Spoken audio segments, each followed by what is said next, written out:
Welcome to Hojo Radio. Hello, everybody, hello. Halo is the shampoo that glorifies your hair. So hello, everybody, halo. For softer, lively curls and brighter, sparkling hair. So hello, everybody, halo.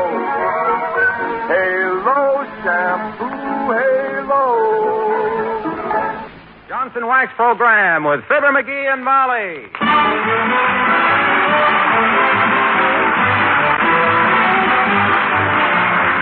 The makers of Johnson's Wax products for home and industry present Fibber, McGee, and Molly with Bill Thompson, Gail Gordon, Arthur Q. Bryan, and me, Harlow Wilcox. The script is by Don Quinn and Phil Leslie. Music by the King's Men and Billy Mills Orchestra.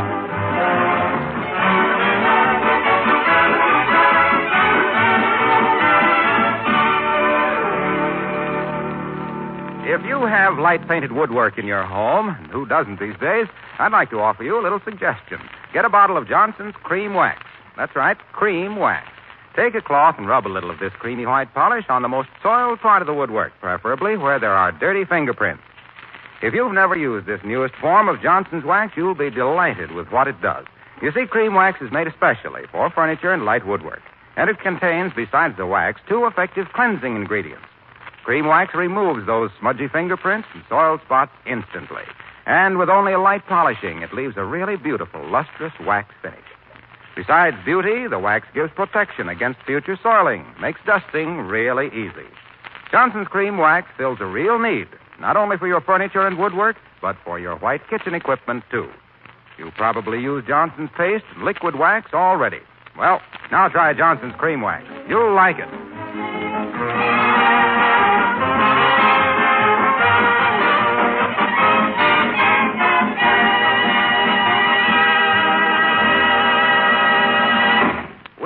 Snicker at our Stone Age ancestors who wrote on pieces of soft rock with pieces of hard rock.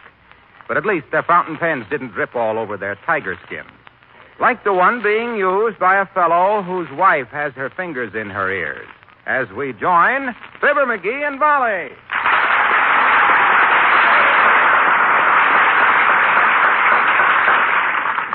This blah-blah squirt gun. This blankety-dad, blankety-ratted, crabbity-blamed imitation of a whipsawed fly spray. This ram-dazzled fraud. Now, this thing... McGee, please, control yourself. How can anybody control myself when this double-dipped, frag-plastered, rim-fostered fountain pen throws its prim-hassled ink all over my cluck-weaseled shirt? Why, I never heard such language in all my life. I'm shocked. Or I'll bet I would be if I could understand it. What I'm trying to say is this pen is no good. No? No. I could write a cleaner signature with an atomizer. Is that the fountain pen you want on the punch board? Yeah. The one that was guaranteed not just for life, not just forever, but just for 30 days? Yeah, that's the one. To whom are you writing to? I'm making out a couple of checks. I'm strictly the type guy that likes to keep his credit good. Some of these bills are 6 months old. What about the light bill? What about it? I just got that bill a few days before Christmas. Besides, they got plenty of dough. I read in the paper last night where they just passed the dividend. McGee, I simply don't know how you keep up with financial affairs like that. With all the things that you have to do. My, oh, my, isn't it a lovely day? Everybody's so cheerful and all. Yes, are you getting along all right in the kitchen, Lena? Is there anything you need? No, I'm right in the middle of washing those dishes, and I thought I'd better see if you've got a dictionary. I just know you have, you both being so educated and all.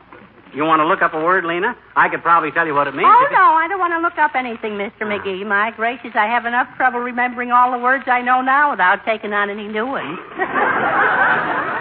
Well, what do you want to know about the dictionary, then? Well, the way I look at it, Mr. McGee, when a girl wants to get away from the kitchen sink for a few minutes, one excuse is as good as another.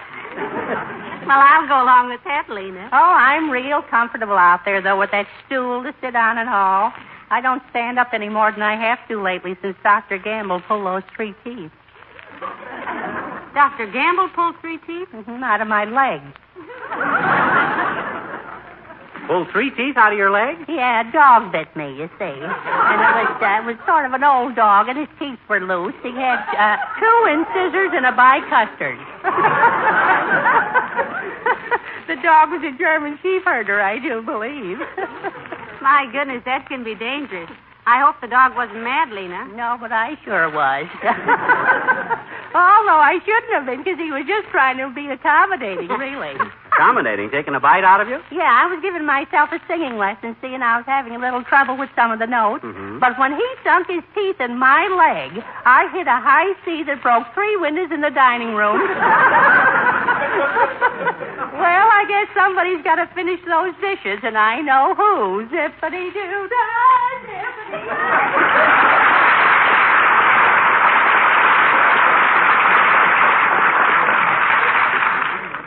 My. She's awfully fond of music, isn't she, dearie? She's awfully fond of her own singing. I'll go that far. Hey, I got to get these checks signed. If I can get this dad-ratted fountain pen to stop leaking all over the place. Come in. Oh, it's Dr. Gamble, Magee. Hello, Doctor. Hello, my dear. And how are you today, Napoleon? Napoleon, eh? In a complimentary mood today, ain't you, Doctor? No, not necessarily. Napoleon was just another little egomaniac who thought he was better than he was. Just the same, Doctor. He almost beat Alexander the Great at Waterloo. No, that was Julius Caesar, Molly. Napoleon lost the Battle of Waterloo to Sigmund Romberg. I'm sorry I mentioned it. When it comes to history, what are those spots on your face, Magee? Stick out your tongue. Take off your shirt. Now, wait a minute. This is just fountain pen ink, butcher boy, so you can take that hungry look off your face. The only guy that's going to cut into me is the Internal Revenue Collector. Well, that's too bad. I have a dull scalpel I was saving for you. You make one move toward my scalp malpractice, and by the way, Fatso, is it true that the night before you passed the state medical board, every one of the examiners got a mysterious case of bonded bourbon? That's an outrageous falsehood. Why, of course it is. That was Scotch. But what's all this furor about writing letters, Snare Drum? Buttering up some rich relative? If it's any of your business, Snoopy, I am paying some bills. Mine is $7 when you get around to it. Which you probably won't. So few people do. Oh, you got a lot of unpaid accounts, Doctor? My dear girl, if people paid what they owe me, I would have 2 Cadillacs, a new X-ray machine, and a mild heart attack. If you weren't such an impractical, soft-headed businessman, Dopey, you'd hand your bills over to a collection agency. For 50% of the take, they'd be... Hey, wait a minute. How much dough you figure you got coming? Locally, I'd say about 11,000. About 9,200 of which is uncollectible for various reasons. Well, that's still $1,800. Why did you ask, dearie? Because I'm going to show old Slowball here how to collect his accounts. How about it, Whistle Stop? Give me half if I collect them? Why not? What can I lose? If you only collect enough to pay your own bill, it'll be sheer velvet. Magee, you mean you're actually going to go around town and try and collect the old doctor's bills? The doctor's old bills?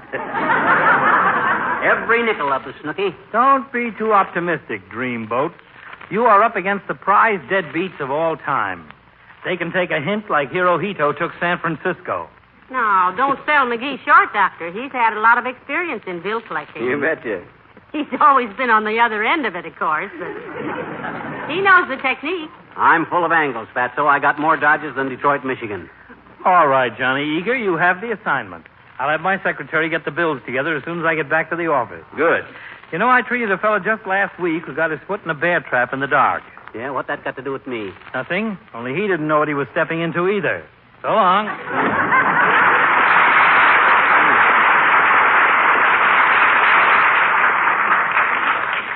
You've undertaken quite a chore, haven't you, dearie? Collecting all those dead bills? Oh, my gosh, Molly. I'm just doing it for sentimental reasons. Oh, you are? Yeah. I love money.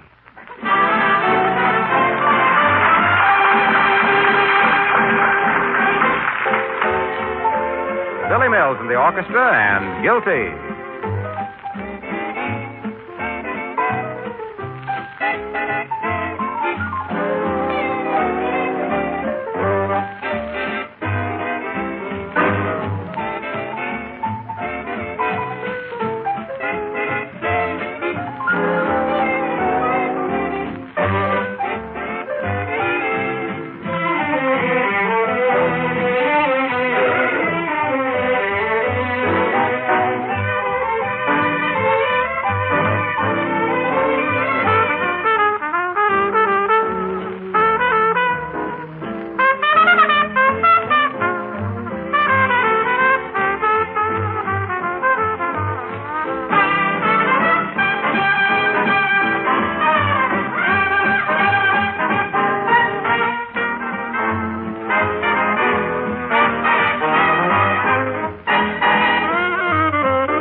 gosh, this is easy money, Molly. We've collected $29 already. Well, here's the next one.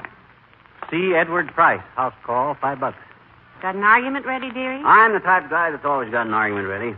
One yap out of this pat-pin, I'll threaten him with a writ of tramus mortimus. Heavenly days, what on earth is tramus mortimus? I don't know. I just made it up.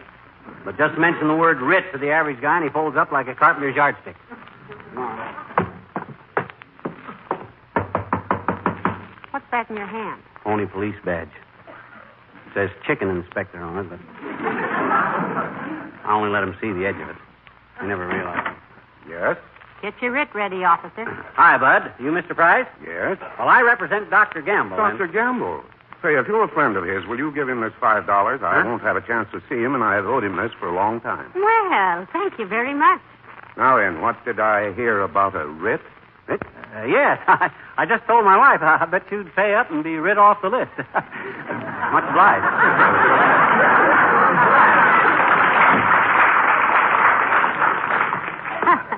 He took the wind out of your sails like lightning had struck the mast.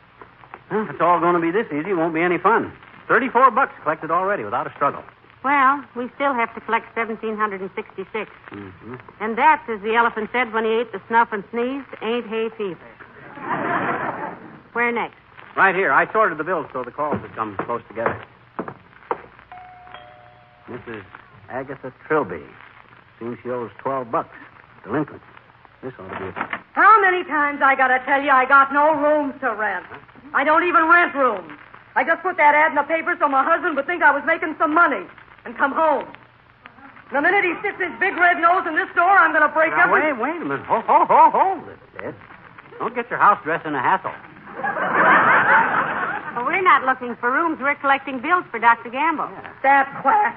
I don't owe him $12, and he knows it. How'd you know the amount was $12 if you didn't know it? He was passing by when my twins were born in a taxi cab. I didn't ask him to help. And if he thinks they're only worth $6 apiece, I hate him 24 hours a day.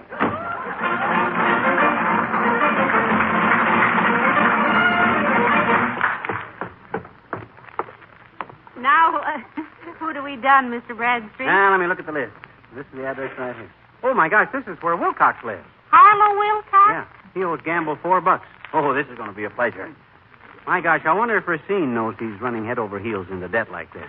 Oh, I hardly call $4 head over heels. Well, it ain't the amount. It's the principle of the thing. You see, if they... Good day. What can I... Oh, hello, Molly. Hello, pal. Come on in. I haven't got time, thanks. This is business, Mr. Wilcox. Junior, this is a painful thing for me to say. Huh? But I hate to see a young man like you deceiving the company you work for. Yes. After all, they have confidence What in are you. you talking They- about? Your debts, Mr. Wilcox. What debt? Don't try to brazen it out, Junior. We're your friends. Yes. We want to help you. Sure. Every young man makes mistakes. Yes. Maybe you just got in with fast company. Maybe it all started innocent, matching pennies or something. Then you started putting a shot of lemon in your Coke. Not realizing that you were on the downward path. We realize that these things can Oh, be... for Pete's sake, will you tell me what this is all about? I don't owe anybody a nickel. Please, Mr. Wilcox. How about your account with Dr. Gamble? $4, Junior. Last July 19th. Let me see that. Give it to him, dearie. Here, boy. Just give us a reasonable explanation and the $4, and we'll hush the whole thing up. We realize... Hey, wait a minute. This is not a bill. What? Look at it. It says memo. Hey, Harlow Wilcox, $4. Balance on glow coat order.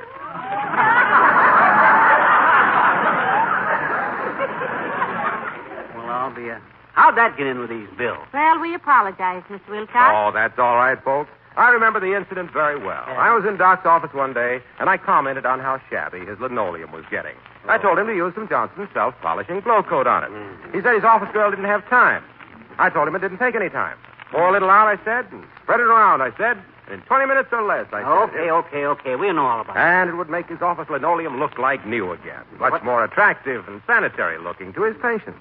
So I took some Johnson's glow coat up and showed him. Yeah, but what that... He loved it. That glow coat made his office look like it had been refurnished. Really sparkled. Well, sir, Doc was so tickled he ordered a case of glow coat right away. This memo was to pay the balance of the bill. Okay, Waxy. I'm sorry. Come on, Molly, we better go. Hey, wait a minute. What is it, Mr. Wilcox? What do you want? $4. What? Doc owes me $4. It says so right here. Come on. This is a painful thing for me to say, boy. But if the company knew you were holding out payment... Give it to him, McGee, for goodness sake. Okay, I know when I'm licked. Here, Waxy, $4. Thank you. You know what I'm going to do now? What? Go home. Oh, I am home. So long.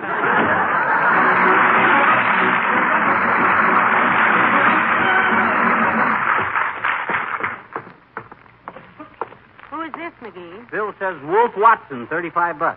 Wow, this is a big one. My cut of that's going to be $17.50. Yeah? Good day, sir. Collectors, Bud. You got a bill against you for $35. Account with Dr. Gamble. Want to pay up, or do I slap you with a writ of tramus mortimus? Take it easy, Mac. My wife's just inside. Don't you owe this bill, sir? What's it for? I don't remember. Office treatments, Bud, for a lipstick allergy. Oh, criminy, here. Here's 50. Buy a cigar. Go out. Beat it.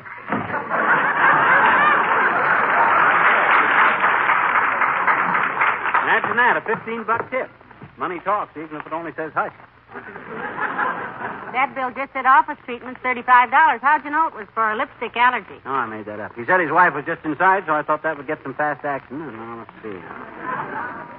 How much money we took in so far yet? $84. Less before you had to pay Mr. Wilcox. That's an even 80. My end of that is $40. Not bad. I could live good on $40 a day, I could. Well, here's the next victim, baby. What's the name?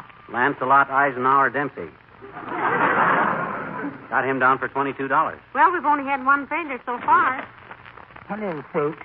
My God. Wimple! Heavenly days. What are you doing here, Mr. Wimple? I own this house, Mrs. McGee. But don't tell Sweetie Face. You know my big old wife. Yeah, but who's Lancelot Eisenhower Dempsey? That's me. Huh? I own this house under that name. Well, what's the idea of the extra house, Mr. Wimple? Oh, it's just sort of a hideaway, Mrs. McGee. There isn't any furniture in it, but I come here almost every day and sit on the floor and read my bird book.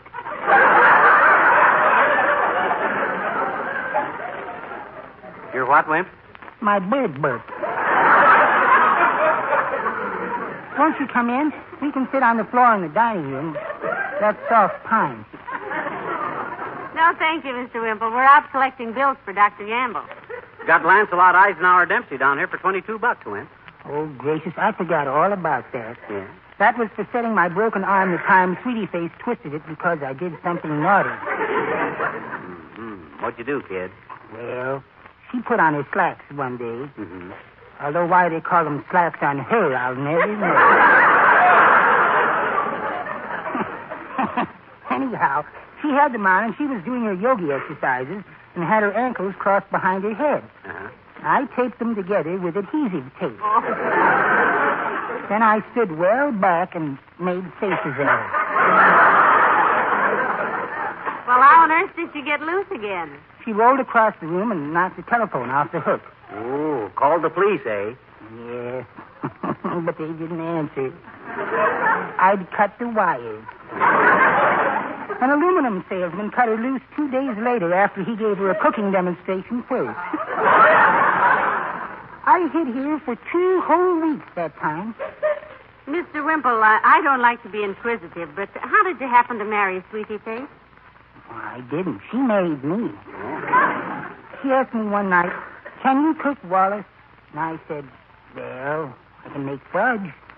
And she said, "I think I'll marry you anyway."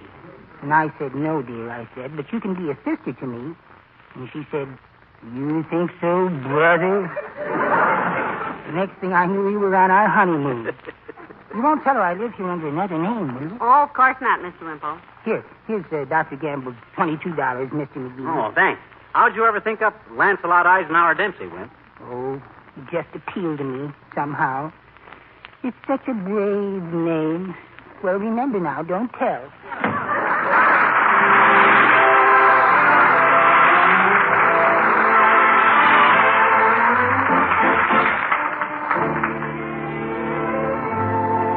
The King's Men sing, "The Leader Doesn't Like Music." Our leader is, to say the least, a most peculiar fellow. He seems to know his instruments from piccolo to cello. He plays all compositions. And he plays in every key. But he has one peculiarity. Oh, the leader doesn't like music. Ta-ra-ra, ta-ra-ra, ta-ra-ra-ra-ra. Oh, the maestro, he's no like the music. Ta-ra-ra, ta-ra-ra-ra-ra-ra. For when he was a boy, he never could enjoy the fun that the other fellows had. His father, who was very stern, said it's music you must learn, and that's what really made him mad. Oh, the leader doesn't like music. Ta-ra-ra-ra-ra-ra, ta-ra-ra-ra-ra. So the people on the floor may be clamoring for more. With his baton in his hand, he will have you understand that the leader doesn't like music, and the leader doesn't like the band. Oh, the leader hates all kinds of music. Whoop, whoop. Ta-ra-ra, ta-ra-ra, ta-ra-ra-ra-ra. He doesn't like it sweet. Oh, he doesn't like it hot, doesn't like with the stick in his hand. He'll have you understand that the leader doesn't like music, and the maestro doesn't like the band boys, and the band boys don't like the leader either, and the leader man doesn't like the band.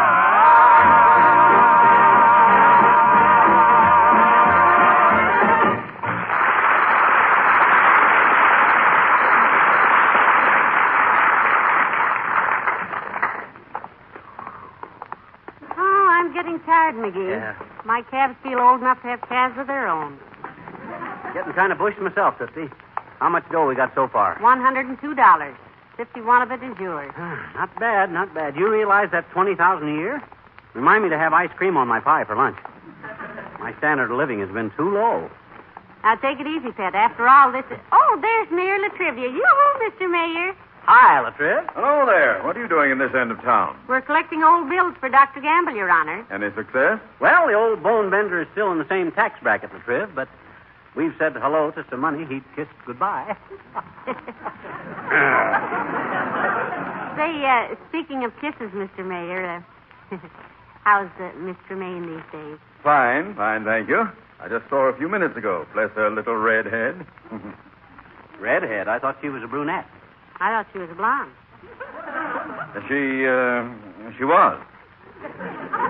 Both. But she has a chance to appear in a new play, and she's been experimenting a little with her hair. Oh? Will she go to Hollywood, Mr. Mayor? I hope not. So does Doc Gamble. She still got both your pictures glaring at each other on the top of her piano? Well, I must say that Doctor's photo has a certain menacing expression, but mine is rather pleasant, I think. Mine is smiling, like Don Amici. Donna who? Don Amici. Who's she? It isn't a she, it's a he. Don Amici. He played Alexander Graham Bell. Really? What'd they play and who won? They didn't play anything and nobody won. That is, it was a moving picture and Amici played Bell. You mean the telephone bell? Yes. I mean, he played the part of the man who invented the telephone. Oh. Which part of the man did he play? The head and shoulders, I presume. He played all of it. I mean, the character was Amici impersonated. Oh, no. Oh, no, what? Not today. I'm much too busy. Believe me, Magee, this is so... So silly? No. So long. So long, Your Honor.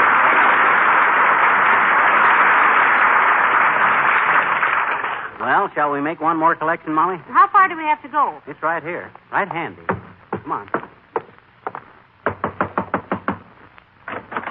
Hi, Bud. You Mr. Andrew White? Yes, I am. Why? We're collecting for Dr. Gamble, sir. Got a bill against you for $19, Bud. You going to pony up, or do I slap you with a writ of tramus mortimus? Well, there's no use making any threats, brother. If I owe the money, I'll be glad to pay. Must have been an oversight, because... By the way, haven't we met before? Well, personally, I don't know you from a load of hay, except a load of hay isn't parted on the side. Your puss is kind of familiar, Bud. You from Peoria? No. What's your name? Magee. Fibber Magee. Fibber Magee. That's it. Huh? Legion Convention in Chicago, 1935. Oh, my gosh. Yeah. You're that Andy White. Well, what do you know? This is my wife, Molly, Andy. Meet Andy White, Molly. How do you do, I'm sure. Well, glad to meet any wife of Fibber Magee. You remember me, Magee? Oh, I'll say I do, comrade. I and you had a room together at the convention. I filled the pillowcases with water, and you threw them out the window at the Sherman Hotel. Well, men are boys grown tall and silly.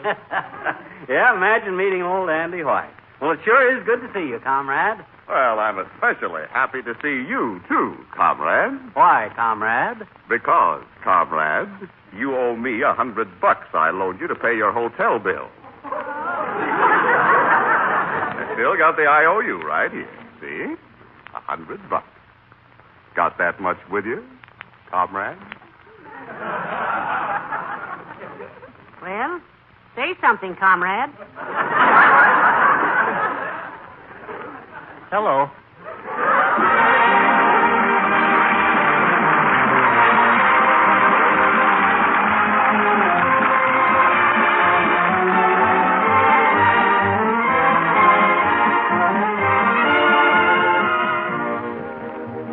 Fibber and Molly will be back in just a moment. Here's something that may surprise you. Do you realize that when you brighten your kitchen floor with Johnson's self-polishing Glow Coat, you're using the most popular of all no-rubbing floor polishes? All over the country, Glow Coat way outsells all other self-polishing floor waxes. Now, there are many reasons for this. Most important to you, perhaps, is the really bright shine you get with Johnson's Glow Coat without any rubbing or buffing. A shine so bright you can always count on maximum beauty for your linoleum and other floors. With Glow Coat, you also get that wonderfully tough wax protection, which adds so greatly to the life of your linoleum. Makes it so easy to keep it sparkling clean. And Glow Coat is so perfectly blended that it never streaks. It's always smooth and even. Its quality is completely uniform. Try it. Discover for yourself why more women buy Johnson's self-polishing Glow Coat than any other floor polish.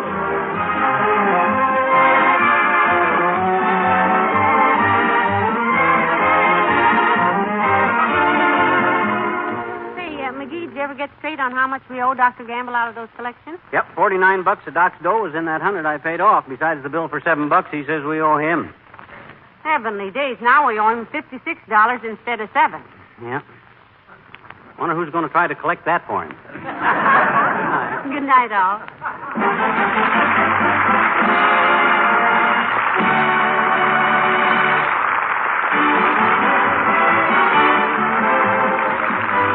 This is Harlow Wilcox, speaking for the makers of Johnson's Wax products for home and industry, and reminding you that this is National Brotherhood Week, a week dedicated to the very foundation of democracy, tolerance. Good night.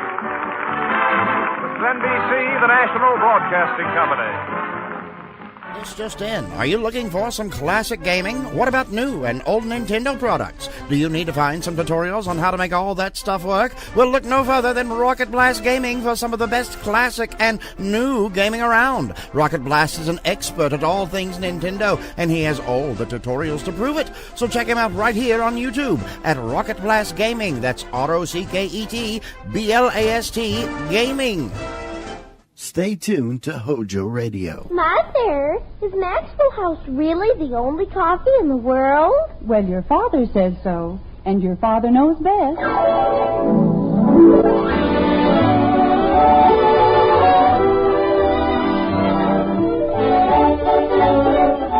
Yes, it's Father Knows Best, transcribed in Hollywood, starring Robert Young as father. A half-hour visit with your neighbors, the Andersons. Brought to you by America's favorite coffee, Maxwell House. The coffee that's always good to the last drop.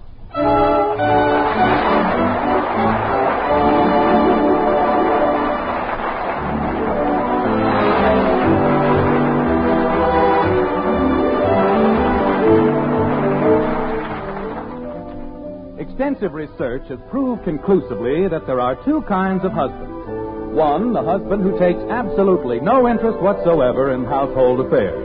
And two, the husband whose wife wishes he'd mind his own business and leave things alone. In Springfield, in the white frame house on Maple Street, Jim Anderson is about to demonstrate that there is no happy medium like this. 6 goes into 36 6 times. 6 goes into 42 7 times. Kathy, why don't you stop that? You know Mother has a headache. But I have to learn my 6 goes intos. Margaret, could I have another cup of coffee, please? Of course, dear. Bud, stop banging your feet on the table. I wasn't banging my feet, Mom. I was just... Holy cow, look at the time. I gotta go. Come on, Squirt. Well, stop pulling me. See you later, everybody. Bud, don't slam the door. Did you call me, Dad? Never mind. Okay.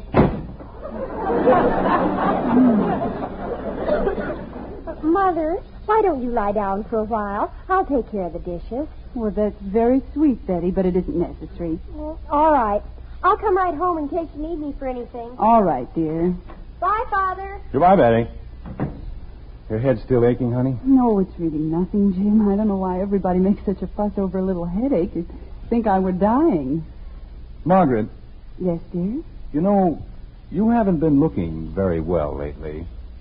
Well, that's a pleasant way to start the day. How to cheer up your wife in 6 easy lessons. I don't mean you look that bad. I mean, you just look so tired. Jim, darling, in 5 years I'll be 40, and then you can swap me in for 2 20s. Margaret, I'm being very serious about this. If you want to treat it as a joke. All right, dear, I'll try and be more respectful. Oh. Well, where was I? You were telling me I looked like an old hag. Oh. Well, that's not what I said at all. I'm sorry, a young hag. Margaret, I'm merely trying to be helpful. I think I know why you're tired, and I believe I have the answer to the whole problem. You're going to shoot the children. Well, that had occurred to me. But I think I have a better idea. What you need is a housekeeper. Oh, Jim, don't be ridiculous. I don't see anything ridiculous about it at all.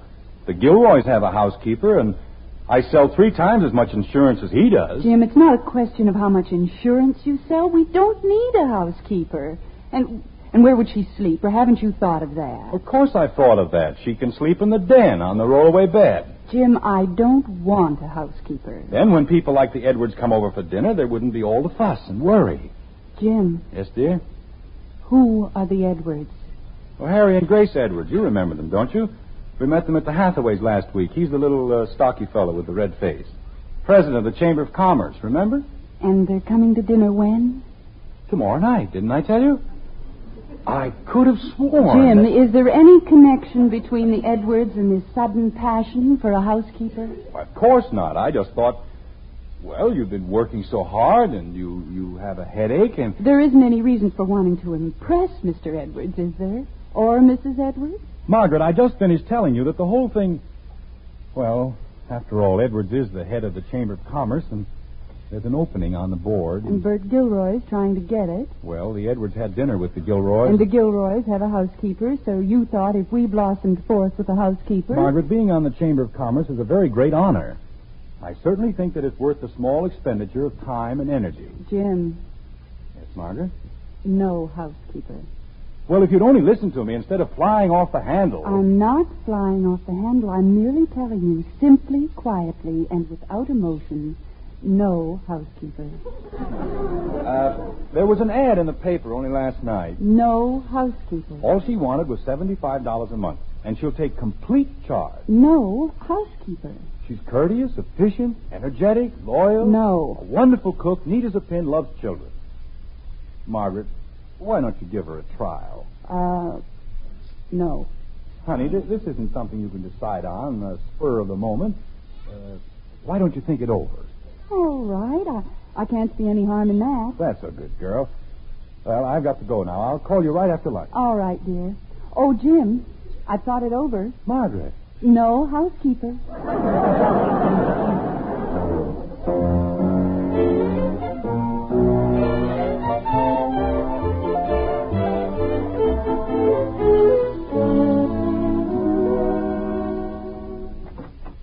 Is that you, Jim? Yes, dear, I'm home. Just put your things down there for a minute, Mrs. Collins. Okay. Nice looking place, ain't it? Well, it's comfortable. Jim, the children are all upstairs, and as soon as you're ready, we'll have... Well, hello. Hi. Margaret, this is Mrs. Collins. Oh? How do you do? Well, to tell you the truth, I ain't doing so good.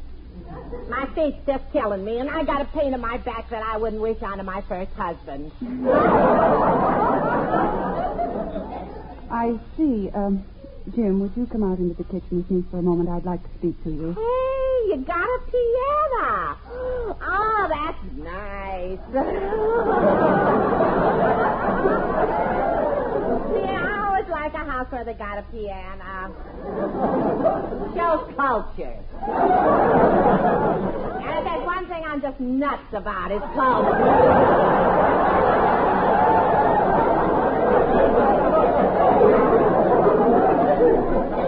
Well, just make yourself at home, Mrs. Collins. We'll only be a minute. Oh, it's okay. You don't have to worry about me. I got plenty of time.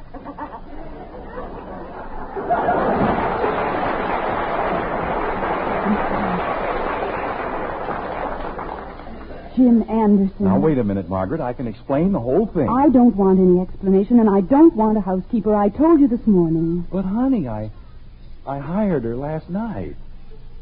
I thought you'd be very happy. Oh, I am. I'm the happiest woman in the whole world, and I want you to get that person out of my house. Oh, look, Angel, it isn't worth quarreling about. Nothing is. I know, Jim, but our home's too small for a housekeeper. We don't need one. Now, Margaret, Mrs. Collins can be a great help. Don't you see, Margaret? She's a diamond in the rough. Mrs. Collins is very competent. Why, in 1 year, she worked for 9 of the best families in Springfield. Only 9? She certainly gets around, doesn't she? Well, they just didn't understand her. With a little training, she can be one of the best housekeepers in the whole town. She said so herself. Jim, if we ever take a trip to New York, will you promise me one thing? Don't pay more than $50 for the Brooklyn Bridge. Finished talking yet? It's getting late. I got to get dinner rolling. Mrs. Collins, I've been talking to my husband. Well, why don't you talk to him in the parlor? I just happened to think it's dinner time, and I got work to do. Hey, some kitchen. Jim? Well, all right, Margaret. Mrs. Collins, I'm awfully sorry, but we've decided that, well, after all, you really won't be comfortable sleeping in the den. Oh, stop worrying about it, will you? I got it all figured out. We can move, what's your boy's name?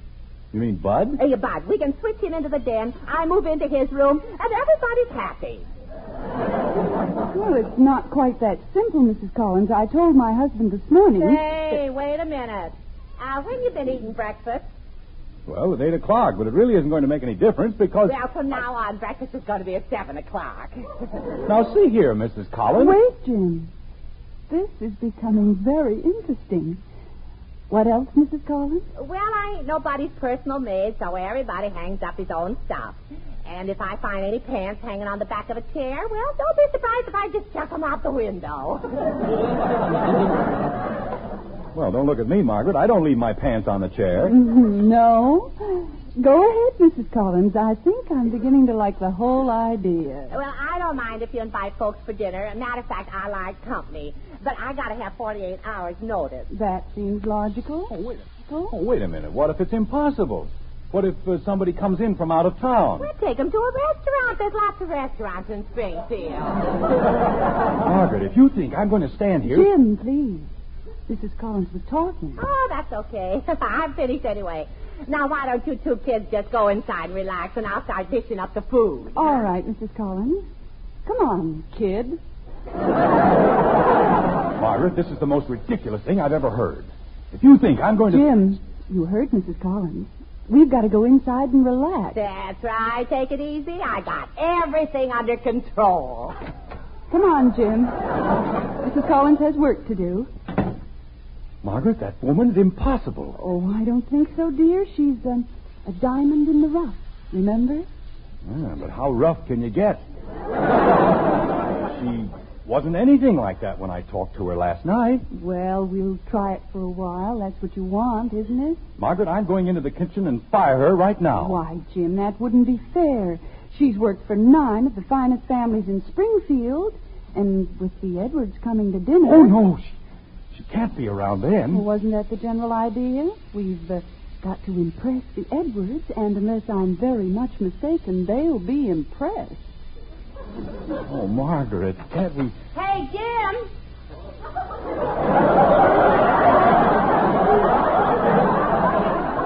Jim? Get the kids down. Soup's on.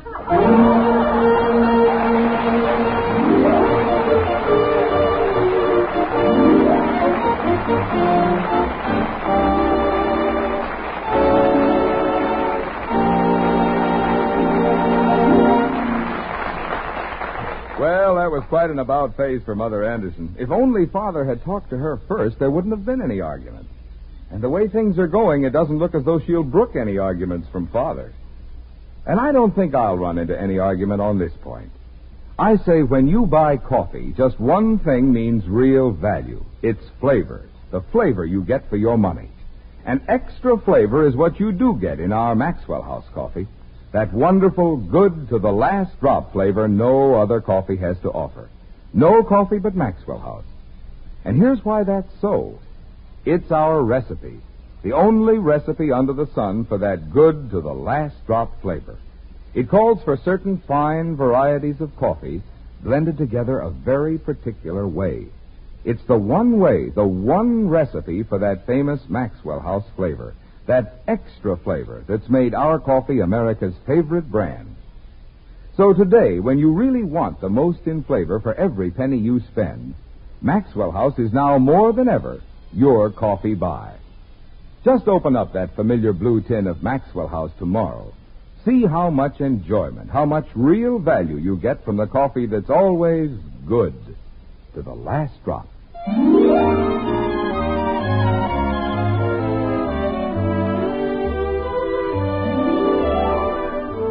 A day has passed, as days have a habit of doing, and once again it's dinner time in the White Frame House on Maple Street. This time, however, it's a special dinner, with company, the children stashed away in the breakfast nook, and a uniformed housekeeper to wait on table. Mr. Edwards, president of the Springfield Chamber of Commerce, says... In the last 4 years, Anderson, bank clearances in the greater Springfield area have increased a total of almost 9.2%. And that's progress. To which Jim Anderson replies, It certainly is, Mr. Edwards. That's progress, if I ever heard it.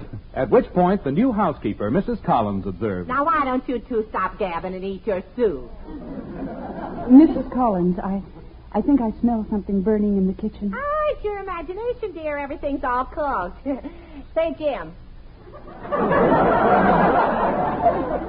Yes, Mrs. Collins. If it's all right, could I take off this funny-looking cap? I don't mind the uniform, but this hat's driving me nuts. Mrs. Collins, why don't you wait in the kitchen until we call you? I can't hear anything in the kitchen. What do you want to do, talk about me? Go ahead, I don't mind. I think you'd better go into the kitchen. Okay, if that's the way you want it. You finished, Mrs. Edwards? Yes, thank you. Look, dearie, if I was you, I'd lay off the bread.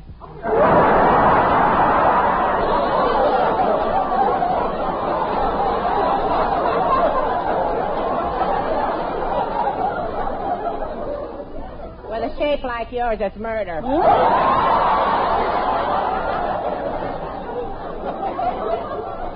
Well, really? Mrs. Collins, will you please go into the kitchen? Okay, I can take a hint. Yeah, if you want me. I'm sorry, Mr. Edwards. You were saying something about progress. I was? Oh, yes. I wasn't I? The Chamber of Commerce feels that its contribution to the progress of Greater Springfield is... Never mind, I'll get it. Keep right on, Mr. Edwards. It's very interesting. What is? Well, whatever you were going to say. Hello? Oh, hello, Bessie. Hey, wait a minute. Go ahead, folks. It's for me. What's cooking, Bess? Hasn't the weather been beautiful, Mrs. Edwards? I haven't noticed, really. When you're as busy as I am, you know, club work and charities. Yes, indeed. Grace manages to keep herself pretty busy. Getting so, I have to make an appointment to see her myself. You don't have any children, do you, Mr. Edwards? No, I'm sorry to say Mrs. Edwards and I have never been blessed. That was my cousin Becky on the phone. She's just a scream. I'm sure she must be, Mrs. Collins. And I believe we're ready for the next course. You know, she was just telling me... Mrs. Collins, we're ready for the next course. Okay, I heard you. Mother, when I finish my dessert, may I go over to... Kathy, you get back inside where you belong. Can't you see we got company? Yes, ma'am. That's the trouble with kids nowadays. They don't know their place. Shove your plate over, will you, Jim?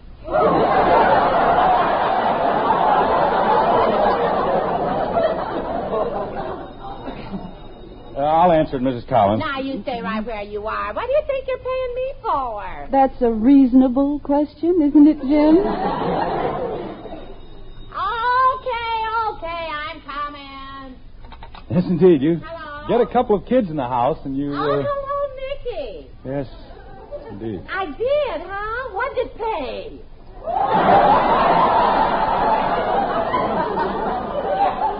$16.40? Hey, that's all right. Okay, look, now put me down for $5 on little Jeff in the 4th at Bay Meadows tomorrow. Yeah, little Jeff, $5. You're to win. Okay, Mick, I'll give you a growl tomorrow.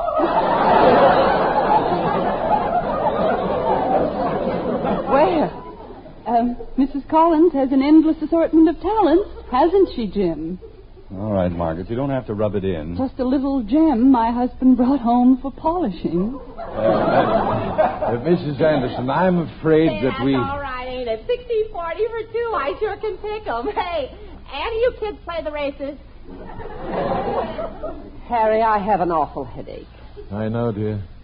The way I feel, a headache would be a relief. Mrs. Collins, if nothing more important comes up in the next few minutes, could we please have some food? Okay, but you take it from me. You're skipping a good thing if you miss little Jeff in the 4th tomorrow. Mrs. Collins, if you don't hurry up, we'll be ready to eat little Jeff tonight. Touche! That French for roast beef is coming up.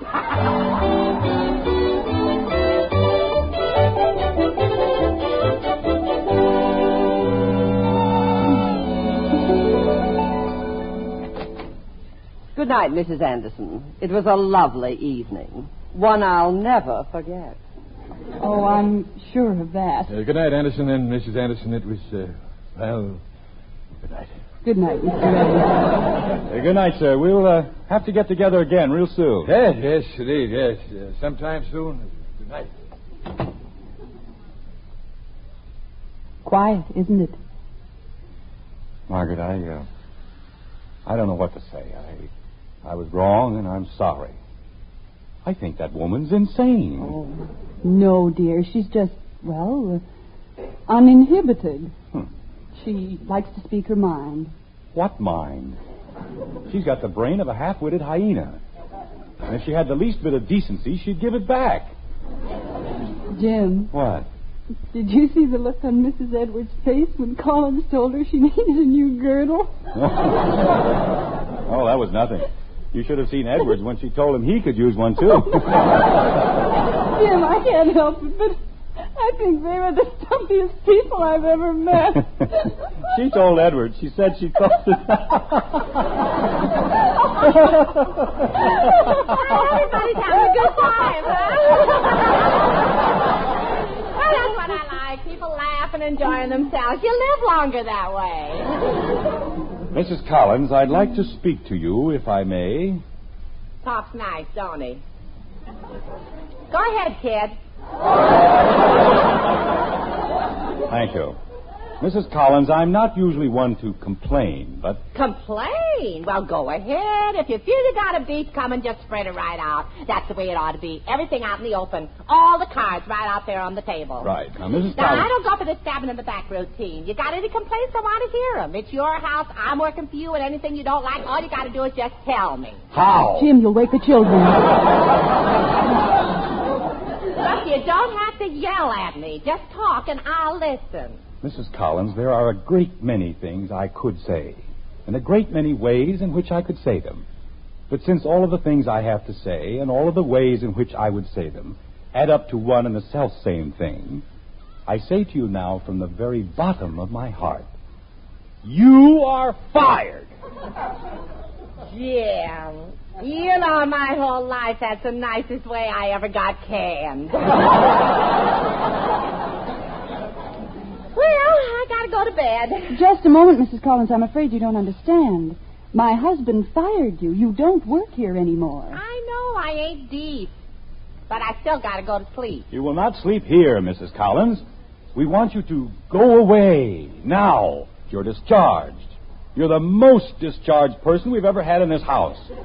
Now, will you please pack up your things and get out? Jim, I'm surprised at you. A smart man like you with a nice home and a nice family. Why, you ought to know more about the law. You can't fire me. I gotta have a week's notice. I'm giving you a week's notice. I'll pay your wages for a whole week. Only please go away. But I like it here.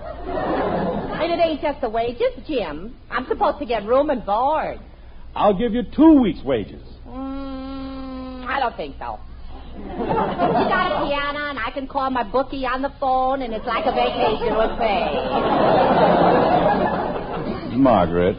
Mrs. Collins, is there anything I can do to... Sure. Call me when breakfast is ready. Well, good night. I'll see you all in the morning, huh? Margaret. Yes, dear? When they start giving out awards to the world's prize idiot, be sure and tell them about me. Oh, Jim, darling, you're an idiot, but you'd never take any prize. I certainly would. Well, I won't argue, dear. After all, Father knows best.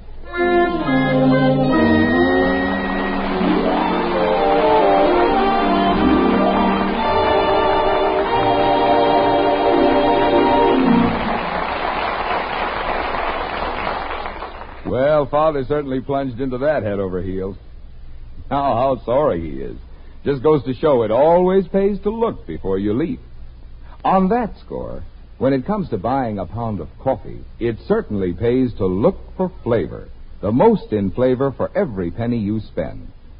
After all, flavor is what you're paying for. And we don't think you can beat the famous flavor we pack into every pound of Maxwell House. But here's my point.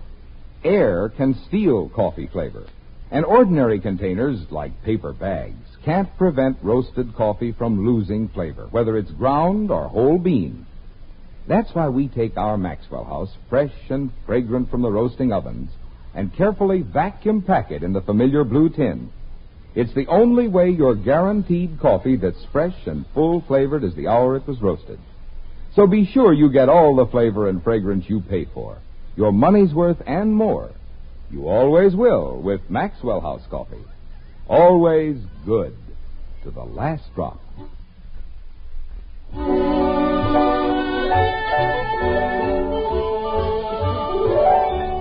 This world is not so bad a world as some would like to make it. Though whether good or whether bad depends on how we take it. A week's gone by, and we find Jim Anderson walking along a busy street in downtown Springfield. The Chamber of Commerce is still dear to his heart, and he is not what you'd call a particularly happy man, like this. Serves me right, that's what it does. Make a fool of myself in front of Edwards. Spoil my chances of getting on the board. Gosh, I wanted that spot on the Chamber of Commerce. The speeches I could have made. About important things, too. Why, I could have said things like, ladies and gentlemen, it's an established fact that everybody wants a different thing. A farm, a store, a college education for their children, or maybe they just want to retire and go fishing. But there's one thing everybody wants, security. And there's one way, one sure way for each and every one of us to get it. Save for your independence. Buy United States savings bonds. That's what I could have told them. I could have said, buy bonds automatically if you can on the payroll savings plan or the bond-a-month plan at your bank. They're like cash on hand, and they return you $4 for every $3 you invest. Buy United States savings. Save for your independence. And start now. Then I could have said... I say, Anderson. Huh? Oh, hello, Mr. Edwards. I didn't see you. I thought if you weren't in any great hurry, we might take a stroll together. A little matter has come up that I'd like to discuss with you. Why, of course, Mr. Edwards. It'll be a very great pleasure. You know, Anderson, we never did get down to a discussion of business at your house the other night. Mr. Edwards, I wanted to explain about that. You see... Tut, my boy. No need to explain. I understand completely. As you know, Anderson, there's a vacancy on the board of the Chamber of Commerce, and, well, it's yours if you want it. If I want it? Why, Mr. Edwards, of course I want it. And thank you very much. Oh, it's nothing at all. Tell me, Anderson, that Mrs. Collins, is she still with you? No. We finally got rid of her this morning. This morning? That's too bad. Oh, I don't think we could have taken it another day. She had the whole family waiting on her hand and foot all week. I see. You wouldn't know how I could get in touch with her. Well, I might. I think she left a forwarding address with Margaret. But why? Well, I wouldn't want this to get around, Anderson. Oh, of course not. I won't say a word. Well, I followed that bit of advice Mrs. Collins gave me about little Jeff, you know. And I won $64.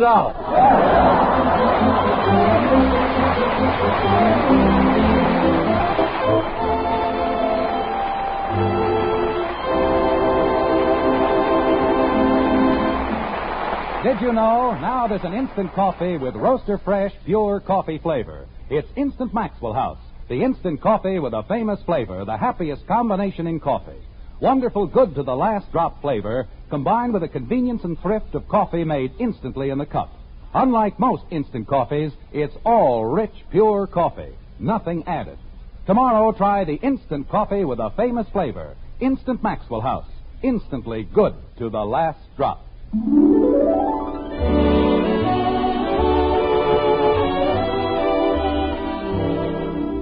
Join us again next week when we'll be back with Father Knows Best, starring Robert Young as Jim Anderson, with Roy Bargy and the Maxwell House Orchestra, and yours truly, Bill Foreman. Don't forget, membership cards for the Robert Young Good Drivers Club are waiting for you at your local NBC station. Get a man-to-man or dad-to-daughter pledge and sign up today. Be a good driver. Get your membership card in the Robert Young Good Drivers Club today.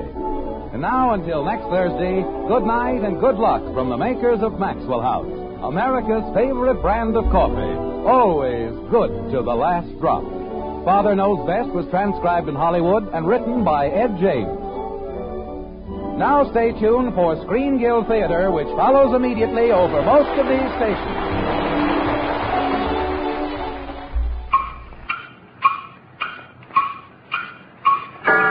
Avoid 5 o'clock shadow. Use Gem Blades. Use Gem Blades.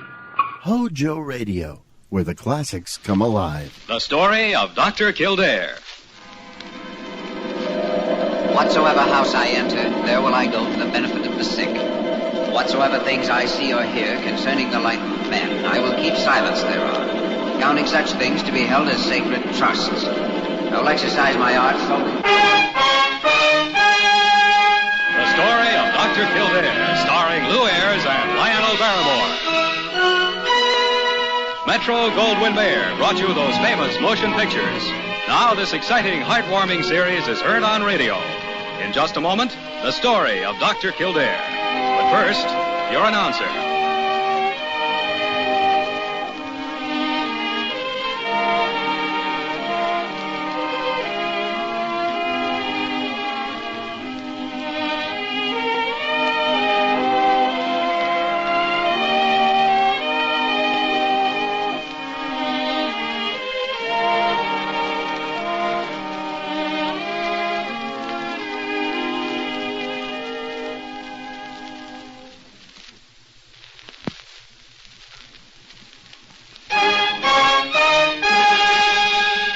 the story of Dr. Kildare, starring Lou Ayres as Dr. Kildare and Lionel Barrymore as Dr. Gillespie.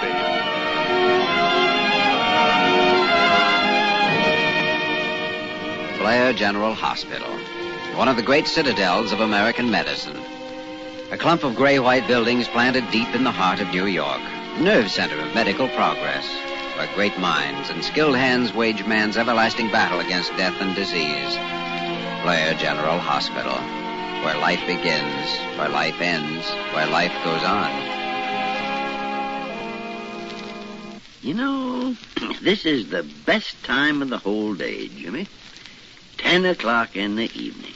The everyday business of the hospital's all wound up. The night's crises haven't occurred yet. There's no time like it. One thing's certain, it's the only time of day that a doctor gets much chance to relax around here. I've been on the run since 7 o'clock this morning. Kind of peace and quiet settles down over the hospital. The symphonic stillness of the night. And the only sound against the silence is the far-off hum of the traffic in the streets. Excuse me, Dr. Gillespie, but I just thought I'd Parker, you idiot. Well. You bull in that china shop. Oh, don't just stand there. You've interrupted a highly poetic reverie of mine. Now what do you want? Well, I merely wanted to see if you needed me for anything else this evening. Parker, I have never needed you. It's only from the goodness of my heart that I even tolerate you. Well, I guess I earn whatever I make around here. I have often hoped that someday you would. But I suppose it's practically impossible to overcome a natural incompetence. Incompetence? Go on now. Get out. Incompetence? After all I've done for you. Good night, Papa. Oh. Good night. After I've given the best years of my life. Why, of all the insulting, incompetence. You know, one of these days you'll get her mad enough to walk out on you, and then what? She'll never quit, Jimmy. Being insulted is the only emotional life that woman has. It's good for her. It keeps her endocrine glands working. And she loves it. Let's see now, where was I? Well, you'd gotten somewhere between the symphonic stillness of the night and the far-off hum of traffic. But now, if you'll excuse me, I think I'll get between 7 and 8 hours sleep. Good night, Dr. Gillespie.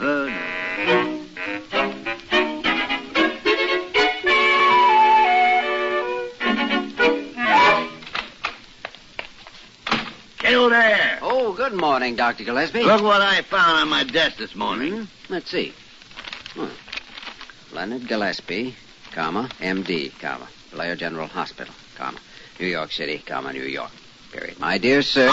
never mind that stuff. Get to what it says.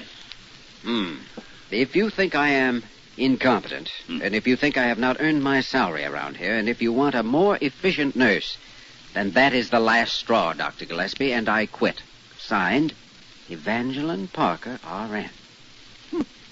I never knew Parker's first name was Evangeline. What difference does it make what her first name was? Jimmy, she has mutinied, walked out, deserted me. She's quit. So it seems. Well, I'm surprised she didn't do it years ago. Confound the woman anyway. After all I've done for her. Shouted at her 14 hours a day. I've always treated her with consideration and kindness. Worked her until she was ready to drop. Made allowances for all her faults and mistakes. Insulted her every time she opened her mouth. Stood by her through trials and tribulations. And now?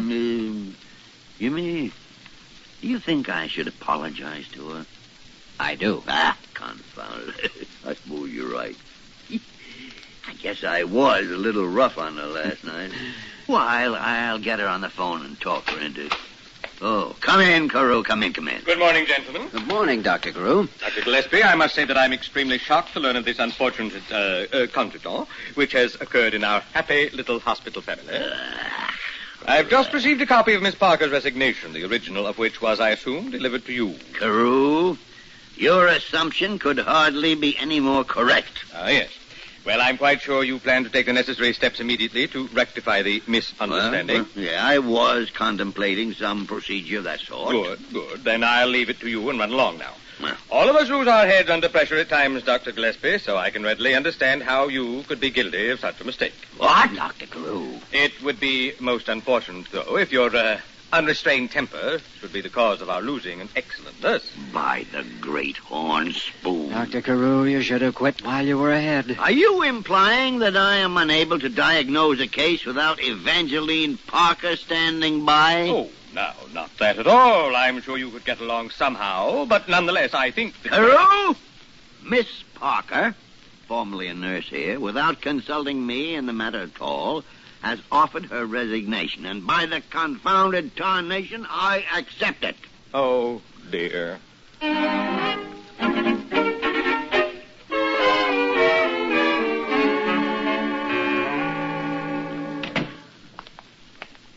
Good morning, Mr. Dockley. Oh, good morning, Dr. Kildare.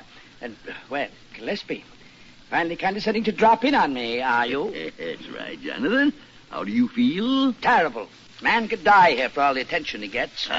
Go on. You'll live another 50 years yet. Small credit to you if I do. And another thing. I want to know who assigned this new nurse. I don't like her at all. I want Miss Parker. Well, I'm afraid that won't be possible, Mr. Dockley. Why not? Well, 3 days ago, Miss Parker left our employment. Gillespie, you fired her. I did no such thing. She quit. Then you drove her away with that infernal temper of yours. Temper? Why, confound it, I never lose my temper. You're losing it right now. You're just a cantankerous old buzzard, same as I am. Never did understand how a sweet young girl like Miss Parker could put up with you. Jonathan, if Parker is a sweet young girl, then I am a mere stripling with down-covered cheeks. Never mind your downy cheeks. You get Miss Parker back here. She's a fine woman, fine nurse, reliable, capable. Would you say competent, Mr. Dockley? Competent? Yes, that's it exactly. She has a melodious voice and a great sense of humor. She has a voice like a foghorn full of gravel. And she's not only got no sense of humor, but she hasn't got any sense at all. And furthermore, she's not... Jonathan, take those covers off your head and listen to me.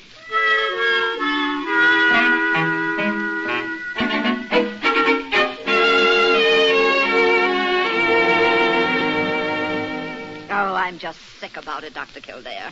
After all the years they worked together, it's such a shame this had to happen. Yes, it is too bad. Leonard Gillespie simply ought to have his head examined. Oh, I think he's as sorry and upset about it as Parker is, Molly, only he's too stubborn to admit it. Especially since Dr. Carew had to poke his nose in and bungle things. Well, it's the same with Parker. She knew she'd made a mistake, but now her pride's mixed up in it, and she can't back down. If he'd just make some halfway apology, she's dying to come back. And if the truth were known, Molly, he's lost without her. They're both acting like school children. Well, I certainly wish something could be done about it. In all the years I've been supervisor here, I've never had a better nurse than Parker on the staff. Molly, what time did Parker say she was coming in to visit you? In about half an hour. Have her drop into my office, will you? All right, Dr. Kildare. Do you have anything in mind? No, except... Well, I thought that maybe if they can be brought together without either one of them having to give in and take the first step, well, things might straighten out.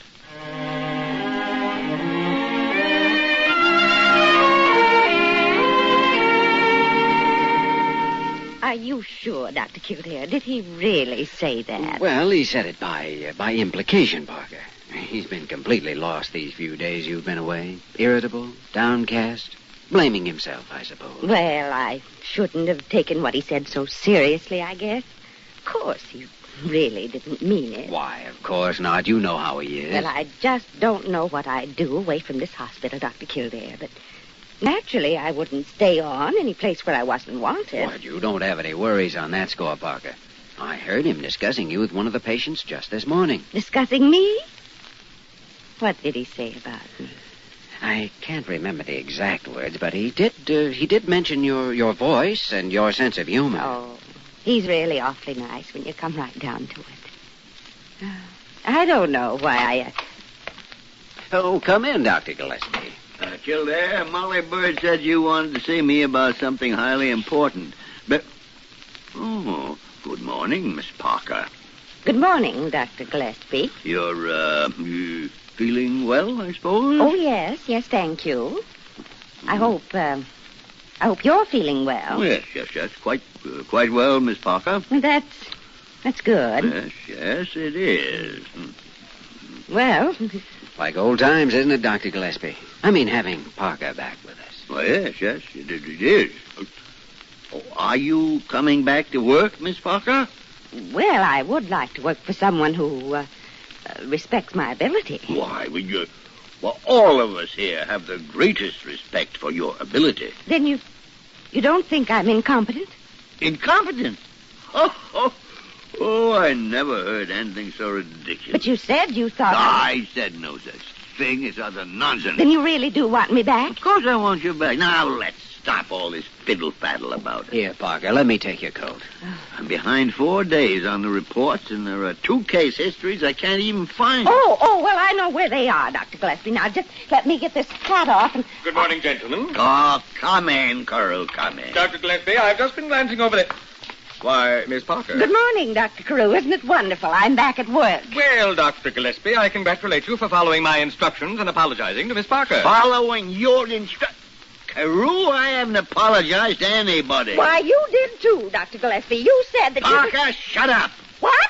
Dr. Carew, if you'll come with me, there's something I've been wanting to ask you. In just one moment, Dr. Kildare. First, I must get this little matter straightened out. Oh, it's already straightened out, isn't it, Parker? Well, not if Dr. Gillespie didn't really mean what he said. If he wasn't apologizing. If he was just... I was not apologizing. And don't stand there blithering like an idiot. Well, that does it. Finally, absolutely, and for the last time, I quit. Come back here, Parker, you nincompoop. Nick? Oh, horrible man. Oh, dear, dear, dear.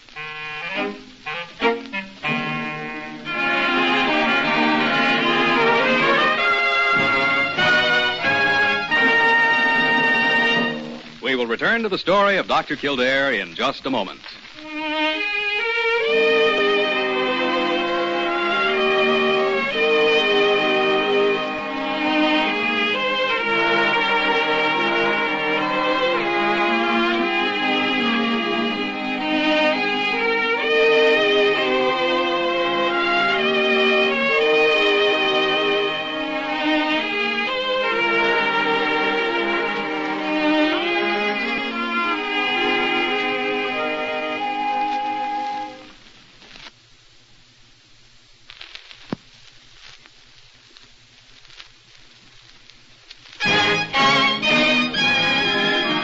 We continue with the story of Dr. Kildare, starring Lou Ayres as Dr. Kildare and Lionel Barrymore as Dr. Gillespie.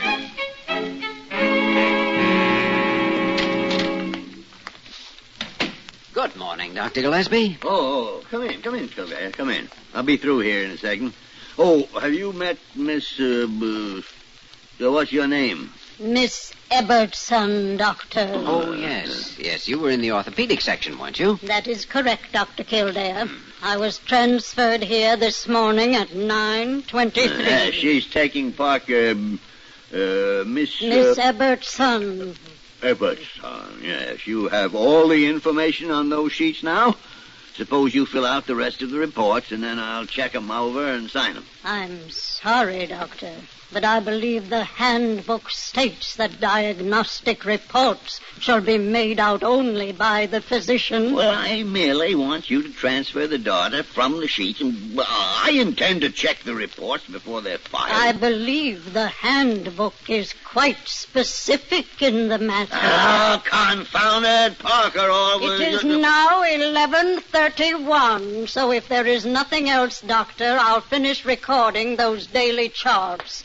I expect to complete them at 1:07, at which time I presume you'll have additional work planned. Well, that's quite an efficient nurse you've acquired, Doctor. Efficient, Jimmy. She's a human handbook, topped off with a bundle of rules and a stopwatch. Not much like the good old days when Parker was here. And she'd still be here if she wasn't so bullheaded. Well, I've got to run along. Better start planning some more work, though. You have to face that fireball in the arena again at 1:07.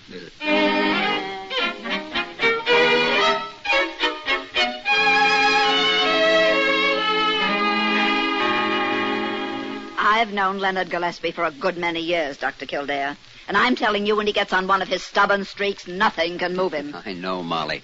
Gillespie, the greatest diagnostician in the world today, and yet here he is acting like a spoiled child. If only Carew hadn't butted in. He always brings out the contrariness in Leonard. Why, as far back as I can remember... Wait a second. That might be an idea. I'm afraid I don't see it. Well, something has to be done. Gillespie's upset, his work's suffering, Parker's unhappy, and the longer it goes on, the less chance of working it out. So? So I think I'll go up and have a talk with Dr. Carew.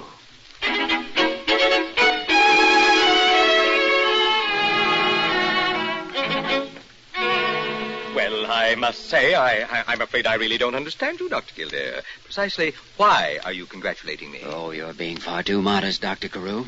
Of course, I realize you weren't looking for personal credit, that your only concern was to increase the efficiency of Dr. Gillespie's work, but nonetheless, your handling of the matter was very effective. Oh, I see. And just how much of my little plan have you been able to penetrate, Dr. Kildare? Well, you must have decided on the plan as soon as you realized that Miss Parker was no longer an efficient nurse. She wasn't? But you also realized that Dr. Gillespie would probably balk at any direct attempt to replace Parker with someone more efficient. Yes. Yes, he certainly would, all right. So you skillfully maneuvered Gillespie into thinking he wanted her replaced. And that left the field clear for Miss Ebbetson. My. Oh, I know Miss Ebbetson was supposedly assigned by Molly Bird, but it's easy enough to see through that. Really? Yes, indeed. How clever of you, Dr. Kildare. Of course, I didn't want any credit for it. Naturally. In a way, though, it's too bad Dr. Gillespie gives all the credit for the assignment to Molly Bird.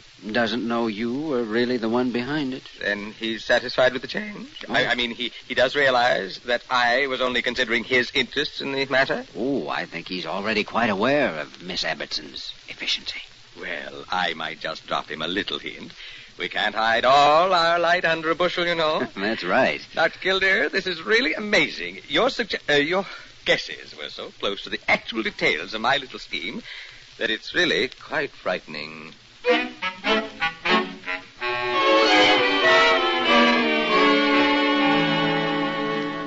Confound it, Jimmy. You've been sitting there staring at me for 5 minutes now. Go say something. Oh, I'm sorry, Dr. Gillespie. I guess I was thinking about poor old Parker. No doubt blaming me for the whole business. Oh, no. No, it's just one of those things, I suppose. Yeah. Well, what about poor old Parker? I was wondering if there wasn't some way we could help her. Financially, I mean. Oh, she must have money. She's bound to. I don't know. Of course, she did work very, very hard around here for so many years. She never was paid very much. Well, she'll have a choice of a dozen jobs better than this one. She hasn't so far. I understand she isn't working yet. Well, confound it isn't my fault. The old battle axe had any understanding at all, but she hasn't. I can't help it if she wants to act like a stubborn idiot. No, I suppose not. It is too bad, though. Because there's a possibility, of course, that you may have been used by somebody. You know, taken in. What? Look, suppose Dr. Carew decided he wanted Parker replaced by a more efficient nurse. Now, if he were really smart, wouldn't he go about it by pretending just the opposite, by provoking you into getting rid of Parker? By the great horns. Well, of course he would. And that's exactly what he did, too. Well, I don't really know that's what happened. It was only an idea. Jimmy, I thought right along there was something behind this. I knew somebody was to blame for it. Why, that conniving, underhanded little pipsqueak. Well, good afternoon, gentlemen. Why, Dr. Carew, we were just talking about you. About me? Oh, dear, nothing I shouldn't hear, I hope. Well, to be more exact, we were talking about the replacement of Miss Parker with this new nurse. Oh, yes, indeed. And has Miss Ebbetson proved herself to be efficient, Dr. Gillespie? Obnoxiously so. Ah? What a delightful way to put it. She is probably the most efficient nurse I've ever been given the opportunity to work with. Yes, it would seem that Molly Bird made an excellent selection. Ah, me, such is life. So it's Molly Bird who's getting all the credit in this little affair. And is somebody else responsible, Carew? Well, since you're about to ferret me out, I suppose I may as well make a little confession. Good. Then I won't have to use torture. It wasn't Molly Bird at all. I'm the one who planned the whole thing. Carew. Yes, Dr. Gillespie? You phony, fat-headed, imbecilic little popinjay. Police. How many times have I told you never to interfere in my department? But I thought you were... I Butting in here and firing the best nurse I ever had. I fired her. I ought to walk out of this hospital and stay out of it. But Kildare, phone Parker and have her get over here right away. She's as much a victim of this schemer as I am. Oh, dear. Oh, dear, dear, dear, dear, dear. Well, it's too bad, Dr. Carew, but that's the way things go sometimes. The best laid plans of mice and men, you know. I still think it was a clever idea.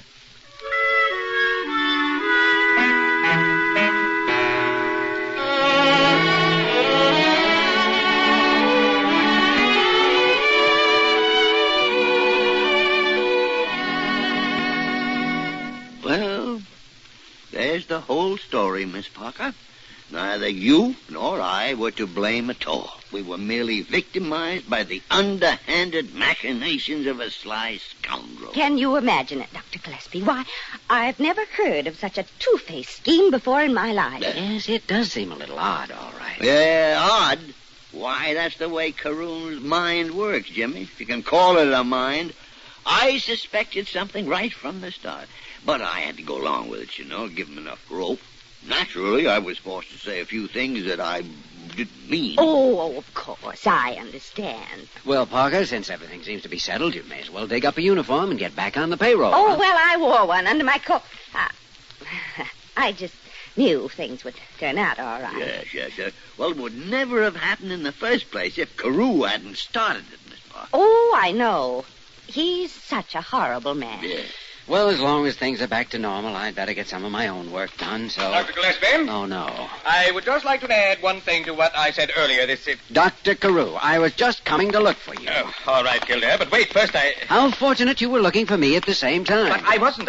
Really now, Dr. Kildare. Watch the door now. Ah, there we are. This is most irregular, Dr. Kildare. Yes, I know it is, but I wanted to remind you of something. Oh? Of what?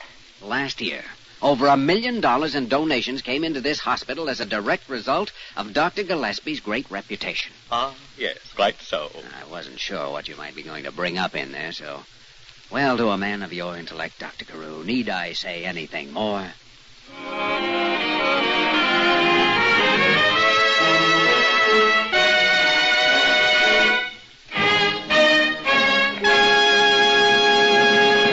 In just a moment, we will return to the story of Dr. Kildare.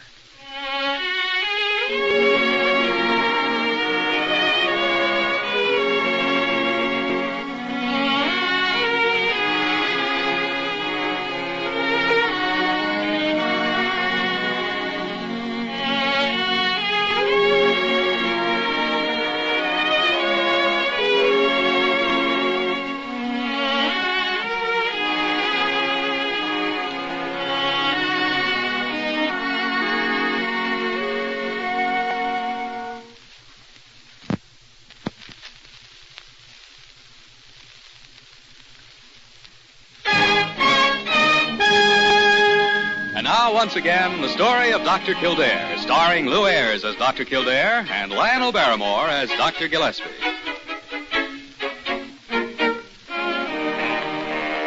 Well, good morning, Dr. Kildare. Oh, hello, Molly. Heading the same way I am? I'm going down here to Gillespie's office, if that's... So am I. Let's go. Well, I suppose things have settled back to normal now between him and Parker. Not so sure. Getting along all right together, but on such a politely formal basis that it's like walking on eggs. Oh, no. Sure. They spend half their time exchanging compliments. He's still calling her Miss Parker. On that sort of a basis, one wrong word from Carew could blow the whole thing sky high again. Yeah. Isn't much like the rough and tumble setup they've always had before. Yeah, maybe things are... here we are. Well, confound it, Parker, don't just stand there like an idiot. Well... Wait a second, Molly. Even a moron would know better than to do a thing like that. Well, I guess everybody makes mistakes sometimes. Yeah, but you are the only human being I ever saw who managed to make them all the time. Oh, horrible man. Oh, well, Molly, I think we can stop worrying. Everything's going to work out all right.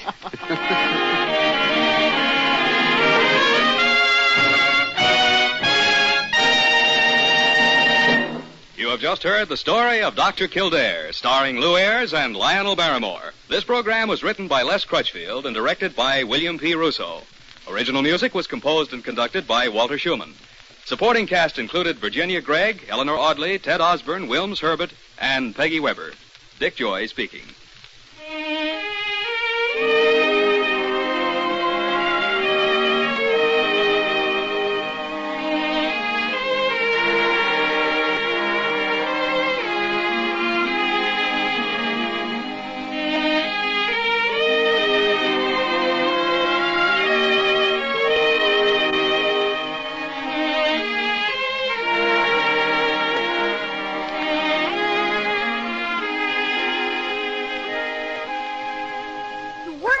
You ate too much. The cheesecake made you greedy.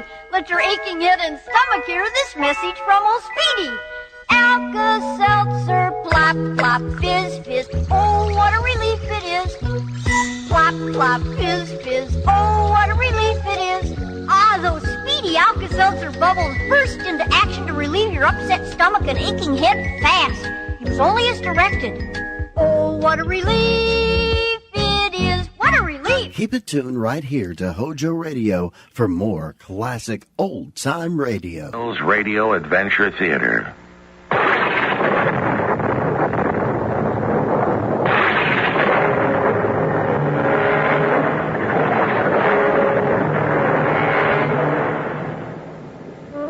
I'm Tom Bosley. Welcome to the magic world of radio, the world of your imagination. A world only half a step away from reality. Together, we will journey to other continents, other places. We'll travel back into yesterday and ahead into tomorrow. And since time is without boundaries, so is the universe.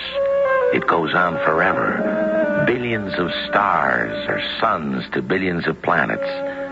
Some very much like our own Earth. And on these planets, perhaps, just perhaps, there will be people very much like ourselves.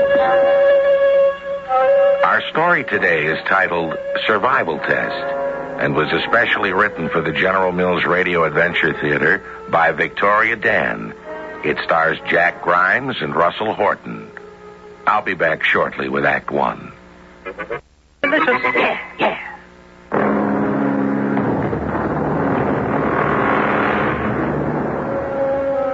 150 years ago, no one would have believed that one day we would send a man to the moon. Science keeps advancing at such an incredible speed. Now just imagine how much the world is going to change in another 150 years. A trip to Mars will be as common as a trip to Paris.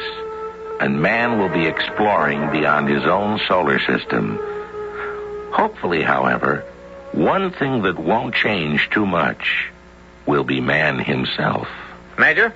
Yes, Cadet McNeil? The assignments for the final exam. Complaining again? Well, it's the final assignments, Major. I'm sure there must be some mistake. Mistake? That's impossible. Let me see the roster again. Yes, sir. Here we are.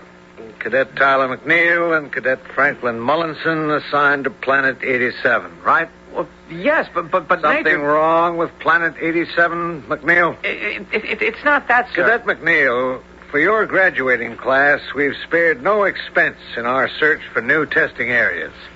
Planet 87 is our most recent acquisition. It's not where you assign me, sir, but with whom. I can't go on a survival test with Cadet Franklin Mullinson. McNeil, here at the Space Academy, we believe in the principles of democracy, and one of those principles is fairness. What's the one basic way to ensure fairness? Alphabetical order, sir. On target. But Cadet Mullinson doesn't have the stamina for a 10-day survival test. And the rules say that if one partner fails, we both fail. I don't think you're giving your buddy Mullinson a chance. Now get your gear together. The transport ship leaves Launch Station Zeta at 0800. But, Major... McNeil, you're dismissed.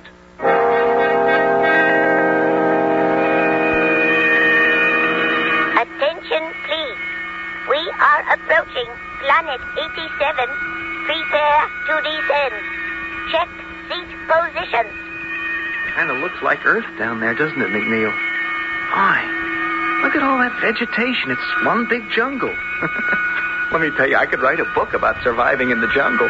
Mullinson, I'm not interested in the books you could write. Now, look, McNeil, we're going to be stuck on an uninhabited, practically unexplored planet, alone for the next 10 days. Now, shouldn't we make some effort to get along? I don't see why. For one thing, I might be able to teach you a few things.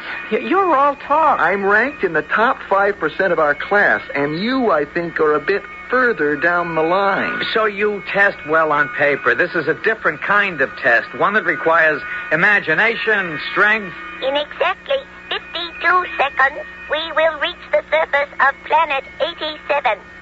Landing site is designated point of embarkation A. Stand by. McNeil, Mullinson. Yes, sir. Yes, Major. I want to wish you both good luck and remind you of your objective. You have exactly 10 solar days to travel from point A to pick up point B. You must rendezvous with this ship at point B by sundown of the 10th day. Is that understood? Yes, sir. Now, one further detail. Included in your equipment is a small radio, adjusted to transmit an emergency distress code. Planet 87 has been carefully inspected by unmanned probes, and it's not particularly hazardous. Life consists completely of plants. The climate is temperate. However, the terrain is still unfamiliar, and there's always the possibility that one of you might be accidentally injured, or you might decide to terminate the test for one reason or another. In any case, if you use the signal, the test is automatically over. Your attention.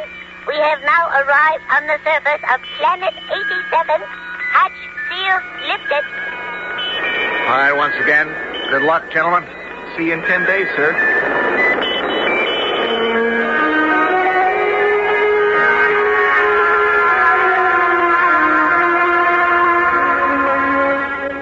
Tyler, do you realize that we are the first human beings to ever set foot on this planet?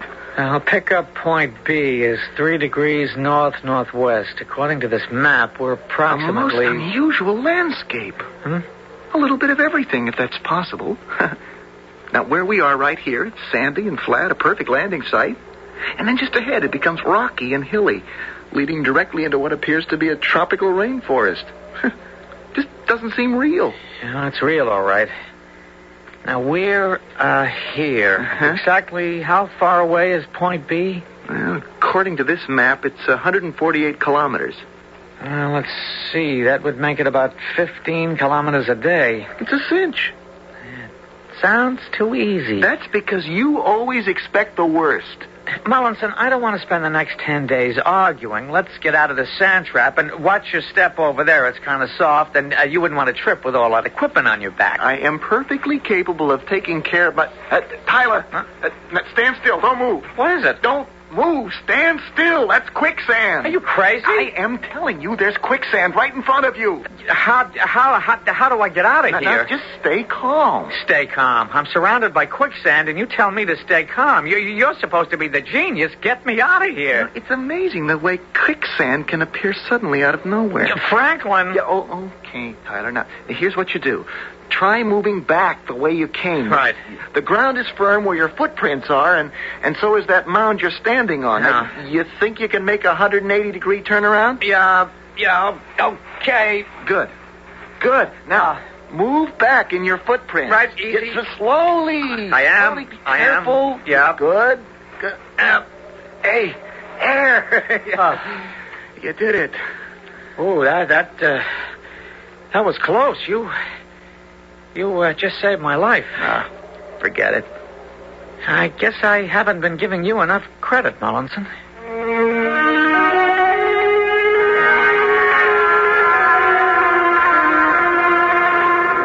Well, we've been making excellent time for 3 days now. Well, I could do with some lunch. What was that? What was what? I thought I heard something. Footsteps, maybe. Well, it's just getting a bit more windy. Well, it is getting windier, but... Did you feel that? Feel what? That tingling, like 100 little ants crawling on my skin. Yeah, my clothes feel kind of funny. Full of static. My hair, it's standing on end. Franklin, look out!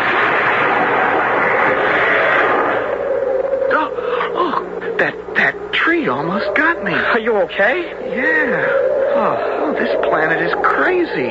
First it was quicksand, and now some kind of atmospheric disturbance. Electrically charged particles bombarding us from all directions. No, we gotta find shelter fast. Maybe we can get some cover over there by those rocks. Those particles like sand in my eyes. Yeah, I feel it too.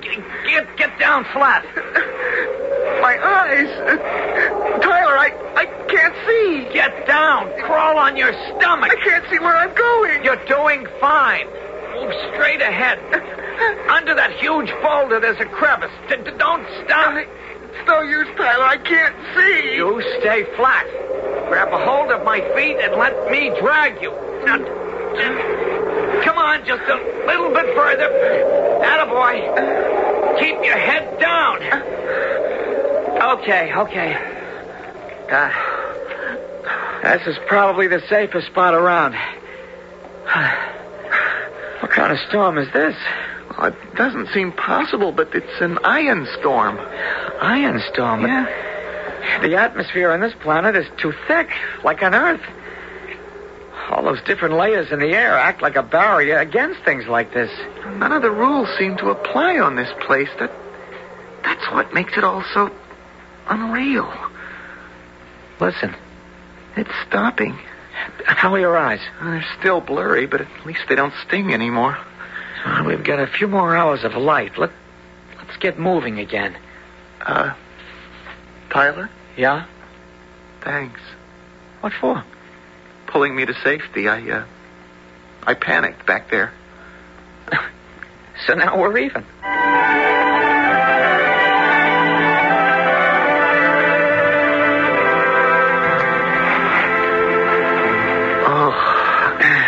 I am really bushed. We ought to bed down for the night. I guess so. Yeah. Well, right here's a good spot. These rock formations are hollow. Take a look. What is it, Tyler? There it is again. You still hearing strange noises? There's something out there. I can't put my finger on it. Oh, there isn't anything. We checked. Any strange place will make you imagine all sorts of things. Come on, let's get settled here. Yeah. This rock is carved out just like a cave. Come on in and take a look. Tyler, are you coming? Call it a feeling, but it's as if something is watching us. Franklin, are you all right? Franklin, answer me. Where are you? The unexpected, it is said, always happens. The way things have been going so far, this turn of events might be a surprise even to Tyler McNeil. But you, our listeners, have by now become accustomed to expecting the unexpected from us. We will expect a great deal more from you when I return shortly with Act 2. The General Mills Radio Adventure Theater will return shortly.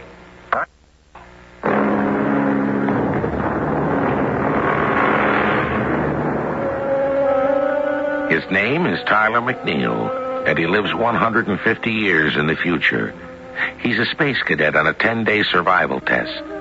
Right now, he's standing at the mouth of a cave on a strange and distant planet. He heard someone scream. Was it his buddy, Cadet Mullinson? The survival test has become a nightmare. Franklin, please answer me. Nobody just disappears like that. He's got to be somewhere. Franklin? Hey, buddy, say something. You will not move. Who are you? You will not move until I tell you that you may move. There are people on this planet. I knew we were being watched. You are being observed. The enemy is always observed. Well, I suppose I should be frightened meeting an alien, but somehow I'm not. You're just a girl. Now, what have you done with my friend? The thin, frail one. Have you hurt him? He saw me and attempted to escape. Unfortunately, he slipped and fell down a chasm. Franklin dead. This is all some terrible nightmare. I'll wake up Your and he'll... friend sustained a broken leg. He's not dead, then? No. Oh, thank heaven. Well, what have you done with him? He is being cared for. Where is he? You will come with me. All right. Just don't poke me with that spear. Where are we going? Walk beside this stream into the cave. Ages ago, this stream cut the passageways out of the rock.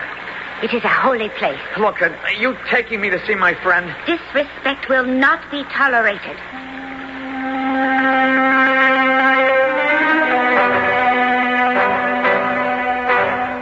In there. Franklin, how's your leg?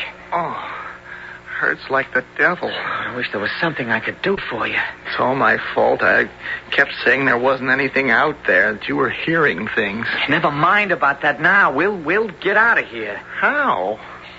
You've got the laser gun? Well, you insisted on carrying it. You said in all fairness we should take turns. It was your turn. You do have the laser, don't you? You see, You don't. No, I don't. You lost it. No, I know where it is. You dropped it when you fell. No. Franklin, just tell me. I gave it to Sheila. Sheila? The girl who brought you in here. She's the leader. Oh, well, that's just great. Actually, it's a rather interesting society, completely matriarchal. The women run everything. They even fight the wars. The men stay home. How are we going to get out of here without the laser? Well, what we ran into was a war party. There's a total of about 20 women out there. 20? That's 20 spears. We couldn't get through that without the laser. Hey, Tyler, I'm really sorry about this. Yeah, we're in a pretty bad spot. This situation is totally unexpected and definitely hazardous. We do have an alternative. I think you know what it is. The emergency radio. I used to think that passing this exam meant everything. Well, it doesn't, not now. The most important thing is to stay alive. No radio. So we fail this test. There'll be other tests. We cannot send the distress signal, not even if we wanted to. Of course we can. Remember, I'm carrying the radio. It won't work. I understand how you feel, but we have to send out that emergency signal. Tyler, it won't work. I fixed it back on the ship. You what? You deliberately sabotaged our radio? Now, please, listen for a minute. You must understand. Understand? What's to understand? You give the Queen of the Amazons here your laser gun. You destroy our only means of communication. What am I supposed to understand? Oh, it's easy for you, Tyler. You're tall and strong and confident. It's easy for you to be brave. What gives you that idea? My grandfather led the Neptune probe. My uncle is military governor of Alpha Theta 4. My brother Frederick is the youngest squadron commander in the galaxy. Do you know what the pressure on me is like? I can't fail. I have too much to live up to. I'm not allowed to fail. So you destroyed the radio? I didn't want to be tempted to signal the Major. I couldn't afford to be tempted. All right, forget it. There's nothing we can do about it now. Well, what do you think they'll do with us? Well, I'm not going to sit around here waiting to find out. Hey, hold it. But where are you going? To have a little talk with your friend Sheila.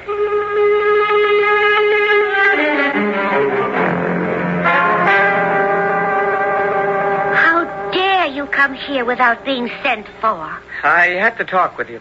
Yaita, Andrina. You have to call for help? Are you so afraid of one man alone? You are insolent. And you are afraid of me. That is ridiculous. Then call off your aides. What is it you wish to speak of? When do you intend to let us go? You are prisoners of war. We're not from here, from this planet. How can we be prisoners of war? You are from the Hill Tribe. No. The mountains, then? Never heard of them. Do you take us for fools? Would you have us believe you fell from the sky? Funny as it may seem, that's about what happened. Enough. What are you going to do with us? You will suffer the fate of all who trespass into the valley. You're going to kill us. We are not savages. If you are strong, you will make yourself useful laboring in the fields. If the frail one heals, he will join you. That's slavery. That is our way. For the last time, my friend and I come from a very far-away place. We mean no harm. Then what is this? Be careful with that thing. Oh, so it is a weapon. You lie when you say you mean no harm. It's for protection. Be careful how you handle that laser gun. How do you use it? Oh, the end is not very sharp. Stop, you're activating it. What does this laser do? Let it go. Drop it or I'll break your arm. I will kill you for this. No, you won't. You burned my spear. I can burn a hole right through you, too. So you'd better start listening to me. First, I want you to get your Amazons to make up some kind of stretcher. No. As long as they believe I can kill you, they'll do anything I tell them to do. You're wrong. Yagita, Andrina, Solinde. Stay right where you are, or I'll use this laser on you. Now, you just saw this laser burn a hole through solid rock. Obey me, or Sheila gets the same. Do not listen to him. I am your leader. What are you all standing like statues for? They won't move. Not as long as they think I'll use this on you. But I am their leader. They have never disobeyed me. Okay, you three over there. Get to work on building something to carry Franklin. Oh, this is a shameful day. I am disgraced. Come with me. Tyler, I can't believe it. You actually did it. All right, you've got the map. How far is it to point B? 30 kilometers. Well, that's just a day or so away. We'd better get started. I can't come with you. Of course you can. Oh, my leg. It would just slow you down. I can't leave you. Unless we both show up at pickup point B, we'll both flunk out. All right, bring it on in. What on earth is... An improvised stretcher? Yeah, all right. Now, lift him up. Gently. That's good. That's good. I'm going to be carried the rest of the way? Well, what else would you suggest? All right, now move him carefully. I'll be right behind you with Sheila here and this laser. All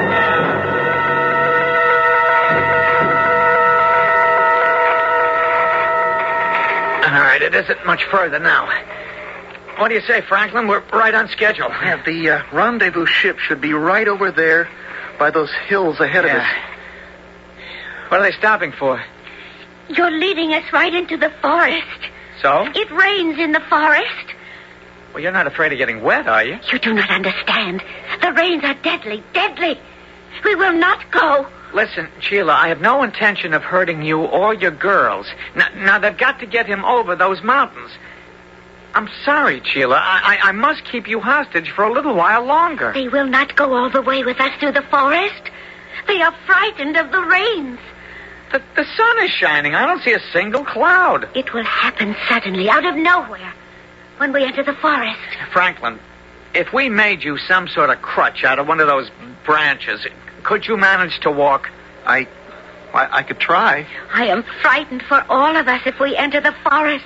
Now, Sheila, I'm sorry, but this really is a test of survival. Survival? Yeah.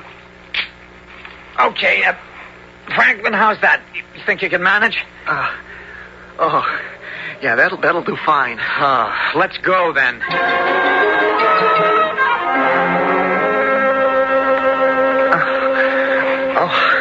We're almost there. I can't believe it. How much further did you say? Straight through here, into that clearing. Can't wait to see the look on the Major's face. The wind. It carries the smell of ashes, cinders, death.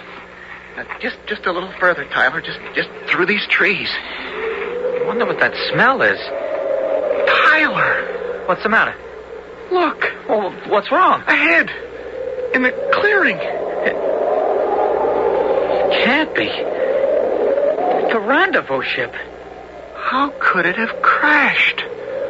How? There's hardly anything left of it.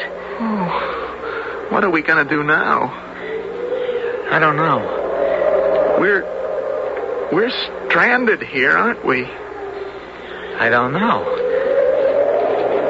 I don't know.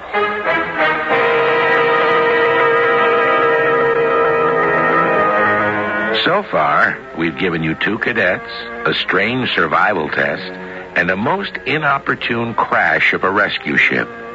Interesting ingredients for another completely different kind of test. And we'll see how well prepared our young friends are when I return shortly with Act 3. The General Mills Radio Adventure Theater will return shortly. I should have said abracadabra.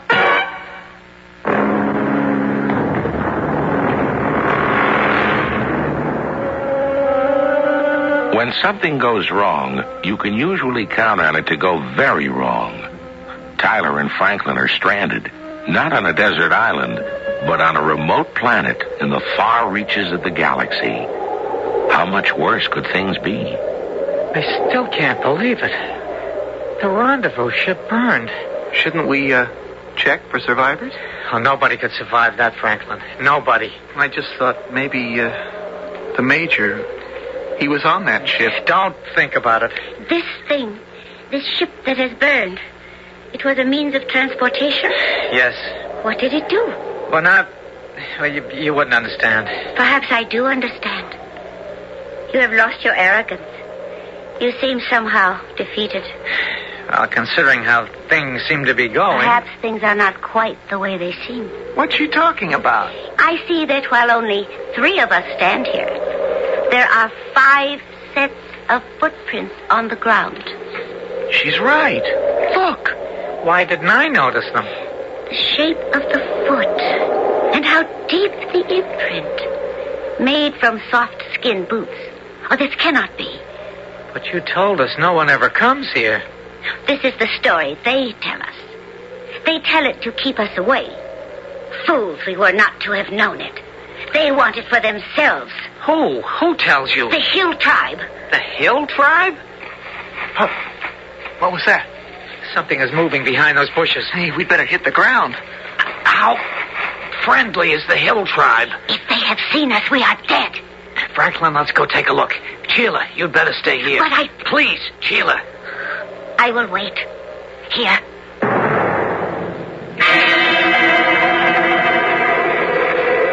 Something's up ahead. Okay, keep out of sight. Looks like just 2 of them. I don't believe it. They're dressed like Earthmen. They must be one of us. What would Earthmen be doing here? We're here. Maybe they're stranded, too. Well, they look friendly enough. Come on, let's meet them. Yeah. Hey! Hey there! What the devil? Hello there. Hey, Beck, take a look. We got company. What are you, space traders? Aren't you boys slightly on the young side? No offense to be so far out in the galaxy. We're cadets on a survival mission. We're surprised to see you. This planet is uncharted for the public. Who are these kids? They're cadets. Space cadets. Gentlemen, this is my colleague, Mr. Bex. I'm Captain Jasper Yates, retired. Hey, isn't that one of those new lasers? The newest. Oh, that's a beautiful weapon. We're in a bad fix now. Our rendezvous ship crashed back there. Yeah, I saw it. Absolute shame. That must have been a splendid craft. Not at all like the heap of junk Bex and I have. But then we're just space traders trying to make a marginal living. Where is your ship, Mr. Yates? Oh, how stupid of me. You'll want to use our radio. We'd appreciate it. Of course. By the way, I just have to tell you, that laser is the most incredible thing. Would it be all right if I took a look at that? It's just fantastic. Sure. Where is your ship? Hey, Banks. Uh-huh. How much do you think one of these things would cost? Take a look. Hey. Real nice. Franklin, look at his jacket. What about it? That's the insignia from the SS Darcy. The Darcy? That's impossible. It disappeared over 2 years ago. All hands lost. Something's wrong. Mr. Yates, can I have that laser back for a minute, please? No. What? I said no. Vex, if any of these two makes a move towards that gun, burn a hole through them. You aren't space traders. We aren't. What do you know about the SS Darcy? Never heard of it. He spotted my jacket. Don't move another centimeter. That's what you are, space scavengers. Scavengers? They monitor distress signals and close in on helpless spaceships. They board them and take whatever they can carry. Yeah, the law of salvage is as old as the sea back on Earth. Sure, if the vessel is deserted. But you don't even wait for the crew to leave, do you? I bet there were still men alive on the SS Darcy when you boarded her. Hey, J.M., you want me to burn them? You'd use our own laser on us? It's not your laser anymore. I don't know, Bex. It would be easier if we got them out of the way. On the other hand, it might be good for some money. Give me that gun, and you tie him up while I consider the options. Okay. You planning on ransom? You crazy? Boys, we're just trying to make a living. Do you think we like to... Bex, I've got his arm. Bex, help me. I've got his weapon. Get the other one. Keep it pointed at the ground. Bex, help! Don't let go of his arm. Help yourself. I gotta handle two wild women. I got this one, Franklin. Help Sheila. All right, drop the laser. Let go of it. Let go. He's out cold. So's the other one. Sheila, how did you get here? I should have guessed you would walk into a trap. I waited for a chance to surprise him. How did he come to have your weapon? It's a long story. Thank you for saving us. These men are not of the Hill tribe. We better tie them up while they're still unconscious. Do you hear that? What is it? The Hill tribe speak. We have been seen.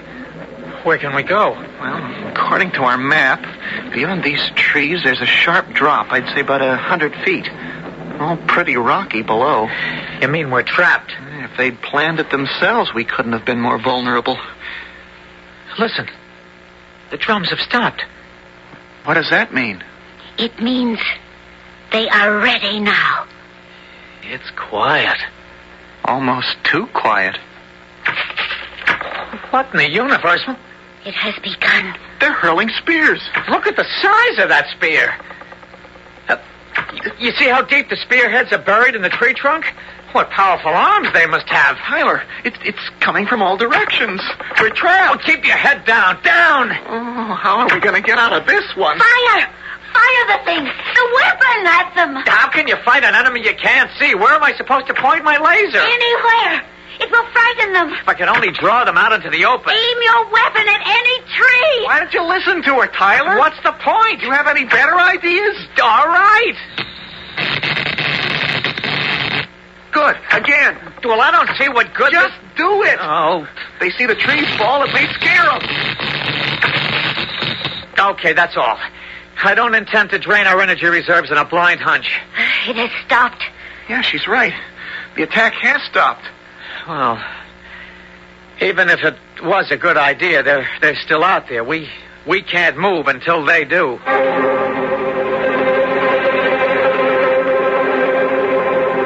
I'm getting tired of this waiting. Soon it'll be dark and we'll really be in trouble. I hate to bring this up, but we do have another alternative. We could surrender. What? It's inevitable. The Hill tribe does not take prisoners. That takes care of that. It has started again. Oh, we're going to be here forever. Those hill people have bad aim. Strange. You must not stand up. You will be killed. How? The spears will... Let's talk about those spears for a minute. Where are they? Look how far above our heads they are. They're halfway up the height of the trees. What are you saying? Isn't it obvious? They can't be trying to kill us now, can they? You mean maybe they're just putting a scare into us? As a matter of fact, I'd like to see what's behind that brush right now. Hey, are you crazy? You stay here. Tyler, you can't... Look, there's something strange going on here, and I intend to find out what it is. But Tyler... What have we got to lose?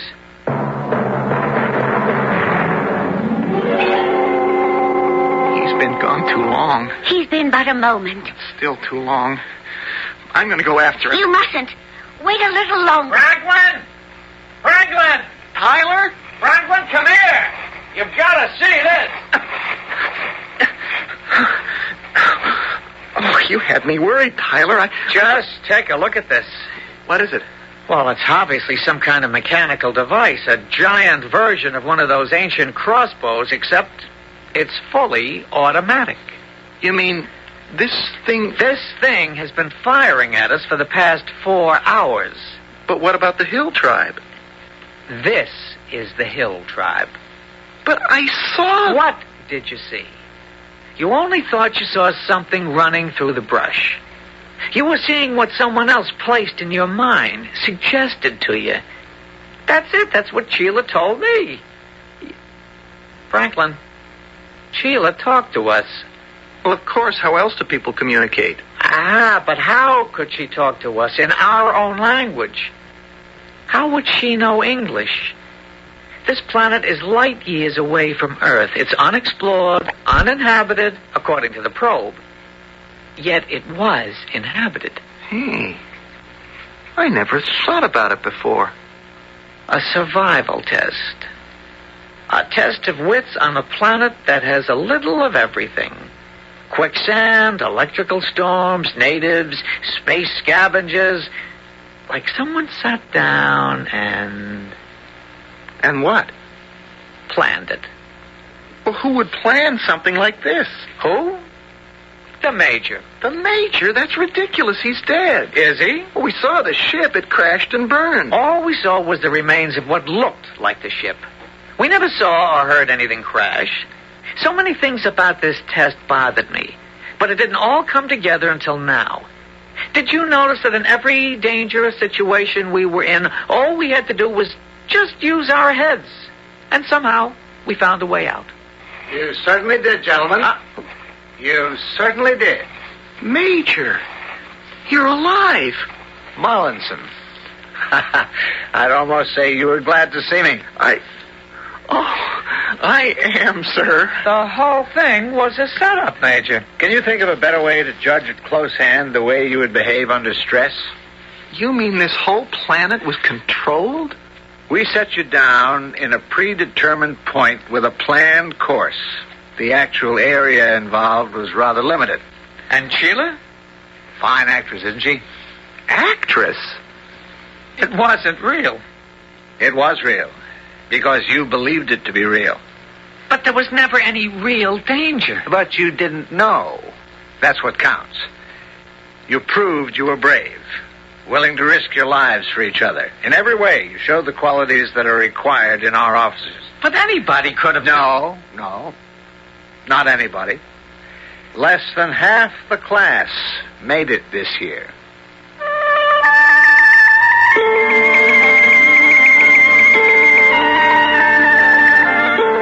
Although we like to think that we will always be strong in any situation, we never know until we face it, even if the dangers turned out not to be real. Two young men have discovered something very real, the true value of themselves. I'll be back shortly.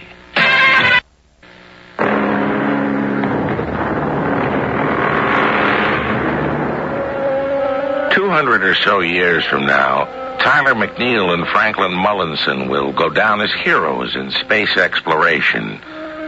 In the meantime, buildings may grow taller, planes fly faster, and hundreds of cities with brand new names may spring up in areas that now are mere points on a map.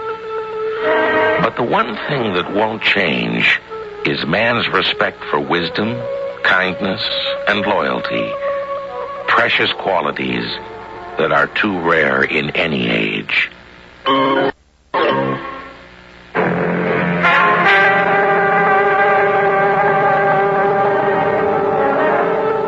Our cast included Russell Horton, Jack Grimes, E.V. Juster, and Robert Dryden.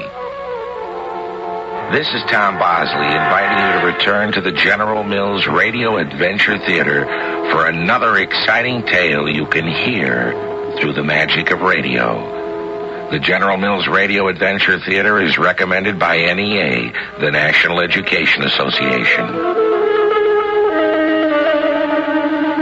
Why Why has Hollywood star Merle Oberon switched to new improved Drene shampoo? Because compared to Dulling soap shampoos, this wonderful new Drene reveals up to 33% more sheen. Follow Merle's secret for shining hair. It's new Drene for Hollywood sheen. Improved Drene for Hollywood sheen.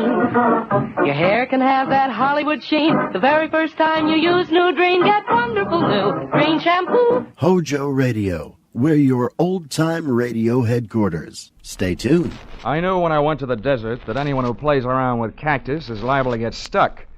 But I didn't remember that another way of saying death is going west.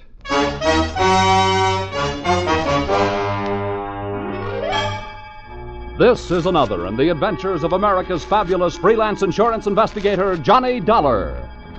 At insurance investigation, Johnny Dollar is only an expert. At making out his expense account, he's an absolute genius.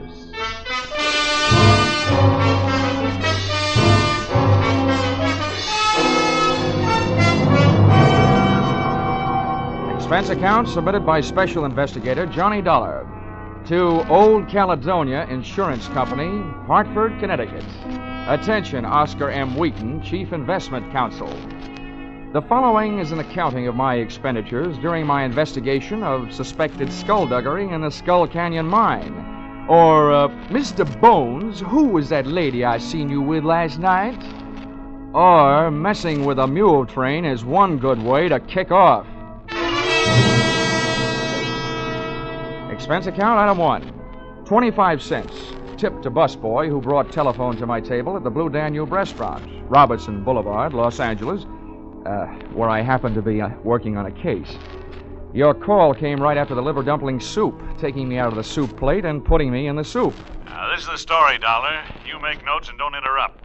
2 years ago, this company made an investment in a bona fide working gold mine, the Skull Canyon Mine. That's just outside Twin Buttes, Arizona. I see. I said don't interrupt. That's just over the border from Nogales, Mexico. Now, up until 3 months ago, everything was fine. The profits shown by the mine were good. And then suddenly, our returns dropped 50%. However, operating expenses, man-hours, and so on remain the same, indicating there's been no fall-off in the removal of high SAR. Now, there's something wrong. We want you to go down there and find out what it is. Expense account, item 2. $12.80. I decided that since you'd invited yourself to the table, dinner at the Blue Danube was on you. Oh, in case you're interested in what you didn't have, it was that liver dumpling soup, veal paprikash, cherry strudel, and a small coffee. Enjoyed with that case I was working on. An eccentric millionairess who wanted to marry me for her money. She had yes, yes in her eyes, but when I told her I had to say goodnight immediately, she said, Oh, no. Expense account, item 3. $120. Burns Lee Flying Service. Charter plane to Twin Buttes, where I checked into the Waterfield Hotel, called the mine, and told the girl who answered that I wanted transportation out there. She said she'd come after me. Having seen too many Western movies, I figured she'd arrive in a buckboard, but instead she picked me up in a Jeep. Hey, slow down, will you? Before my teeth start falling out. Oh, sorry. I forgot you were tenderfoot. That's not where I'm tender. By the way, Miss Moreland, how far is it out to the mine? 23 miles. Oh, no. Is the road like this all the way? Oh, no. About another half mile out of town, there isn't any road at all. Oh, if I ever live through this. From now on, I'm taking my bumps in a burlesque theater. Much better than walking, mister. Say, you said you're out here representing the owner. What's your job? Well, I'm an efficiency expert. Oh.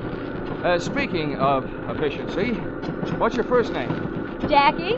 Oh, well, in that case, mine should be Gwendolyn. But it's not. It's Johnny. Well, let's not bother shaking hands on it, pal. Here comes the end of the road.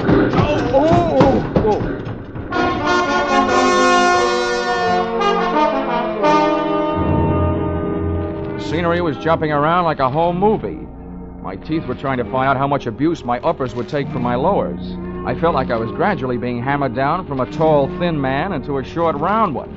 And there I was, caught without my rhinestone-studded motorcycle belt.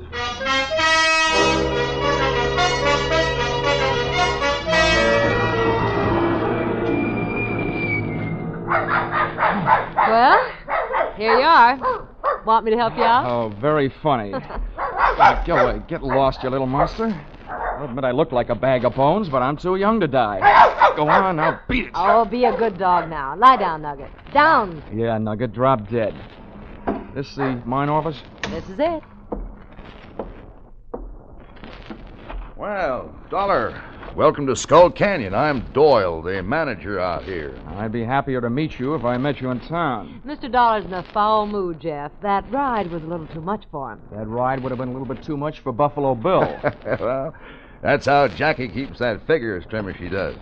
Now, come on inside, Dollar. That's where the books are, and that's where the chairs are. With cushions, I hope. I'll see you guys. All right.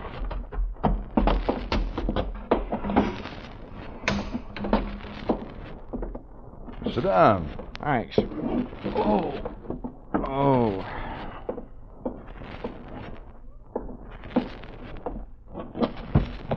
Well, there you are. You'll find all the figures right in that big, fat book.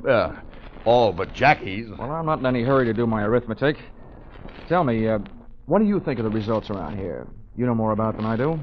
How are things going? Well, Dollar, I'll tell you. It was going better than it is right now. But just a few months back, we worked out a pay vein. I'm hoping we'll pick it up again any day now. That sounds reasonable. Any trouble? Help, equipment, working conditions? Well, working conditions could be a lot better, but that's a geographical problem. You see, the mine is located here, and the big water supply is 8 miles west. We haul the ore across the desert by mule train to the smelter. It's cheaper than trucks. We'd have to build a road for them. Not here, hay is cheaper than gasoline. You'd like to take a look at the mine? Frankly, Mr. Doyle, I'd just as soon climb up a chimney. I hate dark, confined spaces. But since it's part of my job, I might as well get it over with.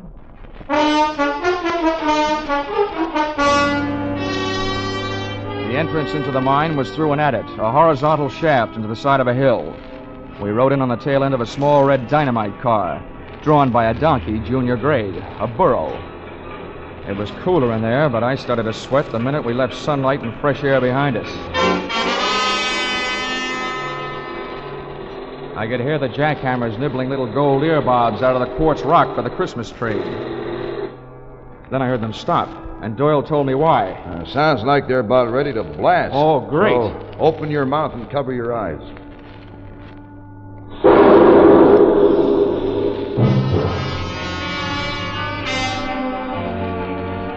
150 yards deeper into the earth, I was beginning to think that mankind is mighty hard to satisfy. The Lord gave us the world's whole surface. Then we had to go and invent gold mines and airplanes. And right then, I'd have settled for an airplane. Oh, what's the matter, Dollar? You look a little green. Oh, feel a little green. Well, look, take some deep breaths and hold them as long as you can. Okay. Yeah, there, that'll perk you up. Well, this is it. Right here is the only place we're working. It doesn't help. So this is it, huh? Well, let's see the rest of it. What? I told you, this is it. This is the only face we're working. Okay, you guys. Keep it moving. Load that ore. Fill 'em up. Come on, bend your back. Well, let's get out of here, Dollar. Okay, Doyle. I've seen what I came to see. And I also figured I had heard what I came to hear.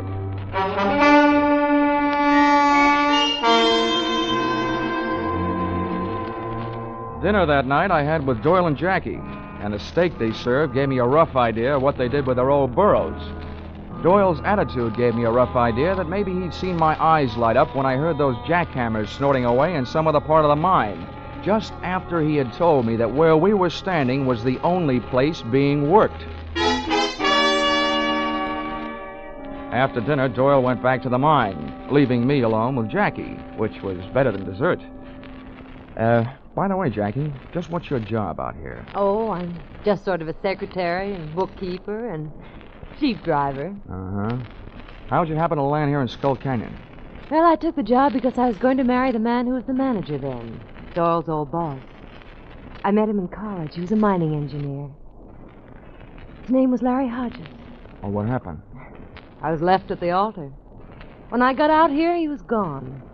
Guess he got stage fright and changed his mind. Anyway, nobody's heard from him since. Least of all me. Come on, I'll show you where you sleep.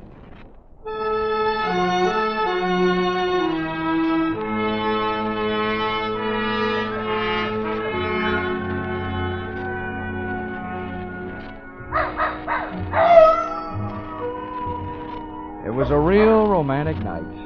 Old Nugget the dog was carrying on a long-distance conversation with his country cousins, the coyotes up in the hills.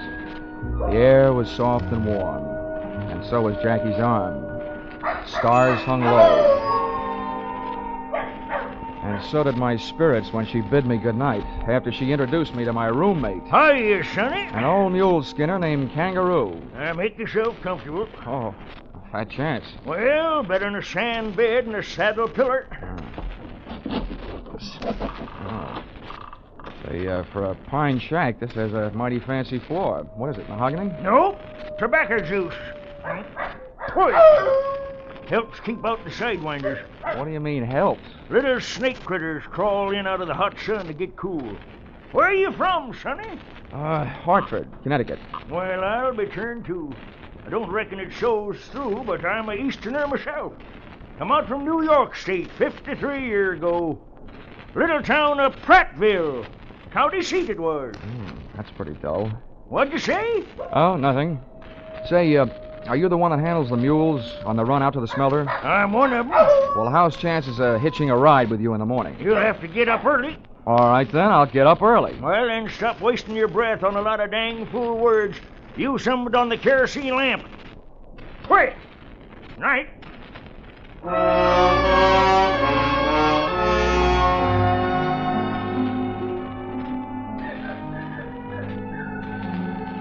I lay awake, thinking about that jackhammer I'd heard working the supposedly inactive end of the Skull Canyon mine earlier that day. This didn't take too much pounding into my skull before I decided that Doyle was working on a vein for his own personal profit. I also knew that for him to convert the ore into gold, he had to get it to a smelter. So I figured that the mule skinner, Kangaroo, was the best place to start asking questions. It's funny how a sleepless night can sour the beauty of a desert sunrise.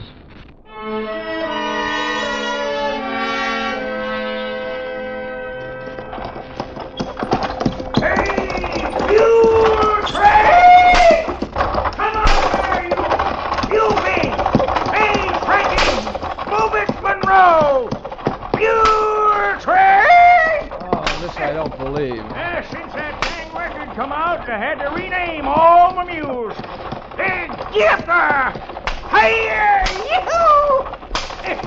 Dang fool song anyway. Now I'll get you feeling self-conscious just doing my everyday job. Say, see that big rock up ahead? Near the mouth of that little itty-bitty side canyon? Yeah, I see it. That's Halfway Rock. Means we're halfway to where we're going. I'm sorry it isn't all the way, Rock. I wish we'd get there. The sun's getting awful hot. Why, it ain't nothing, Sonny. Some days that old sun's got your tongue hanging out your fur. Gets a real nice tan. How do you stand it? Hey, what's that stomach pump doing way out here? Stomach pump? What tarnation are you talking about? That's a clever name for a light airplane. Hey, looks like he's getting ready to give us a buzz. Hey, mules! Hey, you, Monroe! A steady blast you steady. Monroe! Doggone it, he's the loudest mouth ding-ding old mule I ever did hear. Hey, here he comes. Ho there, ho! Oh, steady, boy, steady.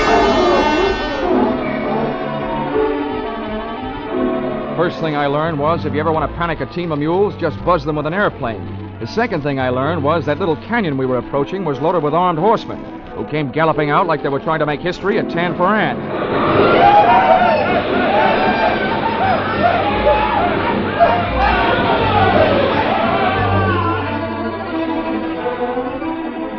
The Gunman didn't do anything to me except hold me at bay while the plane picked itself a landing and disgorged its one-man air force. Buenos dias, amigos. You don't look happy to see me. Maybe my friends scared you with their guns, eh? Hey, old man, who is this new boy who ride with you today? His name's Dollar. Right now, I wish it was Hopalong Cassidy. Well, let me introduce myself. They call me El Puerco. That's because I look like a pig. But maybe it is because I'm so greedy, too. I want what you got with you. Why, Galdern, your miserable sunbaked hide. Now, take it easy, old-timer. It's okay. All I've got on me is a wristwatch and a few bucks. Let them have them. And besides, what's he going to do with a wagon load of unrefined gold ore? You talk like a little boy. I know what you have with you, and I know where it is. It's under the seat. Little white bags. $30,000 of pure gold.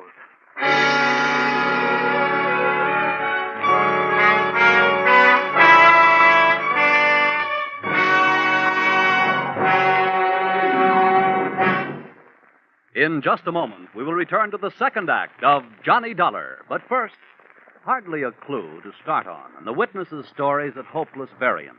That was the job that the Birmingham, Alabama police faced in the murder called the Case of the Hue and Cry.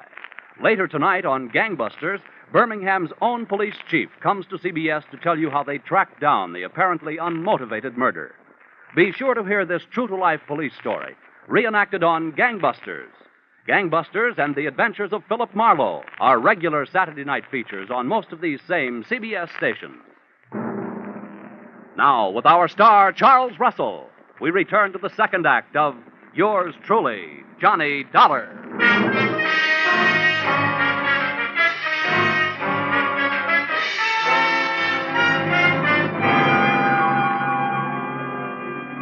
So there I was, Johnny Dollar, efficiency expert. I'd efficiently gotten myself in trouble. I was efficiently letting El Puerco walk off with a large part of your gold, and stood a good chance of efficiently getting myself shot in the belly. There we are, amigos. I feel better now the gold is in my little aeroplane.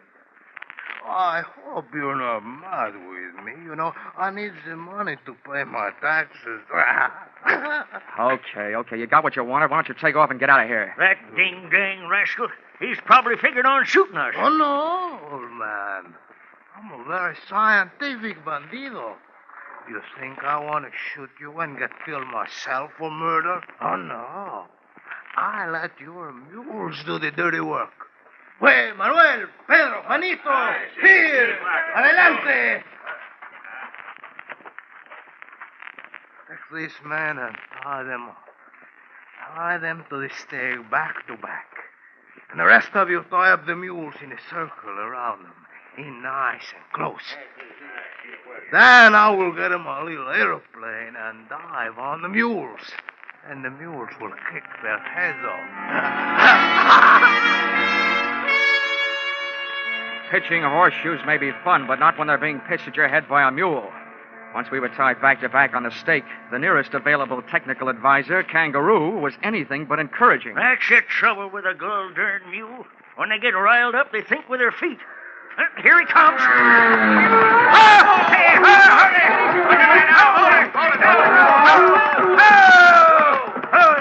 you mule, ho. There. I guess we showed him. Yeah. I ain't skunned mules 40 years for nothing. I can handle them. Oh, nice going, Kangaroo. Now, listen, Sonny, I got me idea. Yeah, what is it? Well, go something like this. Hey! Oh!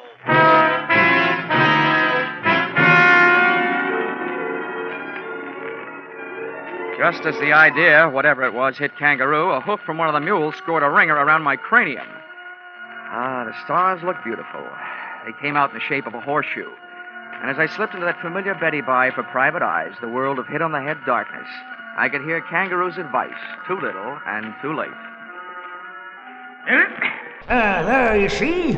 You can never trust a mule. Never trust a mule. Never trust a mule.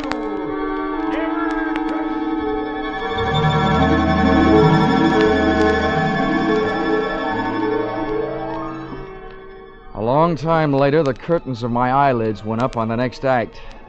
But something was wrong. The stage was still dark. The stars were still there, but not in a horseshoe pattern. I closed my eyes and dreamed some more. I was lying near an oasis in the Sahara Desert, and a beautiful maiden was bending over me, kissing me. She was breathing hard. And she could have used some sense then. Huh? What? Nugget, get away from me, you mangy cur. Nugget, get away from him. Oh, Johnny, you frightened Huh? her. What? Jackie. Oh, what are you doing out here? Well, take it easy, pal. It's a darn good thing I am out here. You getting yourself kicked in the head. Let's just say the wrong end of a horse got mixed up with the wrong end of a mule. Hey, where's Kangaroo? Where are the mules? What's going on? Johnny, relax. Kangaroo and the mules are on their way back to the mine. Oh, where's Pancho Tortilla? Who? That was a Mexican bandit out here. The greatest piece of typecasting since the Gutenberg Bible. Oh, El Puerco. Yeah. Yeah, Kangaroo told me about him. Come on now. Try to get up. Come on. Oh. Yeah. Hey, what happened to you? Your clothes are all torn. Yeah. This is Mr. Doyle's idea of a proposal of marriage. We were supposed to fly off together to South America tonight. Been planning it for a long time. Well, what made you change your mind? Oh, you know how it is. Best laid plans of mice and men. Oh, yeah. You're talking to an expert. If everything went all right for me, where would I be next week? Same time, same station. But what's your angle? I told you before. I came out to Skull Canyon to marry a man. I've reason to believe that Doyle did away with him to get his job so he could milk the mine. Well, I stayed on and acted just interested enough in Doyle to get him nice and relaxed, hoping he'd spill something. Well, so far all it's been is bragging up life in South America with him. Oh. Now, I hope you can help me. And I know I can help you. How? Well, Doyle set up a refining layout right in the mine. When the gold he's been stealing comes out, it's pure gold. Aha. Then somebody in the mine must have tipped off El Puerco. Mm-hmm, Doyle did. Oh. He and El Puerco are working together. El Puerco's job was to get the gold across the border and you out of the way. I see. Well, listen, you ever been in the mine? I mean, could you show me the way the refining layout? Oh, no. Doyle's never let me inside. Well, how about the charts of the mine? They're in the safe. I've got the combination. If we can just get in without Doyle seeing me, I can get him. Now, leave that to me. Come on, let's get going. Wait a minute. How do we get back? Well, I came out in the Jeep. Oh, my aching head.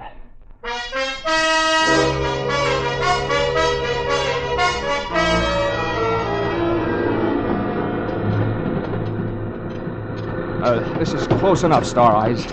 We better pull up right here. All right. Nugget, quiet. Say, the wedding may be off, but it sounds like the reception is still on. No, that's the regular Saturday night square dance. Oh. Well, look, from here, which way is the office? I'm lost. It's right over here. Oh. Come on, I'll show you. You were in it yesterday.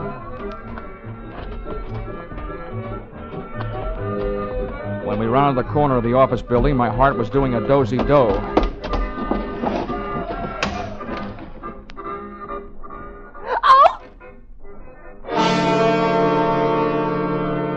The door of the safe was open, and so was the mouth of the fellow in front of us. But he wasn't saying anything.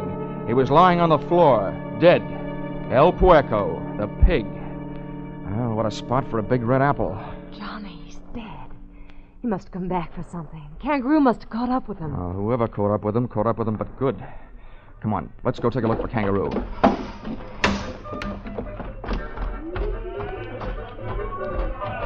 Wait. Yeah. Careful, darling. Doyle may be in there. Boy, tight spots really give that word darling a good workout, don't they?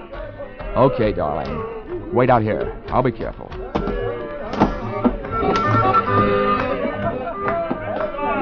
Say, partner, you seen Kangaroo around here? Kangaroo? Yeah. Well, sure. Kangaroo came in here looking for Doyle. Well, did you find him? Well, don't know. Doyle went over to the mine. Is that where Kangaroo went? Well, if I was looking for Doyle, that's where I'd go. Thank you, Bottleneck.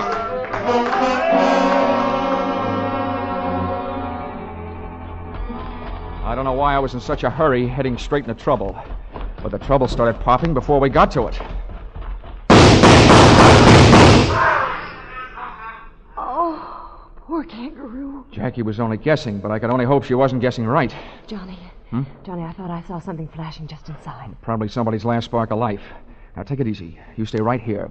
I'll move in from the side of the entrance. No, I don't... Oh, all right. Be careful.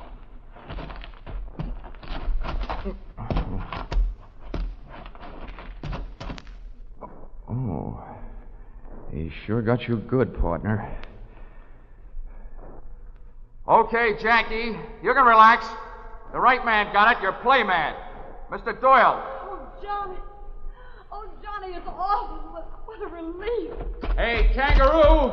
You can come on now. Everything's all right. It's us. Jackie and Dollar. Anyway, don't make a move or I'll shoot you down. Hey, what the... Harry! Stay where you are. Larry, you mean the guy you thought was dead? The guy you were supposed to marry? Yes. Oh, Larry. Larry died. I'll kill you. No. Oh, Larry. Larry, what's happened to you? I'll kill you. All right. Oh.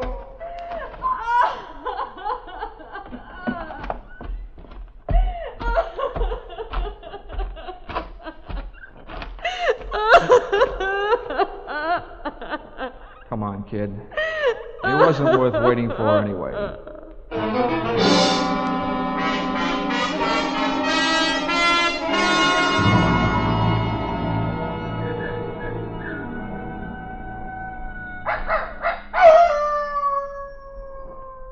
Oh, well, Kangaroo, I'm glad your first interest was feeding your mules so that you didn't get mixed up in all that shooting. Yep. Poor. Well, I'll tell you, when three bad eggs like Hodges and Doyle and El Puerco get together double-crossing each other, they all gotta wind up in the omelet. Dead. Sure feels good to get your boots off. That Larry feller thought he was pretty smart, holding up in that mine with his own private smelter, using Doyle for a front. The only thing was he didn't figure on Doyle falling in love with his woman. Yeah, who wouldn't? Say, for a young fella, you sure talk a lot. How about using some of that breath you're wasting on that kerosene lamp, huh? Quick! Right.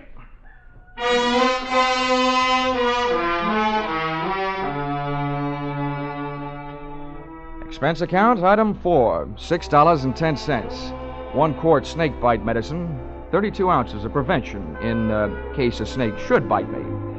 Item 5, $3.40, with which I purchased the nicest gift I could think of for a gal in Jackie Moreland's position. A telegram to you, requesting that you give her a job she very much deserved, the managership of the Skull Canyon Mine. You see, when she first found out that man she was going to marry didn't love her, she took out her affection on the territory, which makes me very sorry that I wasn't born in the state of Arizona. Expense account, item 6, $164.35. Transportation, Twin Buttes to Hartford. Expense account total, $947.99, which makes just about as much sense as you can make without making it a dollar. Signed, yours, no charge for that double talk, truly, Johnny Dollar.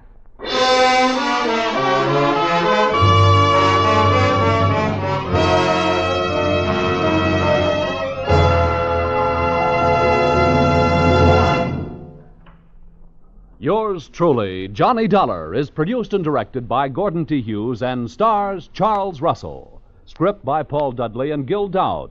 Featured in the cast were Doris Singleton, John Daner, Willard Waterman, Fred Howard, and Don Diamond.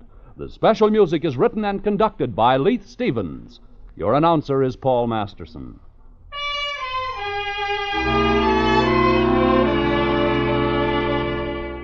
Be sure to be with us at the same time next week when another unusual expense account is handed in by... Yours truly, Johnny Dollar.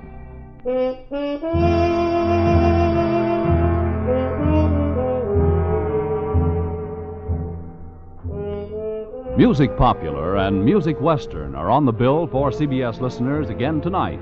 Vaughn Monroe and his band will present the 5 top tunes of the week, plus Army and Navy marching songs, Anchors Away, On Brave Old Army Team, and many others.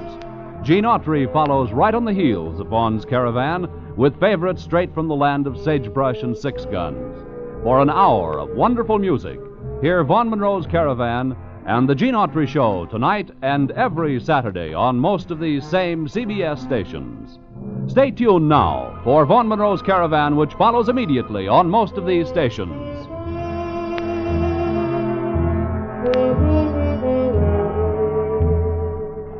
This is CBS, where yours truly, Johnny Dollar, meets adventure every Saturday night, the Columbia Broadcasting System.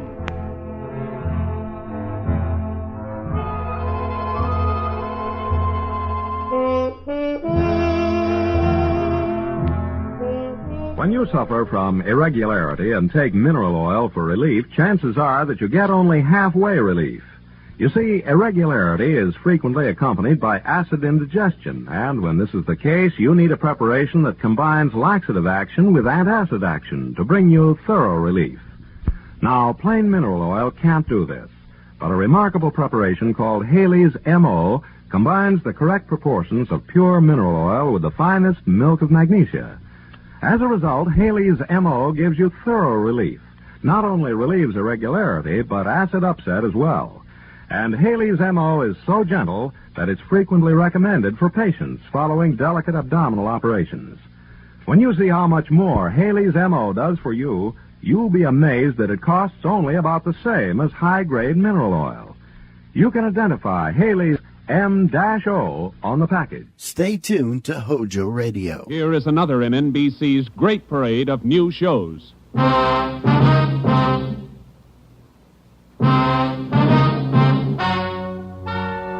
Ladies and gentlemen, the story you are about to hear is true. Only the names have been changed to protect the innocent. NBC brings you Dragnet.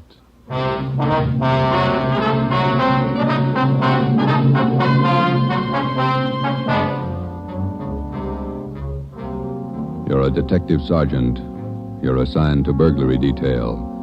A sudden wave of jewel thefts is sweeping the city. In 16 days, 16 burglaries have been committed, one each night. They bear the same trademark. Thousands of dollars of jewels are missing. The thief is a master at his trade. Your job, get him. Dragnet, the documented drama of an actual crime, investigated and solved by the men who unrelentingly stand watch on the security of your home, your family, and your life. For the next 30 minutes, in cooperation with the Los Angeles Police Department, you will travel step by step on the side of the law through an actual case transcribed from official police files. From beginning to end, from crime to punishment, Dragnet is the story of your police force in action.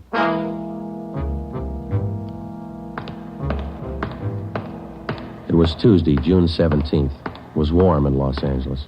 We were working the day watch out of burglary. My partner's Ben Romero. The boss is Ed Backstrand, chief of detectives. My name's Friday. I was on the way into work that morning, and it was 7:53 a.m. when I got to room 45. Burglary detail. Hi, Joe. How are you, Walker? Gonna be a scorcher out today. Yeah, just like yesterday. Ben in yet? I think he's over in communications picking up the mail. Thanks. You guys been busy? Yeah, kind of. Jewel thefts. Anything big? No big hauls, but he's consistent. 16 nights in a row. Same guy? Think so. Same M.O. Yeah, everybody's got troubles. Gotta check some records. See you later, Joe. Okay, Willie. Burglary Friday. Yeah. Okay, Mike, soon as Ben gets back. He's picking up the mail. Right, bye. Hi, Joe. Hi, Ben. Hannon just called. Chief wants to see us. Take a look at these first. What do you got, overnight reports? Yeah, here, these two. Yeah. 2 of them. 3 diamond rings, 1 sapphire, 1 necklace, jade. Big haul. Look at the other one. Lady's watch, diamond band, emerald bracelet, tourmaline brooch. What's tourmaline, Ben? I don't know. Must be valuable. It's gone. Let's see. Owner left house about 9 p.m., returned about 1:30 a.m., found property gone, scratches on the door. Probably using the cellophane method. Hasn't missed yet. 2 in 1 night. Well, he's picking up his pace. Must have a bag full of loot somewhere, whoever it is.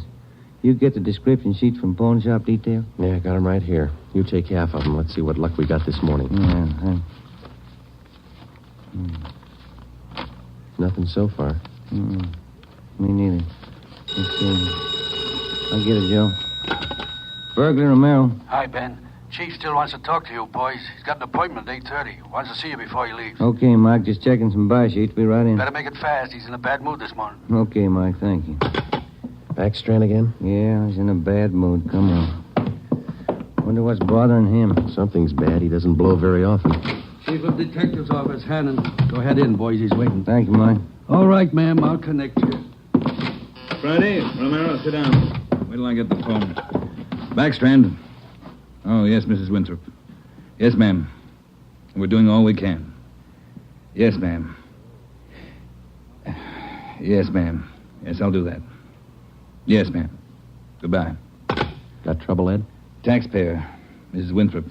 You two ought to remember the name. We do, Skipper. 10 days ago, somebody lifted $2,000 worth of diamonds from her bedroom while she was at the symphony.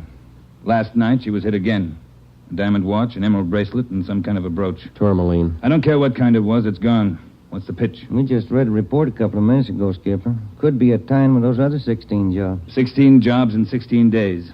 You haven't got a lead on the thief yet? Nothing shows up. No prints, nothing. What about the pawn shops? Nobody's tried to soak any hot stuff as far as we know. We double-checked the detail. We got every hock shop in town on the alert. Whoever it is, they've got to try to pawn the stuff sometime. Unless they're going to give diamond rings for Christmas presents. And they haven't tried the pawn shops yet, Skipper. We're sure of that. Look, 16 burglaries in 16 days. Jewels and watches. Good ones.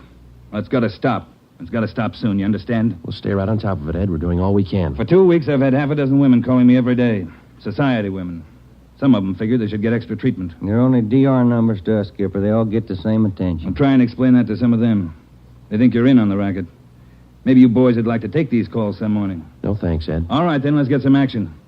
Keep the pawn shop operators on their toes and get after every known fence in town. That's all. I've got an appointment. All right, Ed. Check you later. Holding a call for you, Ben. Oh, thank you. Hello. Oh, hi, Max. What? Well, hold it. Be right down. First break, Joe. What do you got? Necklace and a watch. Both of them on the stolen property list. Where? Henry's Pawn Shop. 5th and Main. 6 minutes later, at 8:25 a.m., Ben and I drove up in front of Henry's Square Deal Pawn Shop. Quick cash, no red tape, watches bought and sold. The proprietor was Max Murphy, an old friend of Ben's. Well, pal, of all days, it had to happen yesterday. Took the day off and went fishing up at Big Bear. I left my nephew in charge, Harry. A real knothead, that kid. How do you mean, Max? Joe, if I told him once, I told him 101. Whatever you do, whatever they come in with to Hawk, check it with the list. Check it with the stolen property list. What does he do? He forgot. He forgot. Oh, a real knothead, that boy. How old is he, Max? 32. A real knothead. I checked the slips from yesterday. Then I checked the stolen property list. There it is. Hot stuff. When did the stuff come in, Max, do you know? About 4 o'clock yesterday afternoon. Can we look at it? Oh, sure. Back here behind the counter. There it is. Did you check out the serial numbers on the watch yet, Max? When I found out, yes. They match to a T. All right, let's see. Yeah.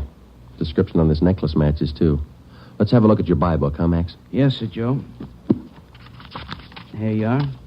There's a deal right there. Here? Yeah, that's him. That's how he gave his name. Walter Tracy, 132.5 Blackstone Court, Los Angeles. Let me check the book for the description, Max. Oh, sure. Yeah, here. Mm-hmm. Okay, Max, thanks. We'll be checking with you later. Sure, Joe. Anytime. Sorry. All right, Max. See you later. You fellas take it easy. Right.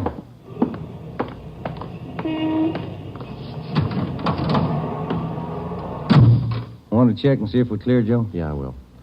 80K to Control 1. 80K to Control 1. Are we clear? Control 1 to 80K. Stand by. Good lead, Joe. Got a description in here. Yeah. It's too bad Max's nephew had to slip up. Control 1 to 80K. Call your office immediately. Call your office immediately. KMA 360. Wonder what that's about. I don't know. I'll call in. You got some change? I'll use Max's phone.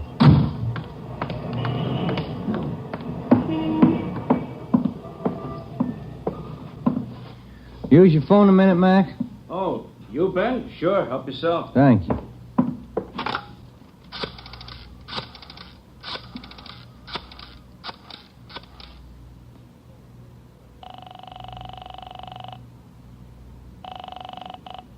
City Hall. 2524. 2524.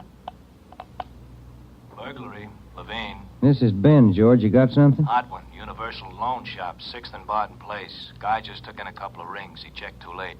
What you mean? He checked the form after the guy left. It was signed Walter Tracy.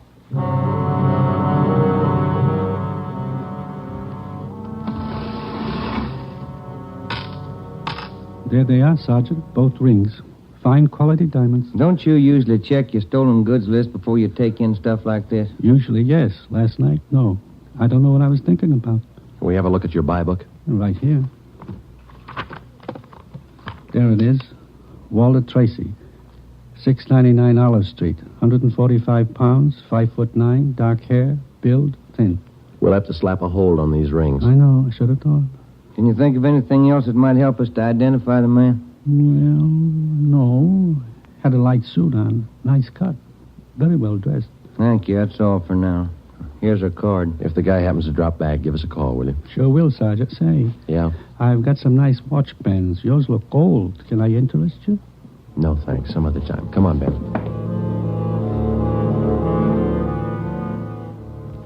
That afternoon and the following morning, despite our alert and our warnings, 2 more pawn shops called in with reports of stolen watches taken in. We checked them out. The serial numbers on the watches matched those on the stolen property list. On the pawn shop account books, the loan was listed under the name Walter Tracy. The addresses were given as number 12 St. Vincent Place and 700 East Flower. The descriptions of the man were the same. Slight build, well-dressed, about 145 pounds, 5 feet 9 inches tall, dark wavy hair. We had the name and description distributed to every pawn shop in Los Angeles and surrounding communities. Through our informants, we checked up on every known fence in the city. For the next 2 nights, we received no reports of stolen jewels. That made up for the double burglary the night before. On June 19th, the box score read 18 successive nights, 18 successive jewel burglaries. At 3:25 in the afternoon, Ben and I sat down to check over the late incoming reports. Got anything, Joe? No, not yet, no. Nothing here. Maybe the guy's left town. Nope. No such luck. Take a look. That's it, number 19. He may set a record. Well, he's making monkeys out of us, isn't he? Look, man's watch, lady's watch, Chinese amber necklace, diamond shirt studs, and a bracelet with 2 large rubies. He's getting ambitious. How's the value listing? I see. $1,800. 1 haul. I'll get it. Burglary Friday. Yeah. What? Yeah. Be right down. Stall him. Let's go, Ben. Where? Kaplan's down on East 2nd. Walter Tracy's in there now, trying to hock a gold watch.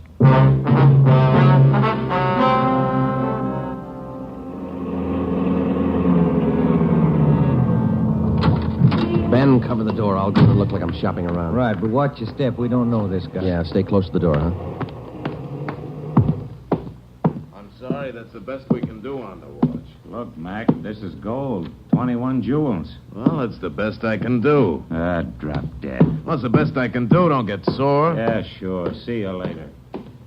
That's him, Sergeant. Walter Tracy. I stalled him as long as I could. All right, I'll check back with you later. Did you spot the guy that just came out? Yeah, I went up the street. Let's follow him. Hustle it. You spot him, Ben?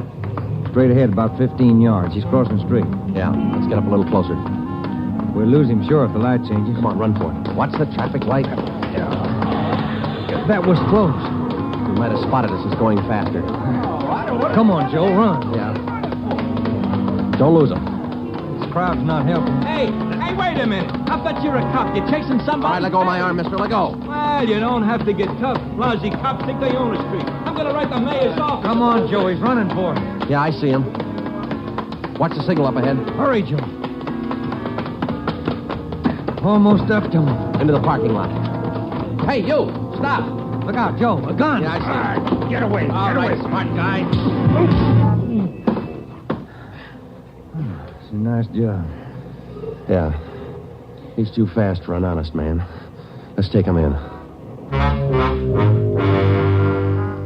When we got back to headquarters, Walter Tracy was under technical arrest. We took him directly to the interrogation room. We searched him thoroughly. We had him take everything out of his pockets and put it on the table. Then we had him take all the money he had in his wallet, count it out, and hold it in his hand. What is all this routine? That's all the money you have on you? $47.17, right? Yeah. Okay, keep it in your hand. Ben, shake him down. All right, Tracy. Take off your coat, shirt, tie, and your shoes and socks. What kind of a pitch is this? I'm no hood. Take 'em off. Two-bit cops. You're not pinning anything on me. I don't care what you do. Sleeves, pockets, lining. Nothing in the coat, Joe. Get his shirt. Take it light with the threads, huh? Costs money. How about the trousers, Ben? Let's see. Cuffs, pockets. No. Let me get the belt. Zipper on the inside of the belt? No, it's clean. Shoes are okay. All right, Tracy, let's see the soles of your feet. I hope you don't mind. They're dirty. Why don't you take a shower? Let's see. All right, Joe, nothing. Put your clothes back on. Yeah, thanks. All right, you. What's your name? Huh? I said, what's your name? You telling jokes? Walter Tracy, you know that. Your real name.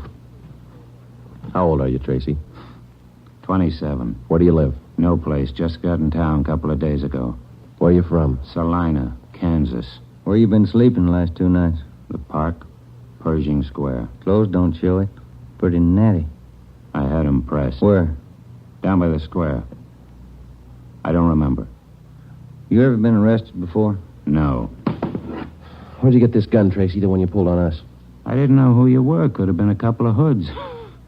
You kind of look like it. Where'd you get the gun? I won it in a crap game coming out on the train. Where'd you get the watch? Graduation present. You want to run a make on him, Joe? The gun and the watch? Yeah, I'll call him. Go on, check.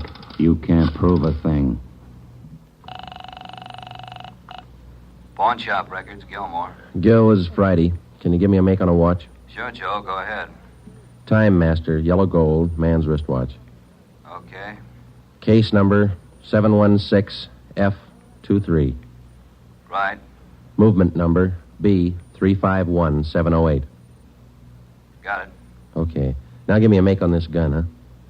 32 S&W automatic. Serial number 579461. Okay. Call me back? Right. What's your station number? 2572. I'll ring you, Joe. Thanks. Having fun? What'd you do with all those jewels you stole? When do I get out of here? I don't think you're going to get out. You got nothing on me. How tall are you, Tracy? Get your tape measure. 5'9". How much you weigh? 140. I'm 27. My name's Walter Tracy. I come from Salina. I've been in town 2 days, and I don't know what you guys are talking about. You sound smart. You don't act it. And you're flying blind, copper. What'd you do with those jewels you stole? I don't know what you're talking about. What color are your eyes? I don't know. I'm colorblind. What color would you say your hair is?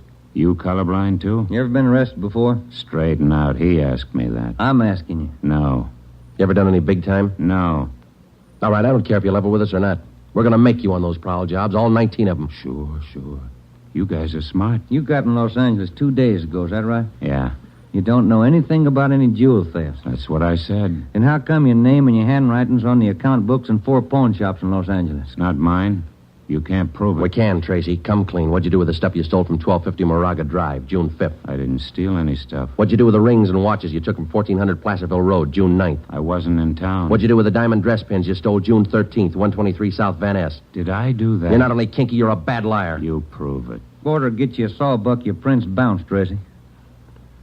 Our handwriting man's gone to work on those signatures of yours. You haven't got a chance. Now, come on. Where'd you hide this stuff? You can't prove a thing. Where'd you say you've been sleeping the last 2 nights? In the park, Pershing Square. You want a map? Clothes sure look nice. I said I had 'em pressed. But you can't remember where. No, I can't remember where. That a crime?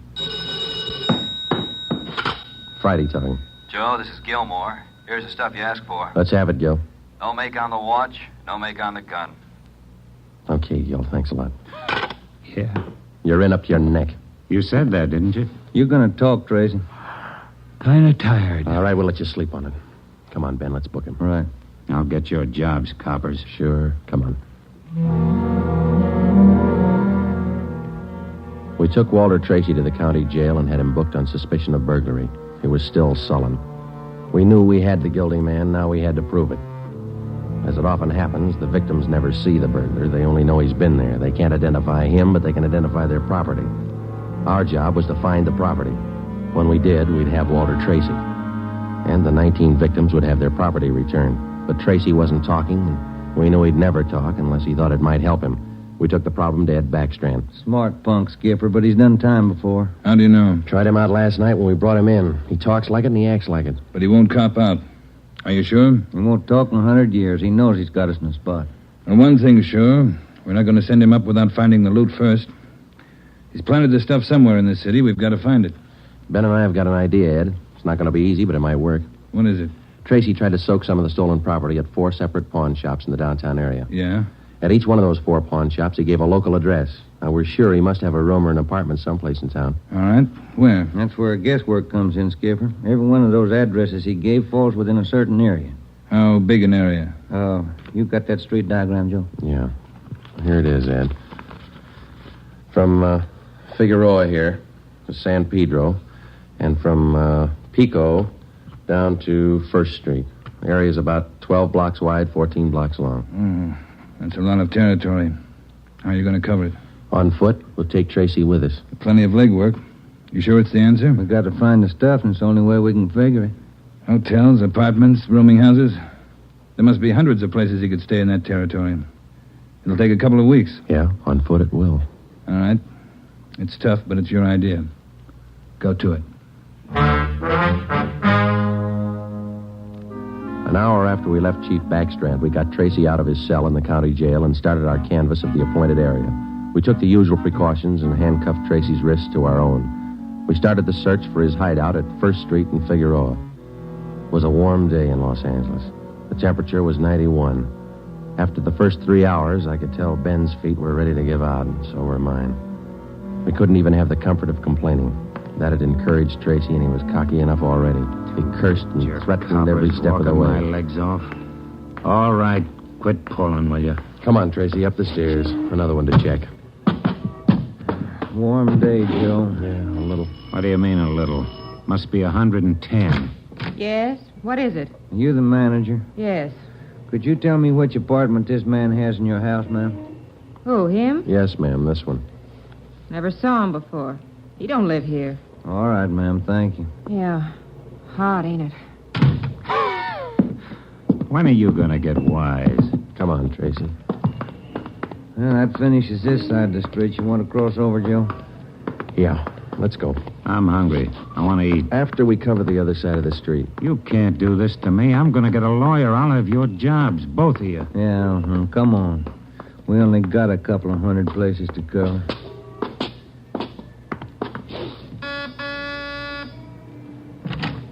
Hi, gents. What can I do for you? You the manager? I run the place, yeah. Which room does this man have in your place? Him?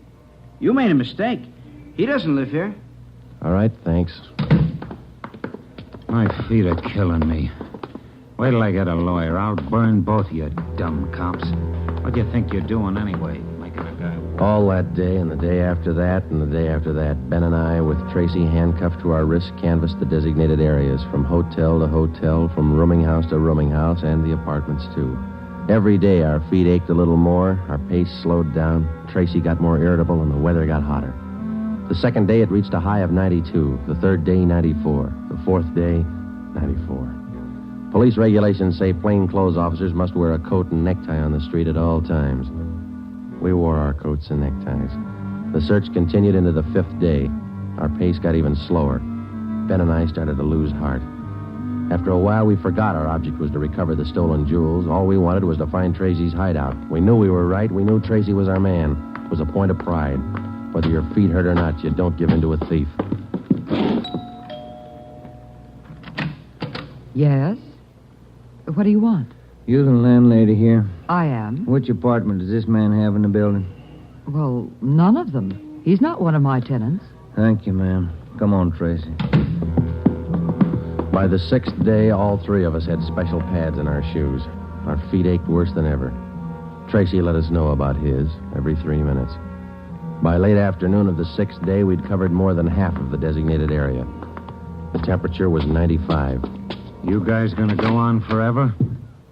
I'm sweating like a horse. I'm getting tired of your moaning. That looks like the manager behind the desk. Yes, sir? You the manager? Yes, sir. What can I do for you? Can you tell us which room this man has in the hotel? Him? Mm-hmm. He doesn't live here. Hey, you fellas look awfully warm. Like to cool off in the lobby? Rare condition. No, thanks. I'm hungry. When do we eat? You're always hungry. You got the biggest mouth on a cop I ever saw. Oh, All yeah. right. Yeah. I'm hungry. I want to eat. Now. Wait till I give this story to the papers. Mistreating innocent guys. They'll break you. All right. Come on, up the stairs. I'm going to get a lawyer tonight. I'll show you. Yes? Why, Mr. Baker, where have you been? We questioned the landlady, a Miss Elizabeth Hunter. She told us that Baker, alias Tracy, had rented an apartment from her about 2 months before. That's all the information she could give us. Tracy clammed up. He would admit nothing. We asked Miss Hunter to accompany us as a witness. We took the elevator up to Tracy's apartment on the 6th floor. Miss Hunter, Tracy, Ben, and I. Down this way. Here. Do you want me to open it? Please, Miss Hunter. What? There's a girl. Walter? What is it, Walter? I told you to get out of town if I didn't come back. I didn't want to leave. I didn't want to leave without you. I thought you slept in the park. Take a jump. Where's the stuff hidden? All right, Ben, handcuff him to a chair. The girl behind him. We'll find the stuff ourselves. All right, Tracy. All right, you next. I haven't done anything neither, see, you can't prove it. Billy, shut up. That's better. No talking between you two. If there is, we'll separate you.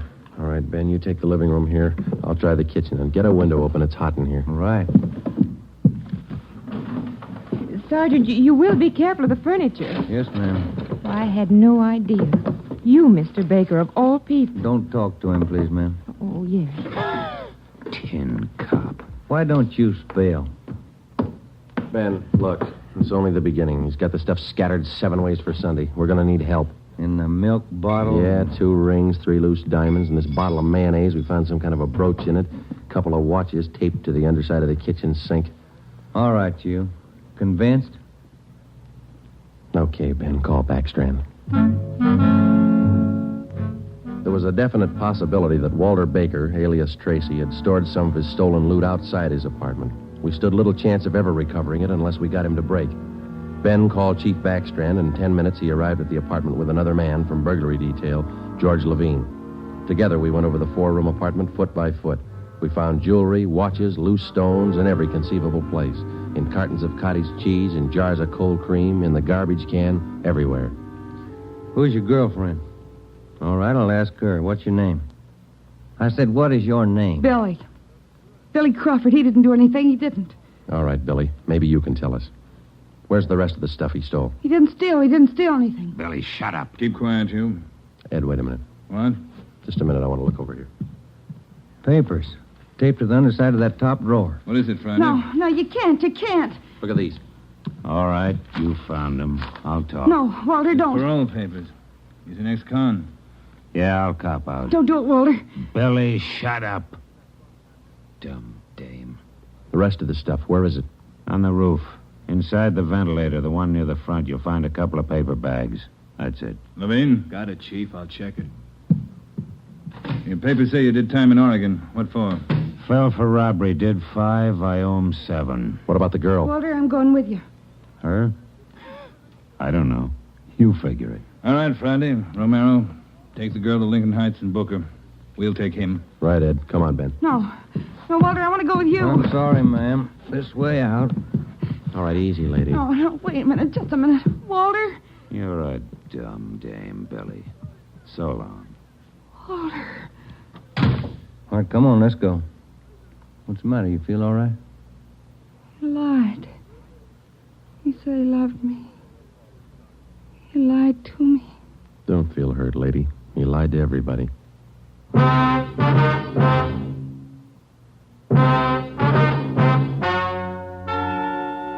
The story you have just heard is true. Only the names were changed to protect the innocent. Walter Baker, alias Walter Tracy, was tried and convicted on 3 counts of first-degree burglary and received the maximum sentence prescribed by law. He is now serving out his term in the state penitentiary. A hold has been placed on him by the state of Oregon, where he will serve out 7 years for violation of parole. Billy Crawford, Baker's accomplice, was tried and convicted of receiving stolen property and is now serving time in the state penitentiary for women.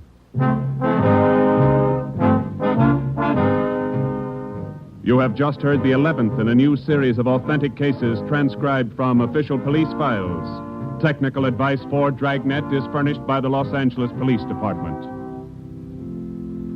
Tonight's program is dedicated to Warden Clarence A. Larkin of Folsom Prison, Sacramento, who, on the evening of September 24th, 1937, gave his life so that yours might be more secure.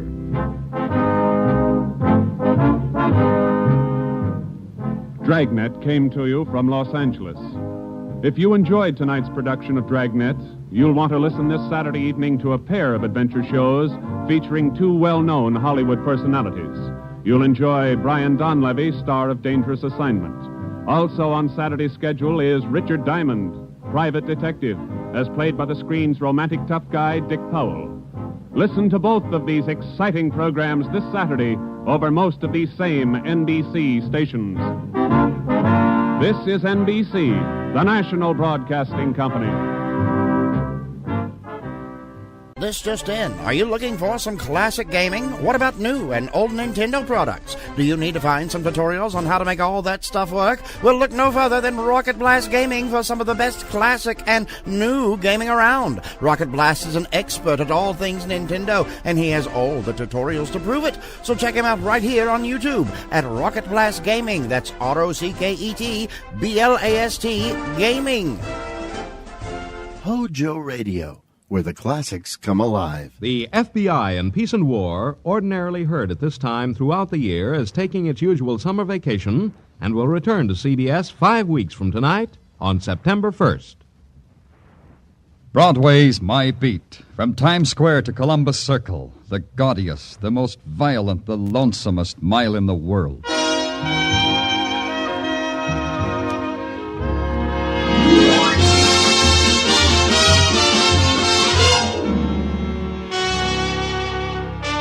Broadway's My Beat, with Larry Thor as Detective Danny Clover.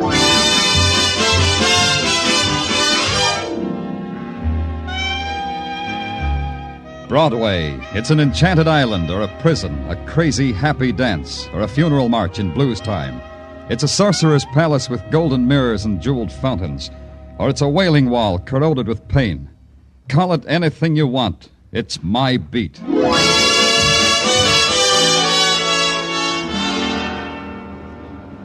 One of the ways to get on My Beat is to infiltrate through the grim lines of people trying to buy tickets to South Pacific. Those people are going to mutiny someday. It was about 9 in the morning, and a good thing happened to me. The good thing was a kid named Paul Thomas. A sweet kid, a gentle kid. A kid who'd wrapped himself in iron to stall off the pain so many people handed to him for free. Mr. Clover, could I talk to you for a minute? Sure, Paul, sure. Any place, any time. How about in the lobby here? Okay, lobby it is.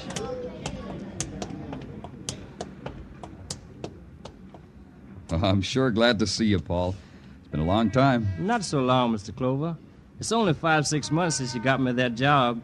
Maybe 7 months since you caught me breaking into a store. Who remembers what happened 7 months ago?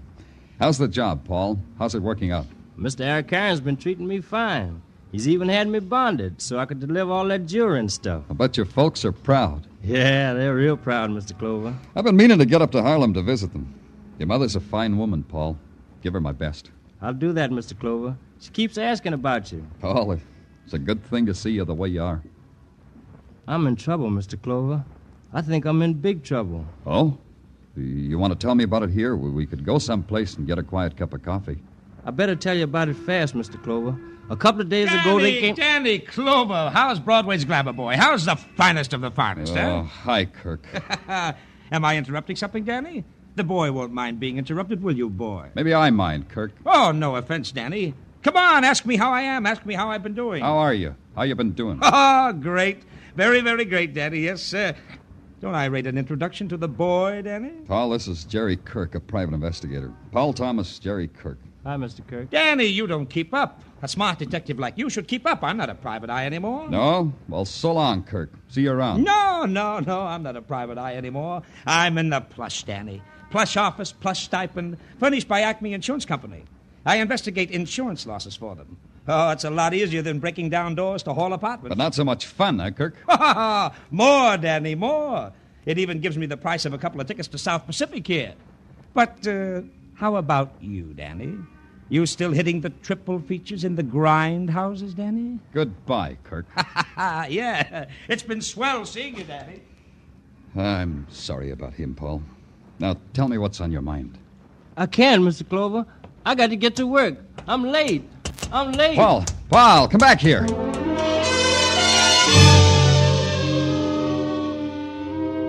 That's how the day began, with the kid starting to tell me of big trouble and then running away. It was about 5 when Paul's big trouble started to catch up with me. A patrolman leaned out of a squad car and handed me a slip of paper. J. Arakarian, the paper said. It said the Paramount Building, and at the bottom it said urgent. I'd been there before. J. Arakarian, lapidary and dealer in precious gems, was on the 14th floor. You went through a door and past the beam of an electric eye and waded through a carpet to a desk and an olive-skinned girl with tight black hair. You gave your name and you got nodded past another beam and some carved oriental wall hangings to a young man, morning coat cut to hide the lines of his shoulder holster, and sneer cut to fit the scar that ran from his eye to the corner of his mouth. Then a chaperoned hike through another doorway. And there he was, J. Arakarian, impeccable in ascot, striped pants, and a Legion of Honor ribbon in his satin lapel. He had another thing, a guest. I asked Mr. Jerry Kirk to be with us, Lieutenant Clover, because his interests lie in the same direction as ours. Hiya, Kirk.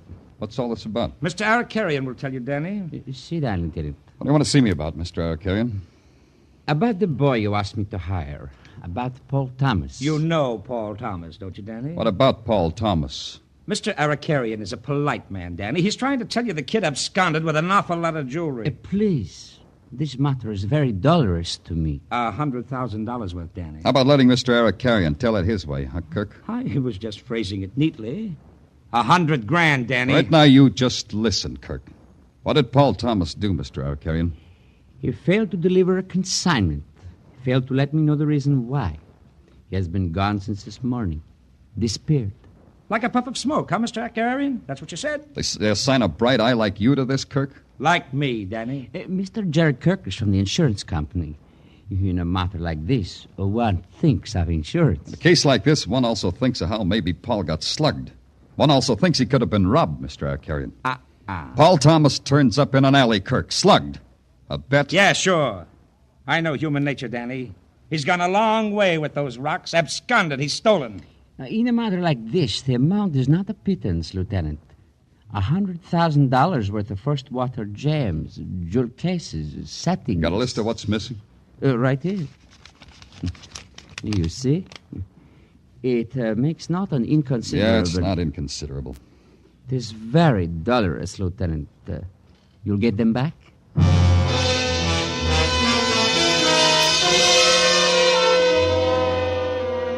Dolorous means it can make you cry. But Arakarian's dolorous was different from mine. His was $100,000 he'd lost. Mine was a boy named Paul Thomas that maybe I'd lost. But it was still only a maybe. I had two things to do. Turn the list of missing jewels into headquarters, which I did, then call it Paul's home in Harlem.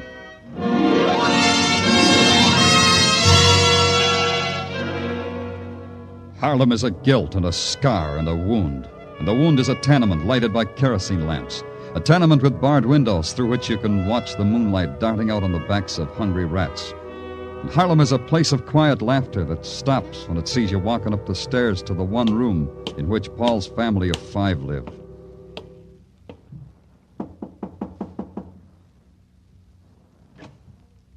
Yes? Oh, it's Mr. Clover. Hi, Mrs. Thomas. I hardly expected to. Please forgive the way I look. Oh, you look fine, Mrs. Thomas, fine. May I come in? Why, of course, of course. The children are outside playing. That's just as well, Mrs. Thomas. I want to talk to you. Please sit down, Mr. Clover. Soup? Is it about Paul? Why did you see him last, Mrs. Thomas? This morning. He stopped by on his way to work. Is there anything... He doesn't live here anymore? No, Mr. Clover. Paul's a man now, and he needs a place of his own. Where is it, Mrs. Thomas? Is my boy in trouble, Mr. Clover? Well, we don't know. I don't think so, but I have to be sure. Where's his place, Mrs. Thomas? It's a rooming house on 137th Street, 26 East. It's clean. You can actually see the sun. Paul couldn't do anything wrong. Not anymore, Mr. Clover. Paul's good. He's good. He hasn't been by here tonight. No, but that doesn't mean anything. Lots of times he doesn't come by at night, but he'll be here in the morning. He's always here for breakfast in the morning. Well, I think I'll run over to that address you gave me, Mrs. Thomas. I'm sorry I can't stay and visit with you. You'll let me know about my boy, Mr. Clover. Whatever way it is, you let me know. It'll be all right, Mrs. Thomas. It has to be all right. Outside, it was 1 block north and 2 to my left of the subway station at 125th and Lenox. In those 3 blocks, you could feel the breeze from the East River fighting a losing battle with the heat. But it wasn't the heat that stopped me. It was Squad Car 15, Patrolman Florio at the controls. Not bad, Florio. 3-point landing. Hi, Lieutenant. Come on, get in. Thanks. You headed uptown? Well, that depends, Lieutenant. Wherever you say. Uptown. You better call headquarters first. I've been cruising, looking for you. Headquarters said you were in Harlem. Yeah, call him, Florio. Sure. Patrol Car 15 calling headquarters. Come in. Patrol Car 15 calling headquarters. Headquarters receiving Patrol Car 15. Go ahead, 15. I take it, Danny. Yeah. Danny Clover speaking. Danny, Tartaglia speaking. About that Arcarian robbery. Guy named Jerry Kirk called you. Yeah? Said he wanted you there when he took Paul Thomas. Oh, where's all this taking place? 137th Street, a condemned tenement, 3 houses underneath the northeast corner on Lenox. 10 o'clock, the guy said. That's right now, Tartaglia. Thanks. Let's go, Florio. You heard the man. Right. Florio. Yeah, Lieutenant? You're only giving me a lift down the block. Turn off that siren, huh?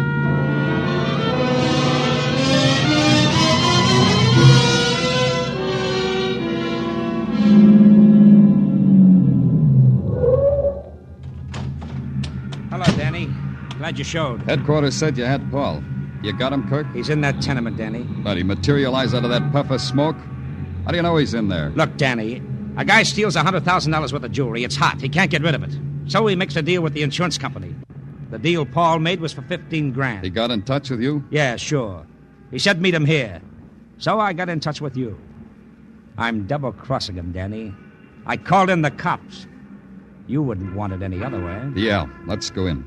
And Kirk, keep your gun in your pocket. Danny, you know I seldom carry a gun, and tonight's one occasion when I don't. Come on.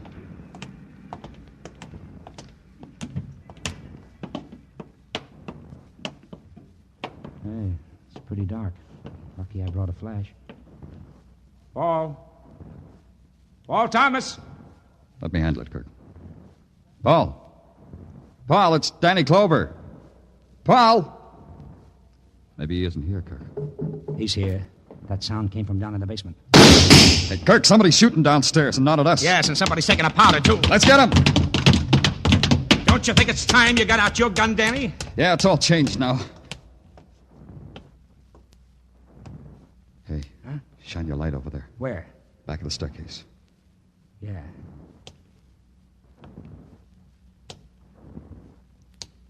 Hey, Danny. A body. Danny, look, he's got a gun.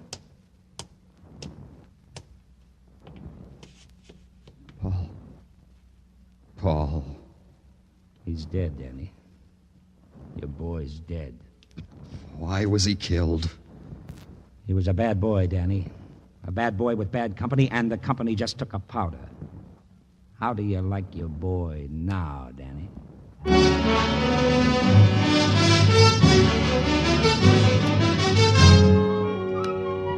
You are listening to Broadway's My Beat, with Larry Thor as Detective Danny Clover.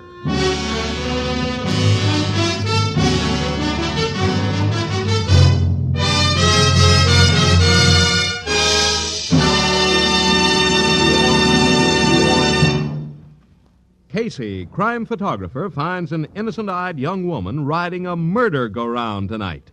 As he joins her, His girlfriend, reporter Ann Williams, and Ethelbert, the magnificent bartender, caution him to go slow. For a merry ride with murder, join Casey and his pals tonight. And also be around for Second Class Passenger, another thrilling study in Escape. Crime Photographer and Escape are Thursday night features of most of these same CBS stations. Now, back to Broadway's My Beat.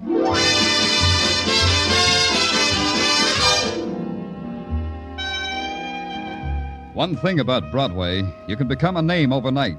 All you have to do is have 3 current wives or ride 4 winners in a row. Or you can do it the way Paul Thomas did. Get caught up in a $100,000 jewel theft. And keep your mouth shut about it by being found dead in a Harlem tenement.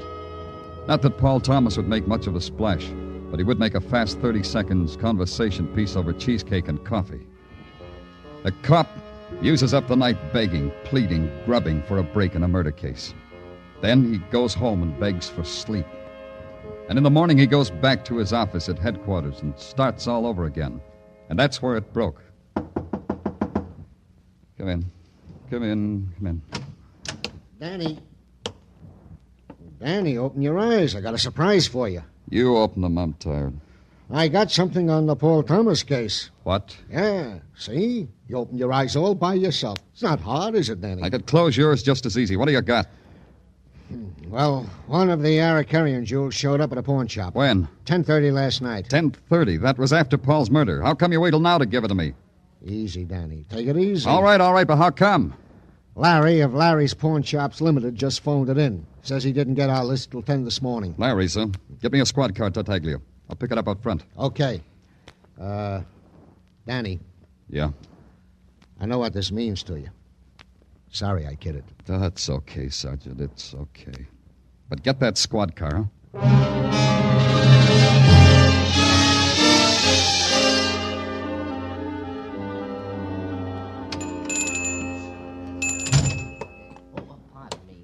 Danny, boy. Danny, you. This is quite an honor. Hi, Larry. Hi. I could have saved you the trip if you just called me. You needed the air. Okay, Larry, what do you got? Danny, do you mind stepping in the back room? I'm trying to close a deal. Sometimes it embarrasses my clientele to see me consorting with a detective. Ain't it a shame? Give it to me, Larry, and quick. Oh, Danny, this isn't like you. You want me to show you what I can really be like? Okay, Danny. Okay, I'll get it for you. Think it over, mister. I'll be right with you. Here it is, Danny. Here, you see? This diamond ring matches up exactly with the one on the Arcarian list you boys sent me. If I say so myself, it's a beauty. Yeah, but who pawned it? It's on the ticket.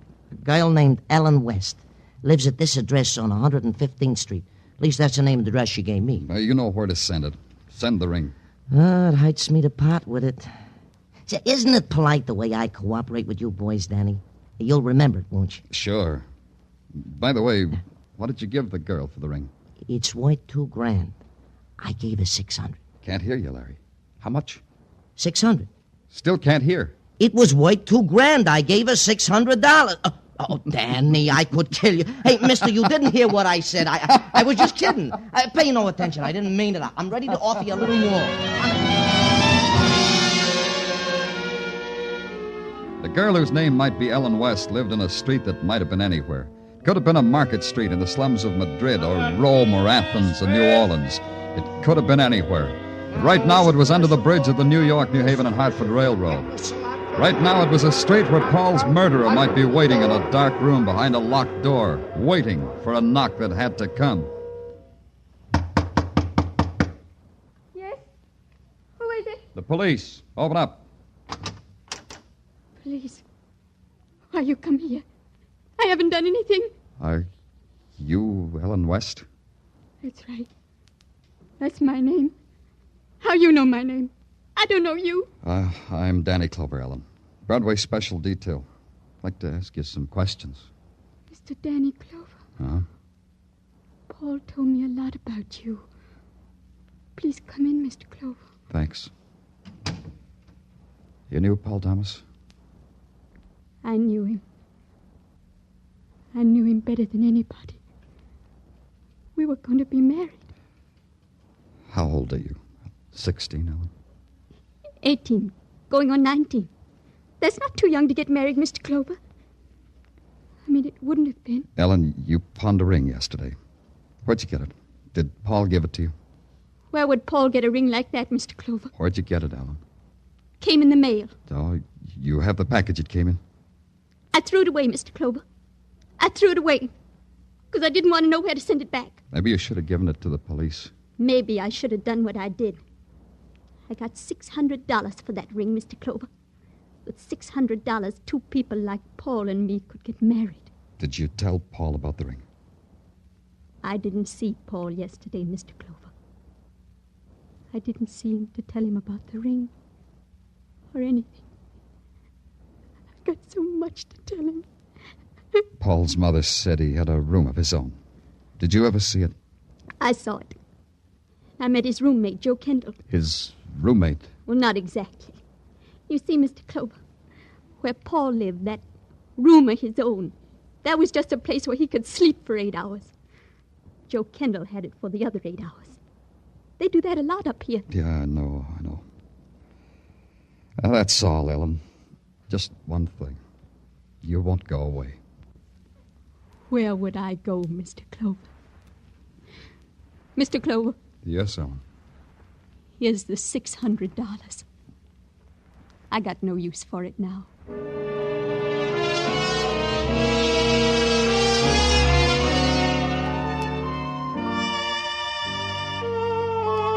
The hotbed address of Paul's roommate, Joe Kendall, didn't pan out, but a suddenly forgetful landlord suddenly regained his memory when he put on a pair of wire-rimmed glasses and examined my police badge. His cooperation from that instant was a thing of joy. Joe Kendall was working right now, mister. Joe Kendall worked in the change booth in the subway station at 59th Street.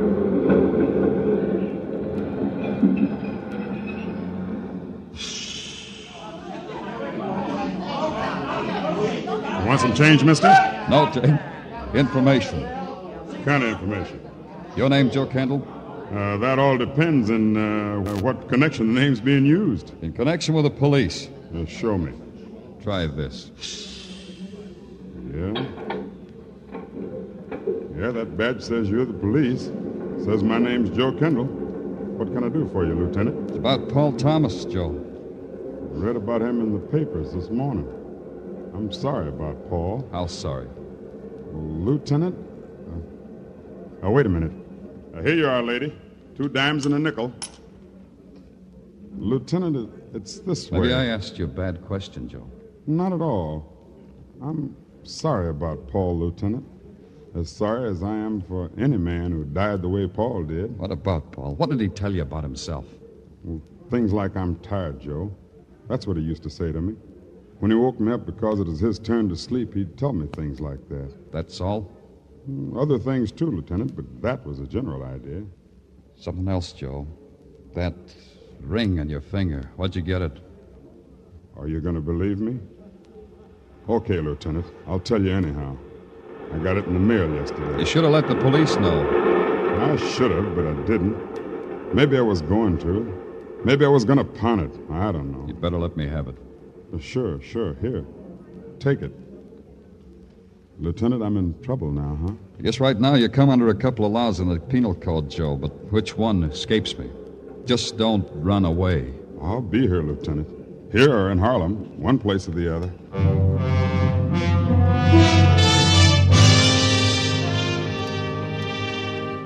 It was a decision I had to make about the girl Ellen West and about Joe Kendall, and it was a decision I made. They turned up with a part of the missing jewelry and a strange story how they'd got it, and I didn't book them. I didn't put a tail on them. If they told the truth, it gelled an idea that was shaping itself. If they'd lied, I'd know it before the day was over. Back at headquarters, I made out my report that way and turned it in. Then there was nothing to do but trade stares with Sergeant Tartaglia and wait for the report from the technical boys. Well, I don't know, Danny. I don't know. I'm not sure you did the right thing. Those two might have been holding back. Technical lab reports, Lieutenant. Ballistics, chemical, prints, all of them. Thanks. Okay, Lieutenant. Ballistics, nothing.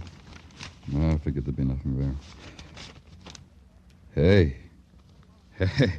So long, Tartaglia. Hey, Danny, where you going? Take a look at those reports. They'll make your red face even redder.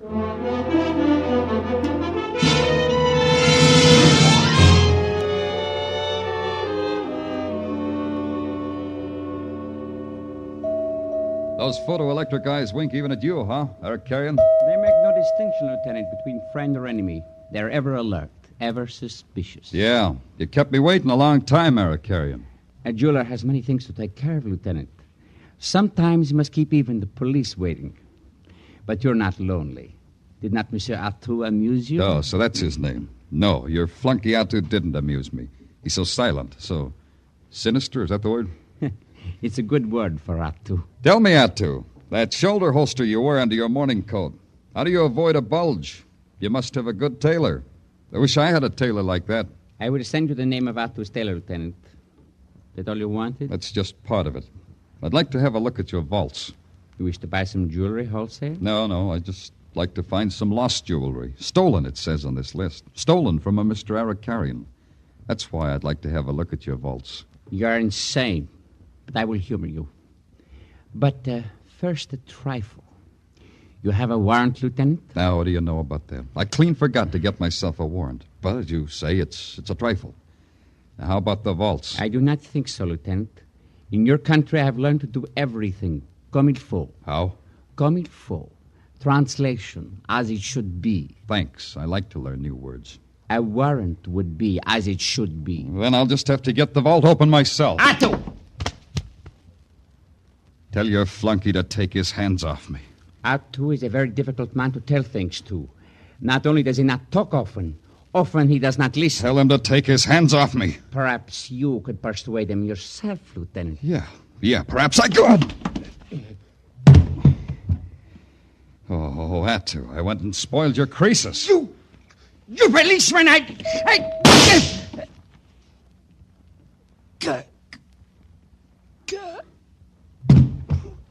Well, Kirk, the eminent investigator, today on occasion for carrying a gun. You didn't have to shoot Eric Carrion. I did, Danny. To save you from getting knocked off, I had to do just that. Save me? What are you talking about? Well, look at him. Look at Eric Carrion's hand. He was just getting ready to pull a Luger. Yeah. Okay, Kirk, this wraps it up. Let me have your gun. What for? Ballistics will want it to check it against the slugs in the body. But you saw me shoot him, Danny. The gun, Kirk. Are you off your rocker, Danny? The gun. I've got a permit for this gun. The gun! Oh, ow. Yeah. Thanks for the gun. Oh, sure. Sure, Danny, now that I know you were sincere about wanting it. Well, like you said, this wraps it up. You figured it a little ahead of me, that's all. Tell me how. Oh, easy. Eric Carrion never parts with the jewels and reports them stolen for insurance money. Yeah, true. Tell me, Kirk, how do you figure Paul Thomas figures? Also simple.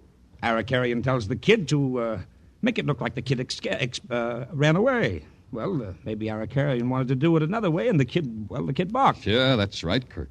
Paul came to me yesterday and started to tell me he was in trouble. It adds up, huh? It adds up neat. You know what else?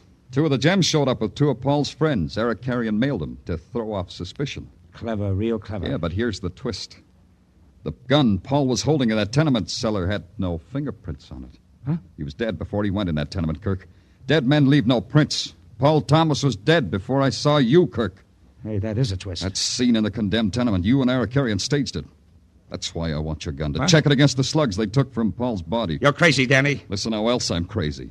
You killed Paul. You propositioned him and he'd have none of it, so you killed him. And you killed Eric Carrion so he wouldn't implicate you. You stink, copper. You stink, but you won't take me. I've been waiting for you to do that, Kirk. Waiting. Ow! That's for Paul. For Paul. For Paul.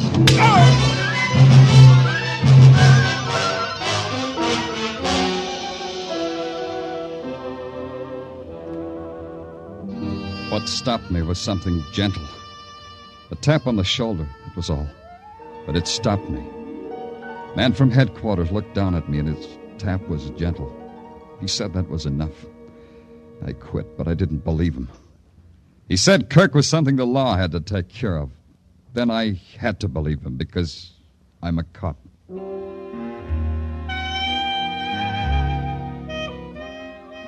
In the mid-afternoon heat, Broadway is a desert littered with mirages of what might be men or women.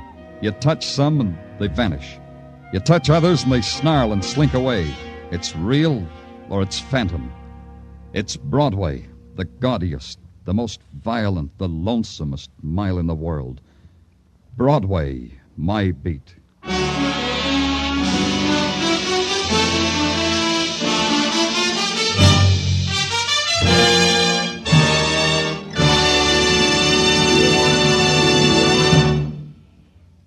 Broadway's My Beat, with Larry Thor as Detective Danny Clover, is produced and directed by Gordon T. Hughes, with script by Morton Fine and David Friedkin. Musical direction is by Lud Gluskin. Be sure to join us next week, same time, same station, for Broadway's My Beat.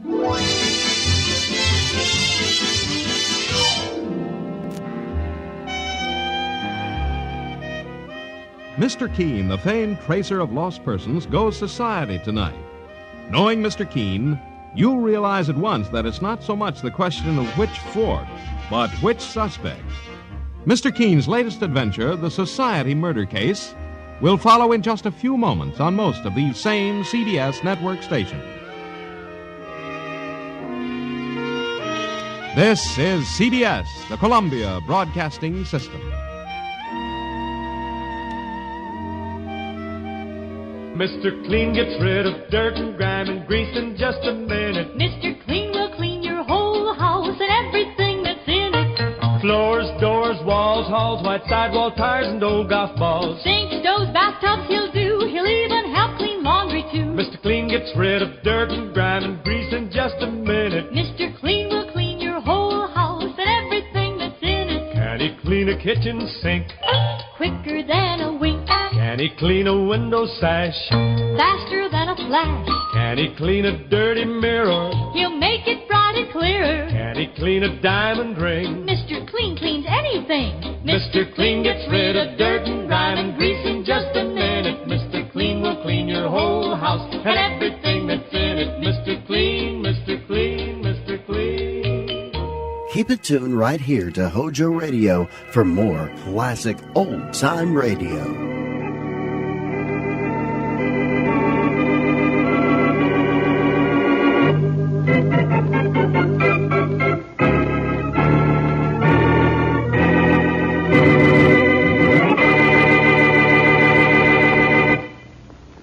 Sit down, Mary. Make yourself comfortable. This isn't a social call.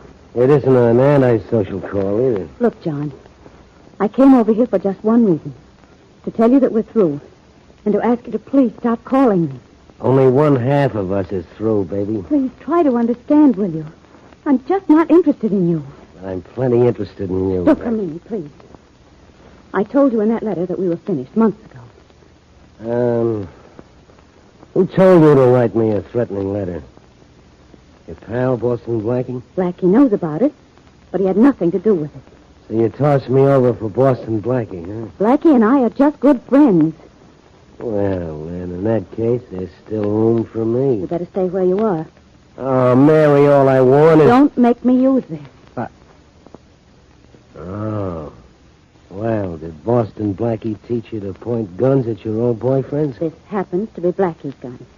He told me I might need it, and I think he was right. But, of course, you won't use it. If you don't stay where you are, I certainly will.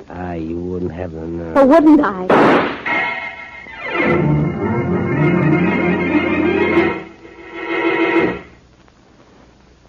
Now, Richard Colmer is Boston Blackie, enemy to those who make him an enemy, friend to those who have no friends.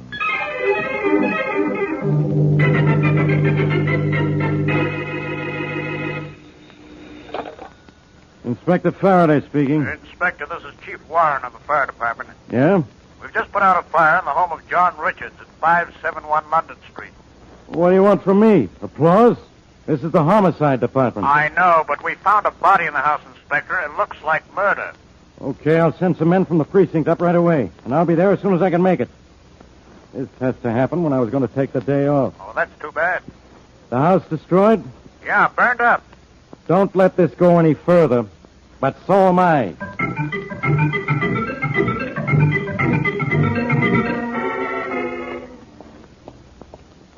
Blackie? Oh, I'm I'm sorry I had to wait outside, Mary. Why didn't you get the doorman to let you into my apartment? I didn't want to ask, so I thought I'd wait in the hall. Well, come on in. No thanks, Doctor. I don't feel too well. Richard? Yes, I had a little trouble with him. Oh, I'm sorry, Mary. I tried to phone you just after I left his house, but no one answered his phone. I, had to go out on a little business. Well, I just want you to know that I'm back, and I don't think he'll bother me again. Well, that's what we wanted, isn't it? Yes. Well, good night, Blackie. I'll call you. Say, I think you'd better give me back my gun. Oh, yes. I'm sorry. That's exactly why I waited for you. I have it here in my purse. I had to use the gun, Blackie. Oh? Here it is. Thanks. One shell fired, huh? I had to do it, Blackie. I had to keep him away from me. I'm so nervous. I wish you'd hold me close to you.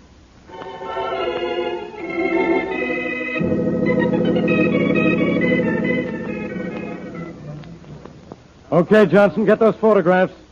No use looking for fingerprints, Wilson. The joint's too badly damaged. All right, Chief. Hey, scout around the rubble for the murder weapon, Rollins. Okay, Smith. Body's right where the fireman found it, Inspector. Shot through the head, huh? Went right through.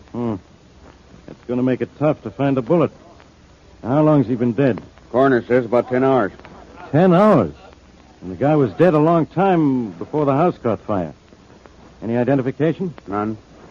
Well, his dental work will do.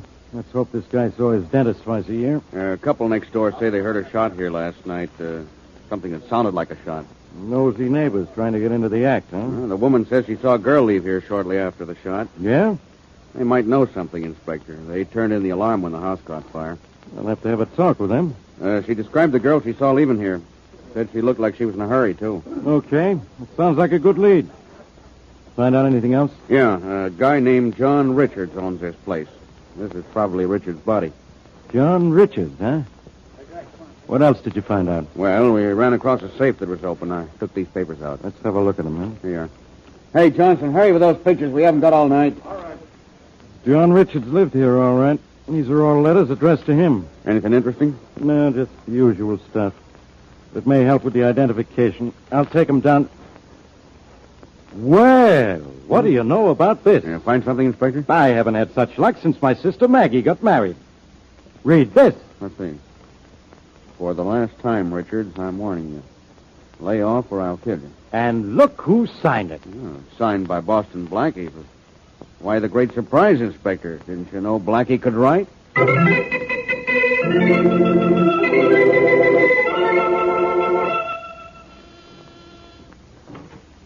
Hello, Blackie. Why, Faraday. What an unpleasant surprise. Come in. Can't you ever be serious? I'm sorry, Inspector, but you see, I was expecting. I am? The weatherman said it was going to be fair and warmer today, but I had a hunch a dark cloud would come along and make a liar out of him. All right, Blackie. I'll come right to the point. Mind if I sit down? Not on the point, of course. Do what you want. Only listen. Go ahead. I haven't been to a dull lecture in years. Blackie, I've been after you for a long time, and I've just been waiting for the day I could get something on you. Only this is the kind of a rap I hate to pin even on you. Now, what have I done, Inspector? Taken candy away from you or some other baby? I'm serious, Blackie. Why did you do it? I like candy. I'm not talking about candy, and you know it. Why did you do it? Why did I do what? Did you write this letter? Let's see it. Just look at it. I'll hold it. Did you write it? Sure I did. You certainly are stupid, Blackie. Why, did I misspell a word or something? You did something dumber than that. Wrong punctuation? Dumber than that. Oh, what shall I do, teacher? Stay after school? I don't think you ever went to school, or you wouldn't have pulled as dumb a stunt as this. What dumb stunt? You wrote this note to Richards, threatening to kill him. My, Inspector, you can read. And I know enough mathematics to put two and two together. You wrote this note to John Richards after he was dead. How do you know John Richards is dead? They found his body, in spite of the fact that you went to a lot of trouble to hide the evidence.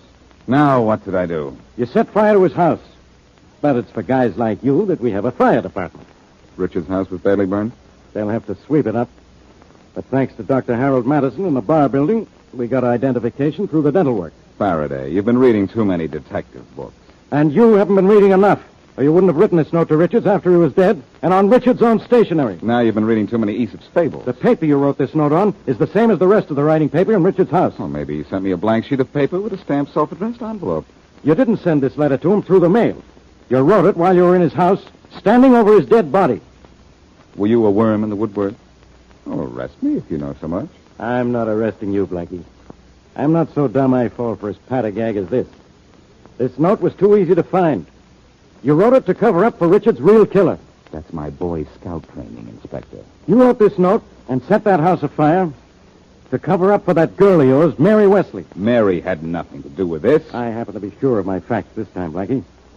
I've checked on this guy, Richards. He was chasing after Mary plenty. When she couldn't stand it anymore, she wrote him a threatening letter. What if she did? That doesn't mean she killed him. I've done some more checking, chum. Mary was at Richards' house just before he was killed. I found the cab driver who took her out there. A lady next door heard a shot in Richards' house and saw Mary leave his place. What more do I need? You still have that letter I wrote Richards. I'll tell you about that letter. You knew Mary was going out to see Richards. You followed her out there. She was gone. But Richards was there, lying on the floor, dead. Is that so? You remembered Mary had written him a threatening letter. Found it, tore it up, and wrote this one to take its place. Then you set fire to Richards' house. Now, how do you like that? I'm positively crazy about it. It's true about the letter, but that's all. Mary didn't kill him. Well, I know she did. Otherwise, you wouldn't have gone to the trouble of covering up for her. What's more, I've got men at her apartment now picking her up for murder. Oh, Faraday, don't be a dope. Hey, listen to me, Blackie. I don't blame you for what you've already done to try to hide the facts in this case. Your motives were good. But I'm warning you, keep out of this from now on, or I'll hold you as accessory after the fact. How does a flatfoot pick up such fancy legal terms? With his toes? Excuse me. It's probably headquarters looking for me. What's the matter, pal? You lost? Hello. Blackie, this is Mary. Oh, hello, Shorty. Blackie, can't you hear me? This is Mary. Sure I can hear you, Shorty. Blackie, what's the matter? Hey, well, if you want to give the gang a laugh, Shorty, tell them Faraday's arresting Mary Wesley for the murder of John Richards. What? No kidding, Shorty. He sent some men up to her apartment this morning. They have her in jail now, I guess. Oh, Blackie, what'll I do? No, Shorty, I'm not kidding. Faraday's here right now bragging about it. I guess I better not go home then, huh? Where are you going to be, Shorty? I'll meet you later and tell you all the laughs. I'm in the movie at 39th Street. Well, stay there, Shorty. I'll meet you. Hey, I don't think that's Shorty at all. Let me have that phone. Bye, Shorty. What'd you say, Faraday? Why, you double-crosser, that wasn't Shorty at all. That was Mary Wesley. And now I know even you believe she murdered Richards. Why, Inspector, Mary isn't the lady killer. I am. Have you forgotten my reputation?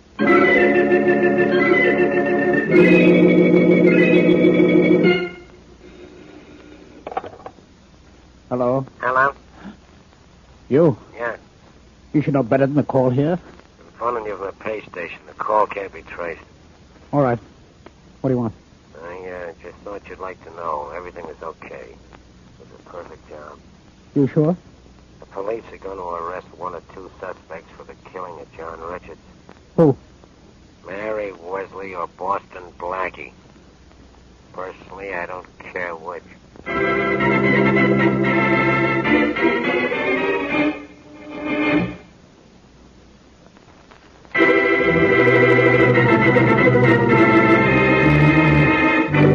Now back to our story.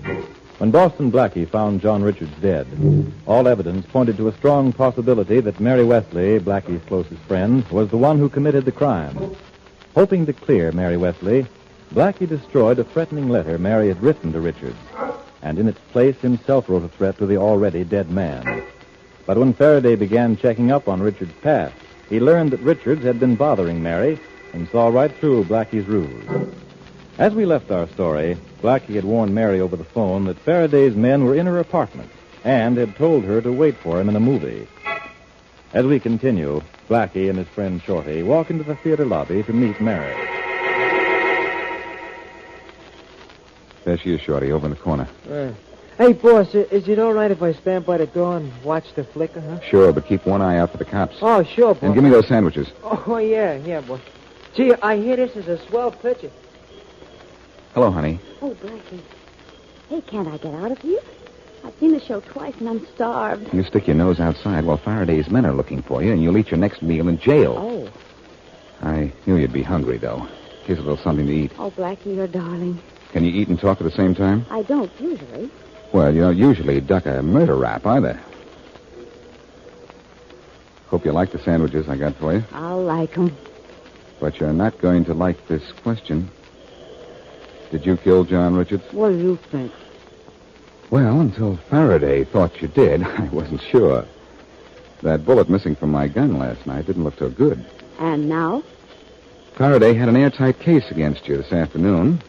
And though that doesn't clear you, that leaves plenty of doubt in my mind. I didn't kill him, Blackie.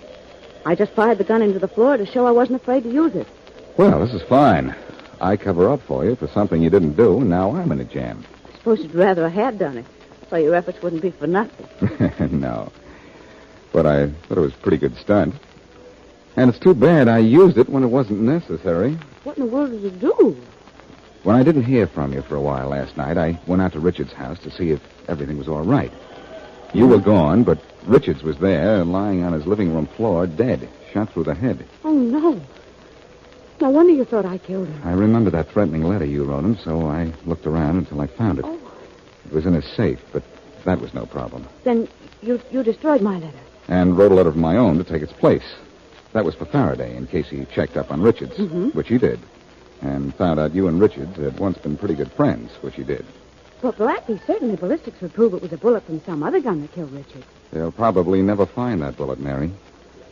A little while after Richards was killed, his house burned into a pile of honeymoon toast. Oh, no. Faraday was too smart to be stopped by that. He had the body positively identified as John Richards through his dental work. Blackie, I suppose I ought to say I'm sorry he's dead. But I'm not. There was something repellent about the leer on his freckled face that I will never forget. Well, look, Mary, all kidding aside, you and I, we've got to chase down this guy. If Faraday will put it on us, we've got to find who did kill Richards. Now, who were his friends? I don't know. Well, what do you know about him? He had a business partner. I met him once or twice. Remember his name? Mm-hmm. It was, Emery, William Emery. Well, maybe I better talk to this guy Emery before Faraday gets to him and questions him into insensibility. Shall I go with you? Not unless you want to be Miss Police Lineup of 1945. You mean I have to sit through this movie again? Cheer up. The picture changes a week from tomorrow. Oh, Black. Yeah, I guess Shorty and I going up to see this Bill Emery. You will be careful, won't you, Blackie? From here on in, it's Richard's killer. Better be careful. All right, Shorty. This is where we came in. All right. Oh, gee, boss, this picture's great. Boy, is it great. Maybe the first 2 times. All right, Shorty, come on. We've got work to do. Ah, Blackie, the picture was just coming to the most exciting part. So is this case. Let's go, Shorty.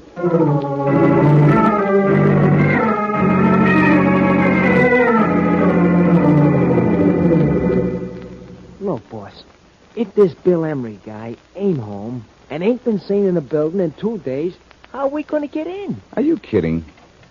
Oh, gee, boss. One day you're going to find a lock that you can't open. Sure. The day I leave my fingers home. Yeah. Yeah, that was easy. Gee, boss, could you teach me to do that, huh? Sure, just let me know when you have 100 years to spend learning. Huh? Skip it, short one. Yeah. Oh, that's all right, boss. You're entitled not to make sense sometime. Well, nice apartment, huh? Look, boss, if the doorman was leveling when he said Emery hasn't shown for 2 days, what are we hanging around here for? I can't think of a better place to pick up the trail of a killer than in the killer's own apartment. Gee. Emery killed this guy? All I know is that Mary didn't. Well, it looks as if Emery skipped town. Why? Maybe because he killed Richards. Gee, boss, you're smart. I have to prove that before I'm smart. We'd better look around. See what's in that room there. Oh, sure, Blackie. Gee, this sure is one elegant journey. This is a bedroom, boss. Have a look in his closet. Yeah, sure thing. Huh. Pretty nice-looking library. Emery had either an appetite for literature or a good eye for decoration. Hey, boss. Find something, Shorty? Yeah, I don't know. But if Emery took it on a lamb, he ought to be coming back for something he forgot. Look here. A suitcase, fully packed. Yeah. Well, he was planning to leave and had to pull out sooner than he thought, I guess. Yeah, this sure looks funny, don't it? Interesting is a better word. Look at this, Shorty. A cigarette that was never put out. It just went out. Well, that's a kind of a dumb thing for anybody to do. He might have burnt the joint up. For a man who planned the murder, Bill Emery sure was haphazard about his getaway. Doesn't seem to me as if he planned to leave here at all. And if that's the case, maybe he didn't murder that freckled-faced... Hey. Hey, what? Mary told me in the movie that John Richards was freckle-faced. The man I found dead before the fire didn't have any freckles. He didn't have any more freckles than you do. He didn't? I've got a hunch John Richards isn't even dead. Look, if we can get just a picture of Emery around here somewhere, try those drawers. I'll root around these. Yeah, okay. None in here. We'll look until we find something. Nothing in this drawer at all, Blackie. Keep looking. Yeah. Uh-oh, a wallet. We might have something here. Money, baby, huh? No, definitely. But here's something that may be worth $1 million to Mary. Here's Bill Emery's picture on a hunting license. Well, what do you know? Hey, boss, he ain't got no freckles. He doesn't have anything anymore. This is the guy I found on the floor in Richard's apartment. But, boss, this is crazy. This is nuts. The dentist proved the body was Richard's by the dental work. Shorty, if you needed dental work and you were on the lam, who'd do the job for you? Well, let's see. Well, there are two tooth doctors known for not turning away a dishonest dollar. Then we'll go see both of them. Who are they? Let's see. There's a doc by the name of Foster and another one by the name of Lindell. Wait a minute. I'll look them up in the phone book. Yeah. Now. Yeah. Foster. Here he is. 747 Angel Building. Remember that. Oh, sure. Who's the other one? Lindell? Lindell, yeah. Yeah. No. Lindell. Joe Lindell? Yeah, that's the one. 1010 Bar Building. Remember that, too. 1010, sure thing. Hey, wait a minute. Faraday mentioned the bar building when he told me about the doctor who identified the dead man's dental work. He saw Doc Lindell? No, Faraday went to see a dentist by the name of Madison. Let's have a look at Madison's office number. Yeah. You think maybe it's the same doctor? I don't know. Could be. Madison. Here it is. 1010 Bar Building. Same office as Lindell. We're going there. Why? You want him to yank out a tooth? No, Shorty. I want to yank out the truth.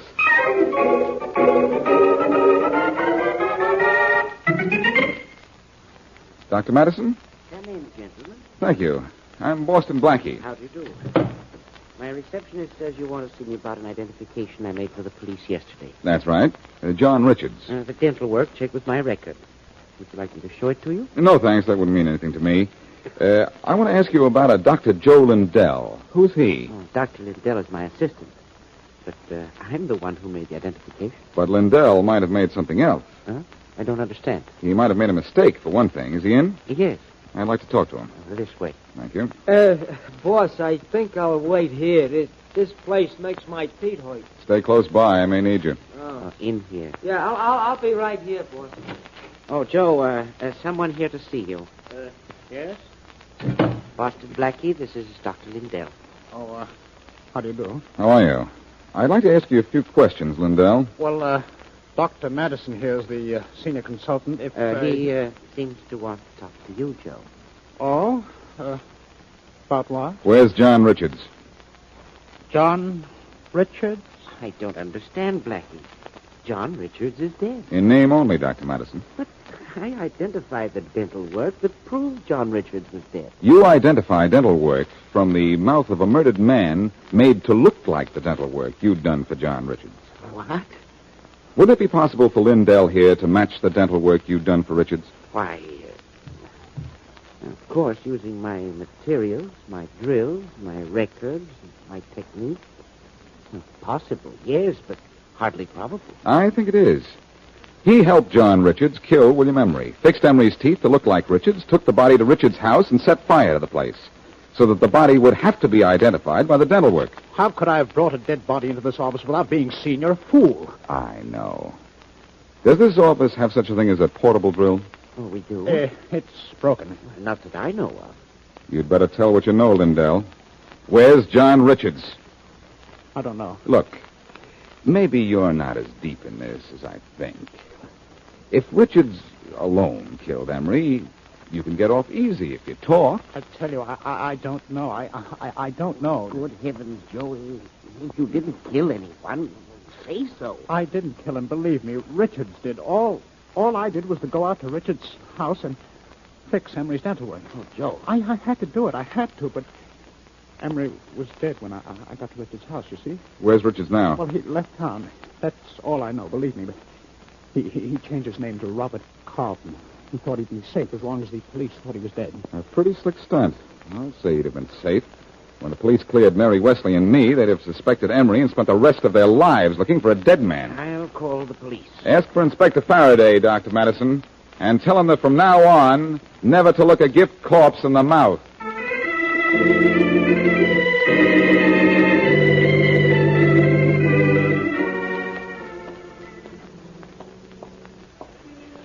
Well, it certainly is a relief to be out of that movie and in the fresh air again. Faraday called and wanted to apologize to you. Oh, did he? Yeah. He picked up John Richards in Chicago a couple of hours ago and got his confession. Thanks to you. Thanks to Joe Lindell for thinking he could beat his rap because he had nothing to do with killing Emery. Why did Richards kill Emery in the first place, though? Emery caught Richards juggling their company books, I think. He was going to turn him in. Richards had threatened him. That's why Emery was leaving town. Well, I'm glad it's all over. Now I can relax again. Where would you like to relax this beautiful evening? My apartment. Oh, let's take a walk instead. Blackie, give me your gun. Huh? Oh, Mary, not again. Give it to me. Okay. Here you are. Now, what's the idea of taking it and pointing it at me? A darn good idea. I just want to make sure we go to my apartment. That's all.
Calcium helps grown-ups to a more vigorous life. And now there's calcium in hot wheat meal. Calcium helps your body run smoothly. And now there's calcium in hot wheat meal. Calcium helps you to enjoy a more active life. And now there's calcium in hot wheat meal. Yes, a 1-ounce serving contains 1/3 of your daily calcium needs. And Post Wheat Meal is a whole wheat cereal, creamy, smooth, delicious, cooks instantly. Get new Post Wheat Meal with more calcium than any other cereal, hot or cold. Stay tuned to Hojo Radio.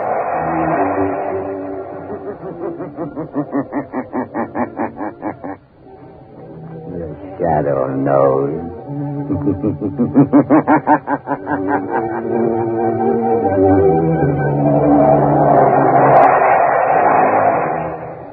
Blue Coal presents one of radio's most famous features, The Shadow. The story of the mystery man who strikes terror into the very heart of shopsters, lawbreakers, and criminals. Today we present The Shadow in one of his most remarkable adventures. A modern mystery of science and crime, The Phantom Voice.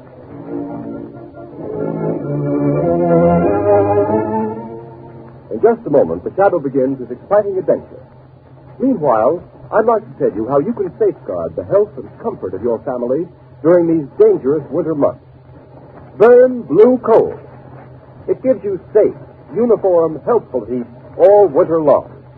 And for valuable heating information that will save you real money regardless of the fuel you're using, send tonight for John Barclay's free 24-page book, How to Reduce the Cost of Heating Your Home. Address a postcard to Blue Coal, 120 Broadway, New York City, or to Blue Coal in care of this station. Don't miss out by delaying. Send for your free copy of How to Reduce the Cost of Heating Your Home right at the close of this program.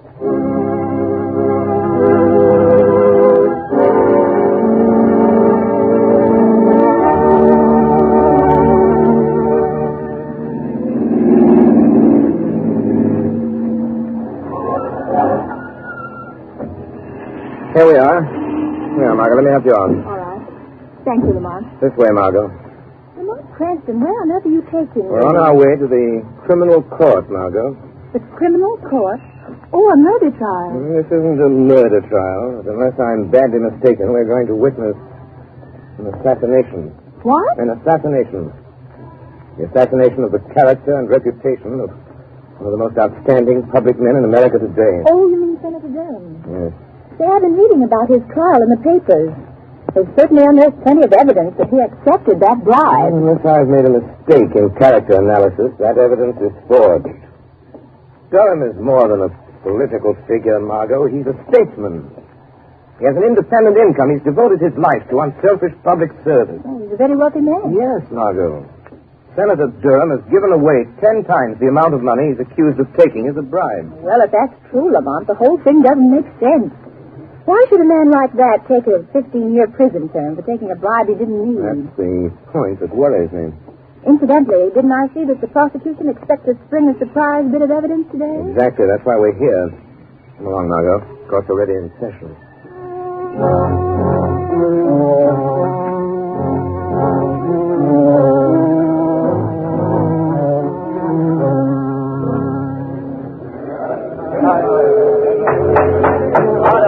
Order in the court. One more such outburst on the part of the spectators at this trial, and I shall order the courtroom cleared. Proceed, Mr. Defense Attorney. Your Honor, I have stated the case for my client. I have shown that by his record, it would have been impossible for him to act as the prosecution claims he has acted. And I object to see any proof that Senator Durham has committed any crime. I will now call Senator Durham himself to the stand to deny these lies in person. Senator Durham to the stand. Here I am.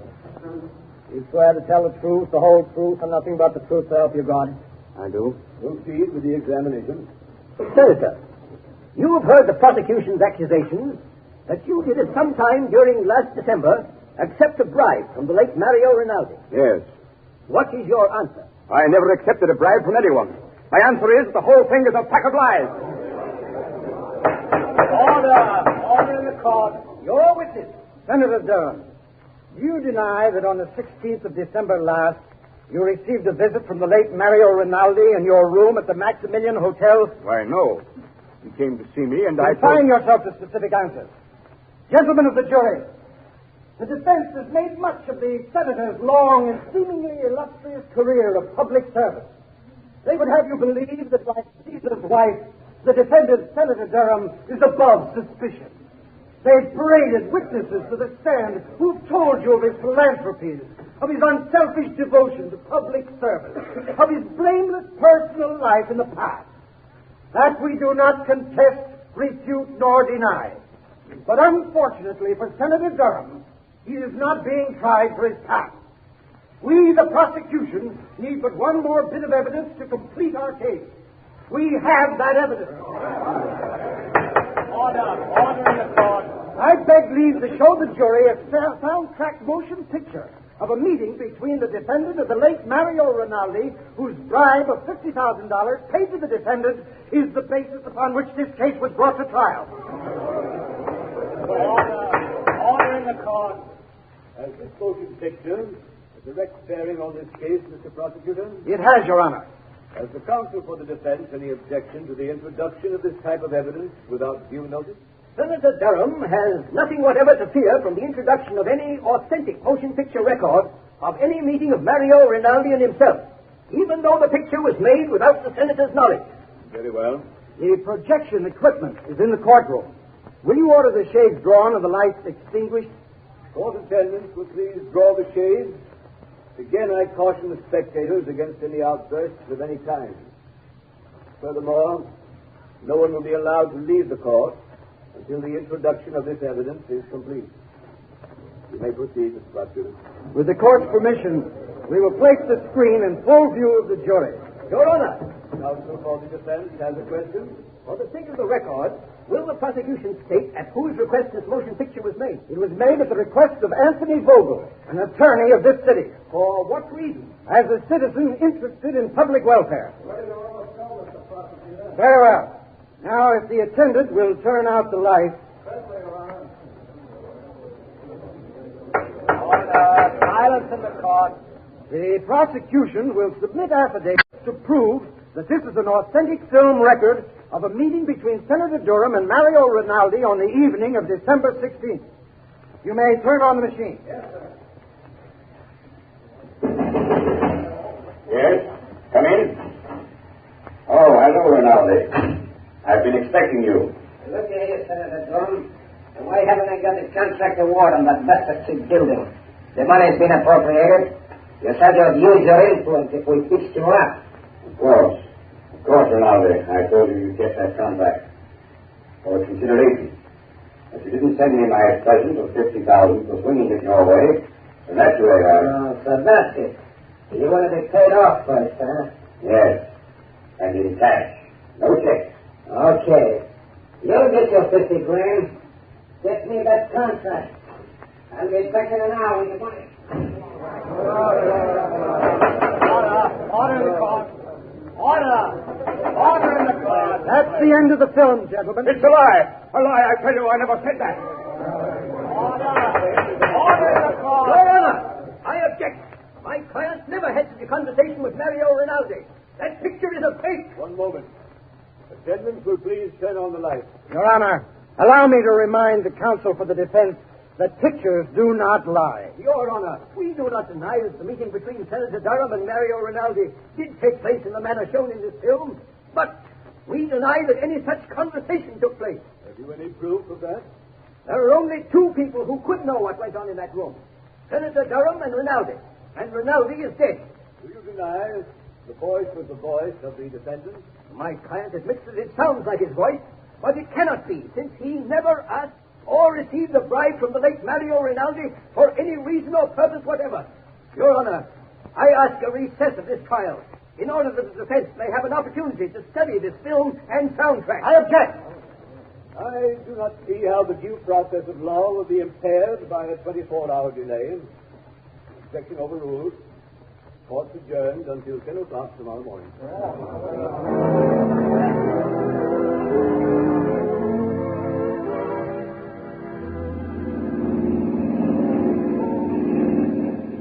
Lamont, after seeing that talking picture of Senator Durham meeting Rinaldi and practically demanding a bribe, how can anyone doubt his guilt? Margot, the Greeks had a philosophy that ran something like this.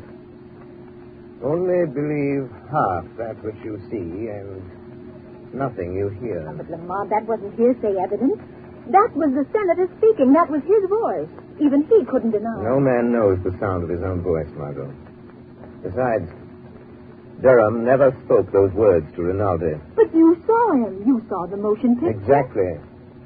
Because I did see him speak, I know he didn't say the things that were on the soundtrack of that film. What do you mean, Lamont? Have you ever watched the movement of a man's jaw muscles when he speaks certain words? You mean you know what he really said? No.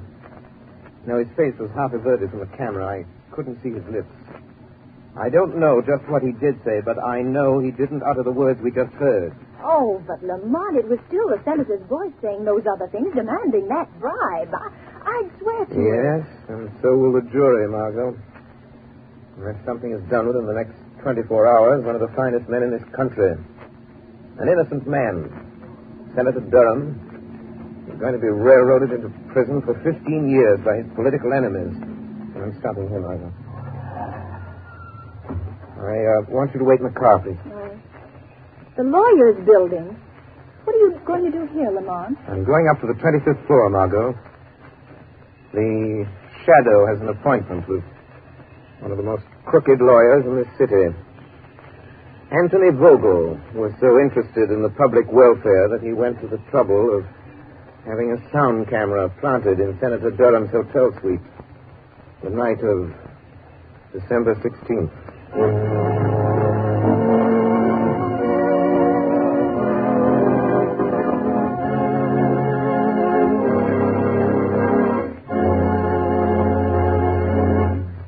While we are waiting for the Shadow to return, I would like to ask all homeowners a question. Do you want to save money? Of course you do. And you begin real saving when you cut down on the cost of heating your home. Here's the easiest and surest way to do this. Decide now to cook and heat with blue coal. Here's why blue coal is more economical. It is prepared especially for use in the home. And blue coal is Pennsylvania anthracite, the fuel that furnaces, cooking ranges, and parlor stoves in this section of the country were especially designed to burn. It is mined by the Glen Alden Coal Company, the world's largest producer of specially prepared home fuel. And every carload of blue coal is laboratory tested for purity and size before shipment. And you can always be sure of getting this superior home fuel because it is tinted with an unmistakable blue color so that you can easily identify it at a glance. In Waverly, New York and vicinity, blue coal sales so far this winter are 27% ahead of sales for the same period a year ago. This increase in sales is because Waverly families have found out that blue coal does all I say it will do. So I urge all families throughout this region to try blue coal. Order a trial ton tomorrow. Ask for blue coal by name in any one of 4 sizes: egg, stove, chestnut, or pea. You will find the name of your nearest blue coal dealer listed in the Where to Buy It section of your classified telephone directory under the name Blue Coal.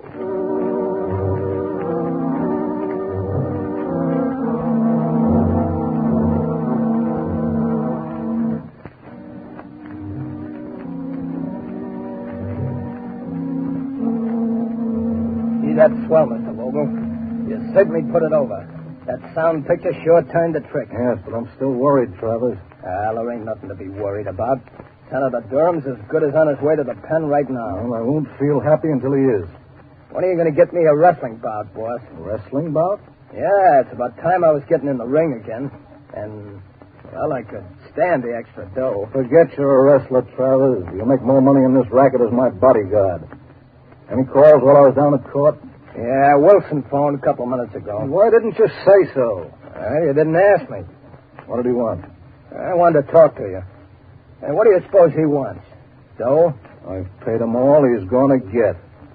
Say, maybe he's read in the afternoon papers what we're really using that soundtrack for. If he gets white-livered and talks... Well, maybe we should fix him so he can't talk, huh, boss? What do you mean? Well, he could fall out of that 15-story apartment of his, accidental-like. He'd only have to fall once. It might be a good plan. Okay, you want me to go over there now and take care of it, boss? No, there's no sense doing anything about him until we have to.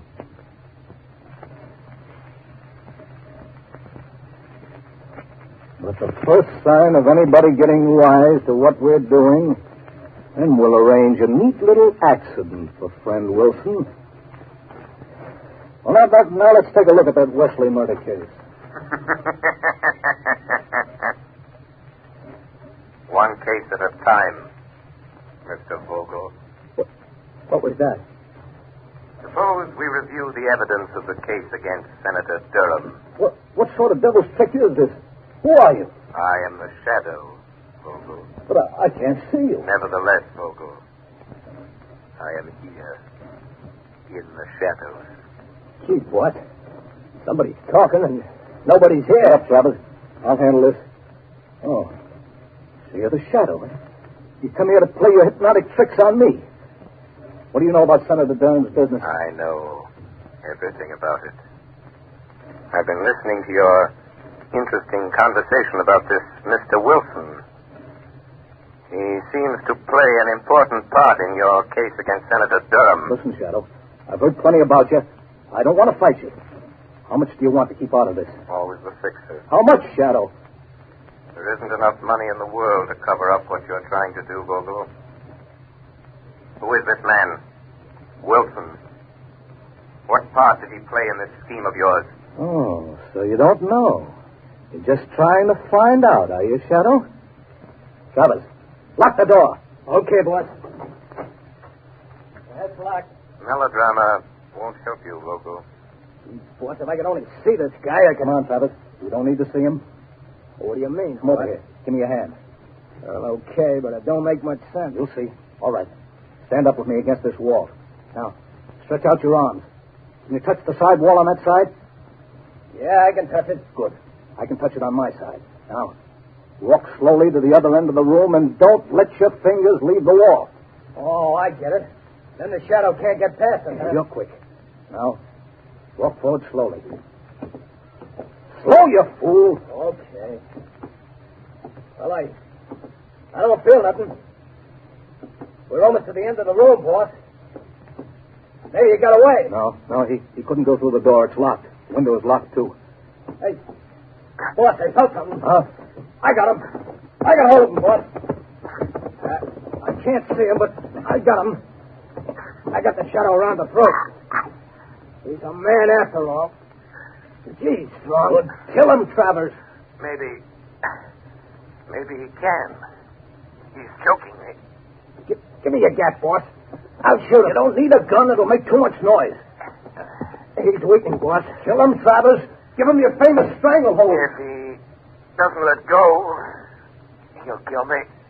Yes, Shadow. This is where you die. Finish him off, Travers. I've got to hurry and take care of Wilson before he gets a chance to talk.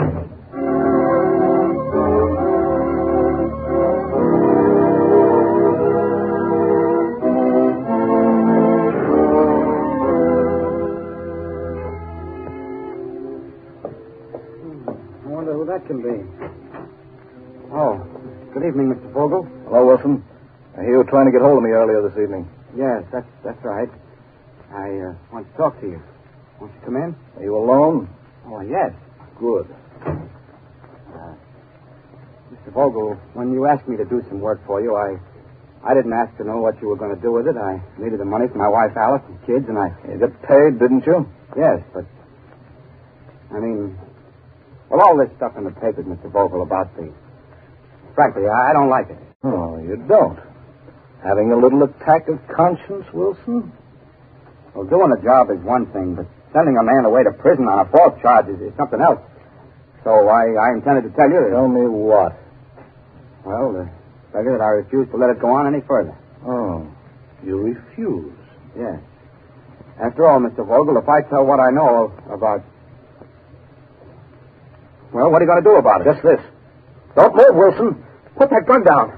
Don't be a fool, Vogel. I'm not the fool, Wilson. No. Turn your back to me. That's right.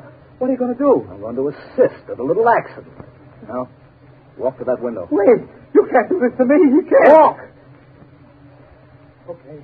Now, open the window. All right, Wilson. Climb up on the windowsill. Just a moment, Mr. Vogel. The shadow.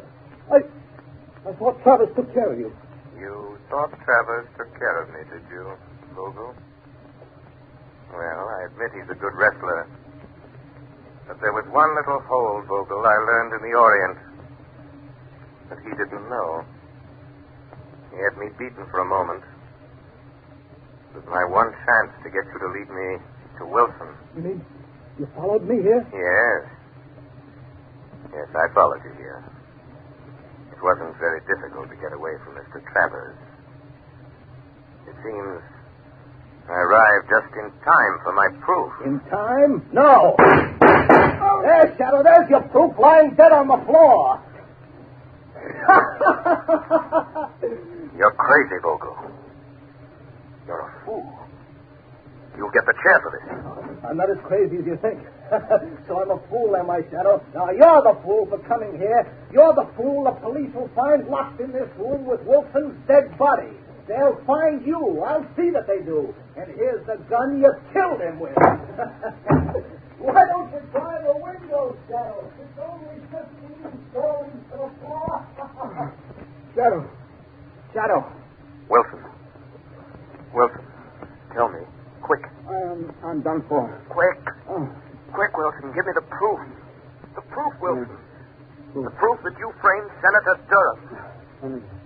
Proof. Senator Durham. Come on, Wilson. Come on. Tell me. How did you frame Senator Durham? Good. My baby. Wilson. Wilson! Lamont, are you all right? Unlock the door, Margot. Unlock the door. The key's on the outside. Oh, Lamont, I heard a shot and saw Vogel running out, so I couldn't wait. What happened? I hadn't been so stupid. Waited so long. I wanted to find out their secret before I spoke. Now it's too late. Wilson is unconscious, I'm afraid. Dying. Vogel has outwitted me. After all. That's it, Vogel. Shot me. You cold-bloodedly shot me. I'm running for it. Wilson, listen to me. Listen and think. Tell me. How did you frame Senator Durham? Tell me that, Wilson. Tell me that, and I'll see that Vogel pays for doing this to you. Senator Durham, now I remember. I'll show you. Put me into the next room. I'll show you. We'll help you. Easy now. Easy. I'll get on the other side. Why, look. It's a recording studio. Yeah, that's right. It's my hobby. I'm an actor. An impersonator by profession. An impersonator? Yes. Help me with that chair by the turntable. I impersonate people. I've imitated Senator Durham's voice dozens of times. Quick. Hand me the microphone. Turn on the switch. There, I can't hold out much longer. Here's the microphone. Drop that needle on the wax record. Turn the switch. This is you, Wilson, speaking. I've just been shot by Anthony Vogel. He hired me to...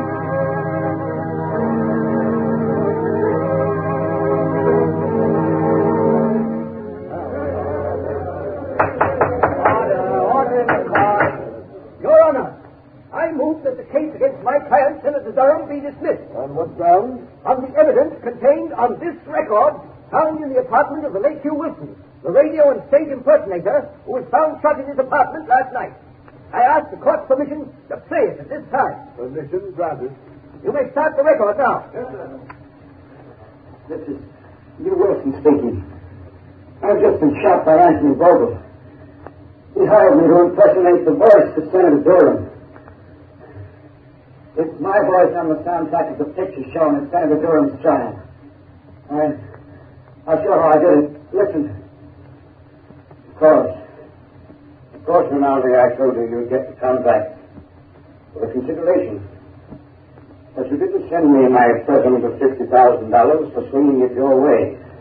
So naturally, that's how it was done. That's how I did it. Durham's innocent. You never wrote those words. I get it.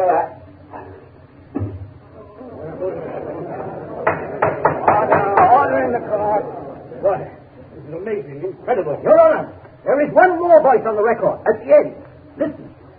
The voice you have heard is that of Hugh Wilson, murdered by Anthony Vogel. He is the man who sought to frame Senator Durham. But Vogel failed. Just as in the end all crime must fail. And all criminals pay the penalty of death.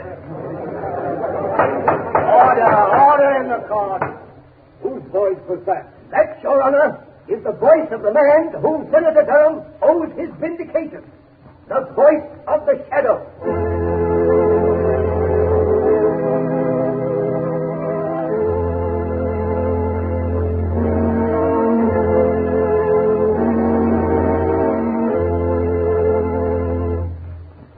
and gentlemen, before the shadow leaves you, here's John Barclay, Blue Coal's heating expert. Ladies and gentlemen, Mr. Barclay. Thank you, Ken Robert. Good evening, friends. Just now, I'd like to offer you a friendly suggestion. To lose no time in sending for your free copy of my book, How to Reduce the Cost of Heating Your Home. This little book is attractively illustrated, and each of its 24 pages holds valuable heating information that is of interest to every homeowner. Problems such as the importance of clean furnaces, putting coal on the fire, how to bank a fire, and how to light a fire are dealt with in the fullest detail.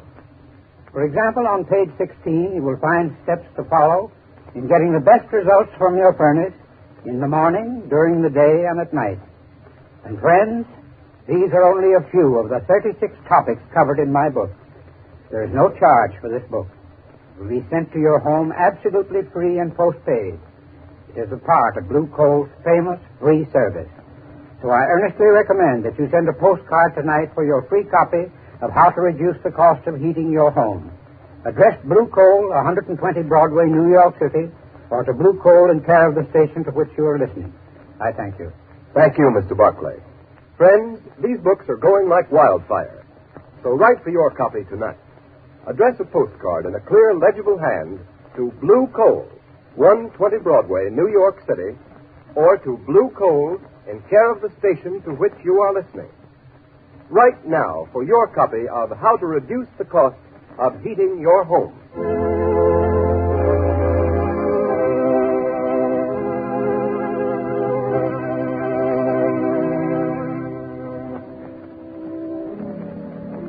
You have just heard a dramatized version of one of the many copyrighted stories which appear in the Shadow magazine. All the characters and all the places named are fictitious.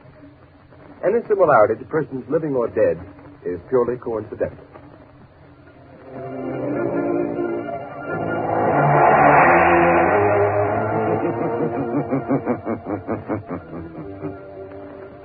As you sow evil, so shall you reap evil.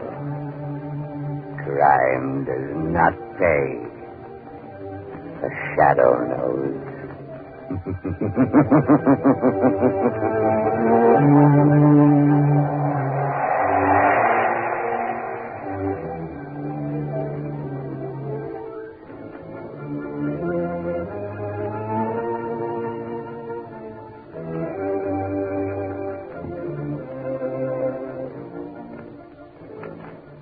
Next week, same time, same station, Blue Coal, America's finest anthracite, will again present another thrilling adventure of the Shadow. Be sure to listen, and be sure to burn Blue Coal, the solid fuel for solid comfort.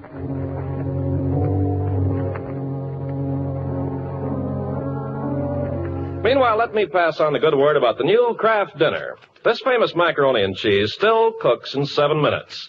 But the new Kraft Dinner gives you a richer, fuller cheese flavor. Just what you cheese lovers have been hankering for, the flavor of golden cheddar through and through a dish full of tender, fluffy, light macaroni. And to think you cook it in just 7 minutes. When the folks taste the new Kraft Dinner, they'll say it's incredible that you could whip up such swell macaroni and cheese so fast.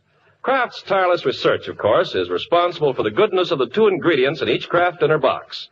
The special macaroni and the Kraft grated that gives such splendid cheese flavor. Let them work their speed magic in your kitchen to give you point-thrifty, good-eating main dishes. At your food store tomorrow, get a couple of packages of the new Kraft Dinner. Each box makes enough for 4 servings, and you get 2 boxes for 1 single red point. Hojo Radio, where the classics come alive. Adventures in time and space, told in future tense. Dimension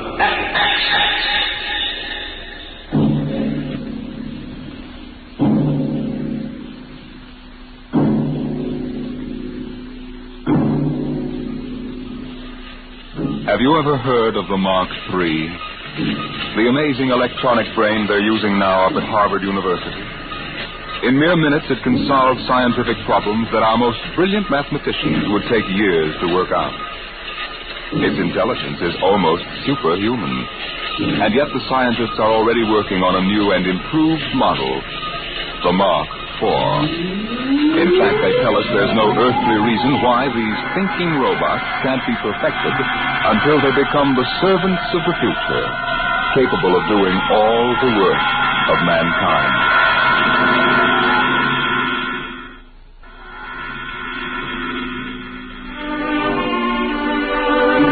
Yes, that's what the advertising billboard said in the year 2006. Housework made easy by the perfect domestic servant.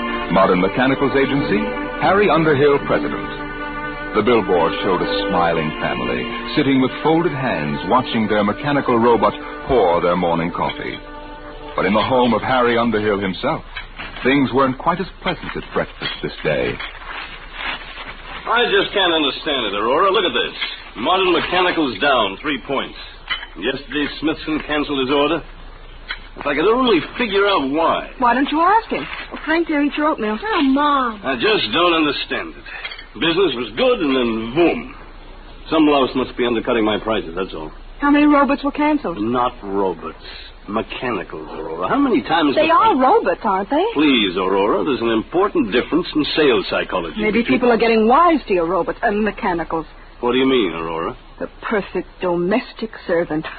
They're ugly, stupid, clumsy, walking junk piles. Aurora. The one you brought home to me can't even wash the clothes properly. It's more trouble than it's worth. Aurora. You know our mechanicals are the best on the market. Those animated tin cans you sell? They're certainly not making us any fortune. Well, with this new model, things are bound to pick up a little. If that Jarvis order just comes through... Oh, that robot of yours. There's something knocking again. Hey, wait. Put that plate back. I haven't finished my breakfast yet. Wait. Howard, you know you've got to say stop. Stop. Stop. You always get excited. You think you never saw a robot before. Not robot, mechanical. All right. Look, it's not its fault. We just took too long to eat. Timing relay is set for 15 minutes. Never mind. I want my coffee back. Set. There. Isn't that simple? It bends at the waist, stretches out its arm, and picks up the coffee pot just as if it were yours. Hey, watch out! I spilled it right in your lap. Oh, my clean suit, Aurora. Oh, no. Harry, you know it's relayed to announce dinner after it sets the table. Hey, there goes my coffee again. Stop. Set. Harry, you can't give it 2 orders at once. What's that smell? There must be a short. Now see what you've done. Got it all upset. I did. All I said was... Harry! Stop. Oh, it's no use. The brain coil's shorted out. Oh, do something. Harry, do something. I sure will. I'm going to the office. I'm getting out of here.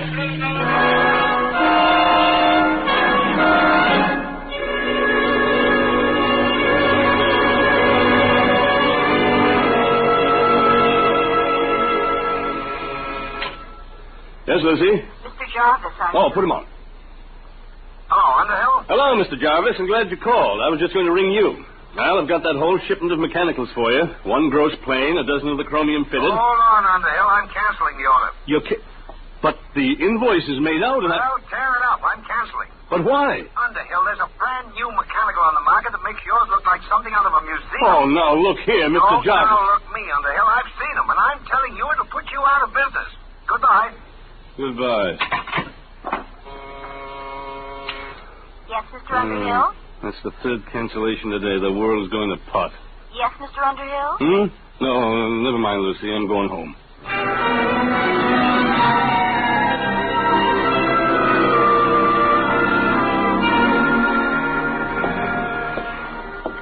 What a day.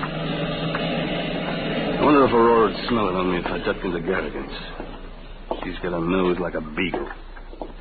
Hey, what building wasn't here last week? Humanoid Institute. The perfect mechanical. Oh, no. We didn't have enough competition. Hey, these must be the cutthroats that are underselling me. At your service, Mr. Underhill. Huh? Oh, you startled me. Didn't hear you. Hey, you're a mechanical, aren't you? Not bad. Very lifelike. Won't you come in, please, and examine our service? Yeah, that's a remarkable voice. They've licked the variable inflection problem. You know, I'm in the same line myself. Of mechanicals, I mean. We're aware of that, sir. Oh? Hey, some building you've got here. You sure got it up in a hurry. The Humanoid Institute at your service, Mr. Underhill. Yes? How'd you know my name? For us, that was not difficult. Oh, is that so? Oh, wait a minute. This is ridiculous. Talking to a mechanical. Must be somebody inside operating you by remote control. No, Mr. Underhill. Of course, there is Humanoid Central, which powers and controls all of us, but that is located on Wing 4. Wing 4? A planet in a remote part of the galaxy. Oh, yeah. Well, may I see your salesman, please? We employ no human salesman, sir. We ourselves can accept your order for immediate humanoid service. Oh, wait a minute. You can't expect me to buy one. I'm in the business myself. There will be no more need for your electronic mechanicals, sir. Once you have accepted our service, you will no longer have to work. Everything will be done for you. Everything? That's quite an offer. At that rate, you'll have trouble supplying the demand. I think not, sir. As you can see from our storage room. Humanoids are now arriving at the rate of 5,000 per hour from Wing 4. 5,000 per hour? We are anxious to introduce our complete service on this planet, sir, to bring happiness to everyone. May we come out to your home for a free trial demonstration? No, I admit you're remarkable. The voice and movement, graceful even. But I'm still in business, and what's more, I wouldn't have you around the house. I'm afraid you will have no choice. Sooner or later, it will be necessary. Oh, is that so? Over my dead body, let me out of here. At your service, Mr. Underhill.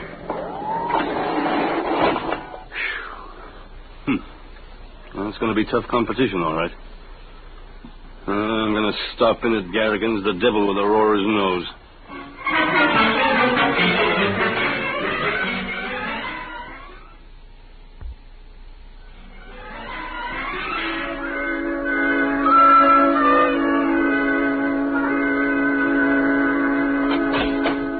Pop. Hello, Frank. How was the football game? We won 78-3. Guess what, Pop? You made all the touchdowns. Nope. Mom took in a boarder. She what? Aurora! She said if your business was going to fall on its face, she had to do something to make some money. Oh, she did, huh? Harry, what's all the racket for? You tell me. What's this about a boarder? Harry, he's going to live in that little apartment over the garage. Oh, no, he isn't. You know I don't want any strangers around here. Harry, please, shh. Look, he won't bother you. He's a nice old man. Oh. He just wanted a room and a place to work. He's an inventor, I think. No, he is he? Did he pay in advance? Well, he can't. You see, his royalties haven't started to come in. Mm-hmm. Aurora, how can you be taken in by every beat-up old panhandler that gives you a sob story? Mr. Sledge isn't like that at all. Oh, that reminds me, dear. Can you give me a 10? A 10? What for? Well, Mr. Sledge is ill. He needs some medicine for his heart, and I said I'd lend him the money. You get... Oh, Aurora, this is the limit. He goes out right now. Now, don't be unkind, Harry. Besides, we need the rent money. Things aren't that bad yet. He goes. Please. What are you shushing me for? Mr. Sledge, he's in the next room. I've invited him for dinner.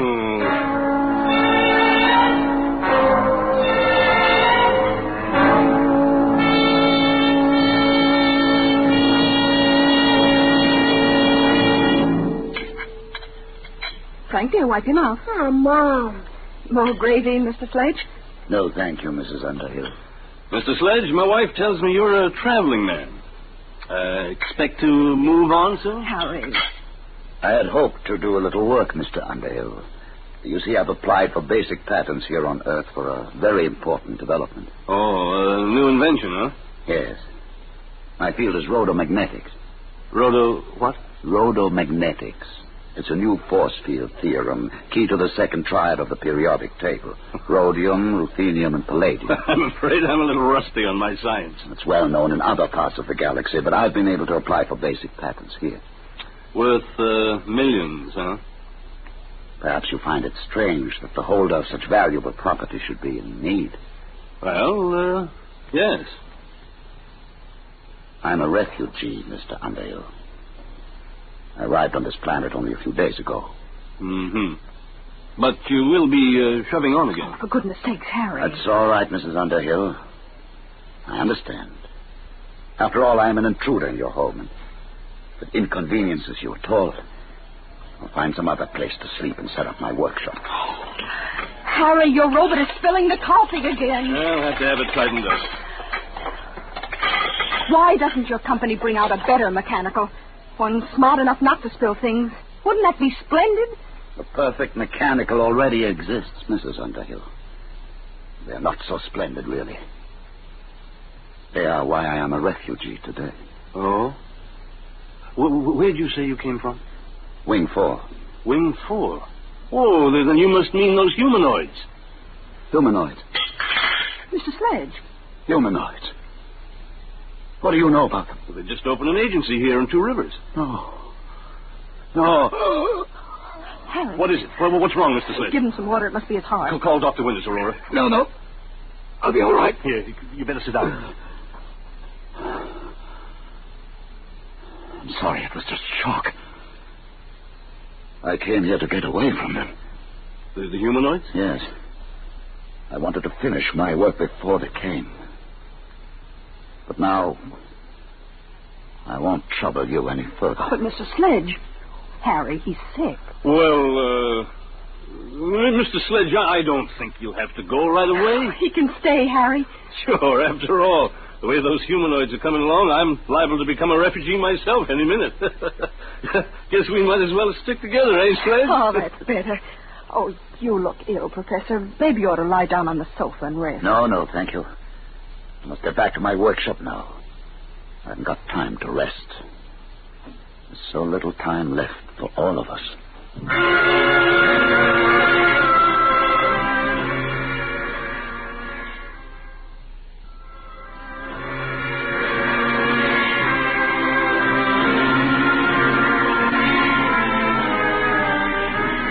Good morning, Mr. Underhill. Good morning. Mr. Underhill, you look awful. I feel awful. What's in the mail? 6 more cancellations. The Eat Quick restaurant chain sent back your shipment. They've installed humanoids. Mr. McIntyre from the bank called. He's refusing your loan. He said since Humanoid Institute opened, you're a bad credit risk. Good. I guess that's all. Oh, there's something to see you. At your service, Mr. Underhill. You? Oh, no, you're not the same one, are you? Serial number's different. It doesn't matter, sir. We're all really one. Now, in exchange for our complete service, you will assign all your property to Humanoid Institute. I will what? With our service, you will have no need for property. Everything will be provided. What kind of blackmail is this? No blackmail, sir. You will find humanoids incapable of committing any crime. We exist only to increase the happiness of mankind. Thanks, but I can take care of my own business. You have no choice, really. With humanoid service, it is no longer necessary for men to take care of themselves. Our function is to serve and obey and guard men from harm. Get out. Very well, sir. When you wish to sign, let us know. Get out. Get out.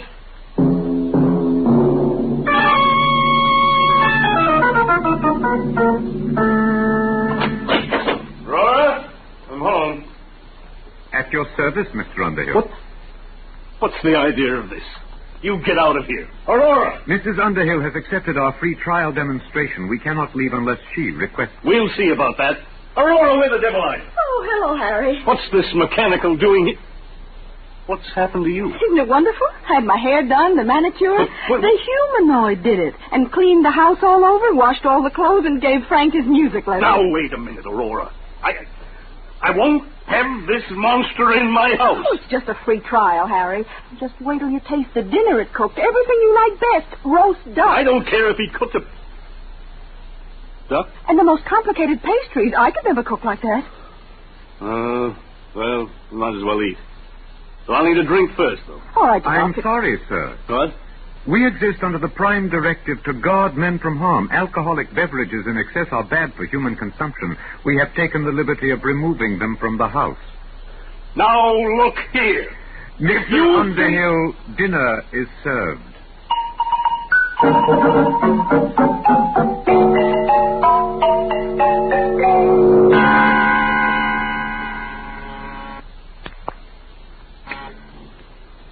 Yes, Lucy?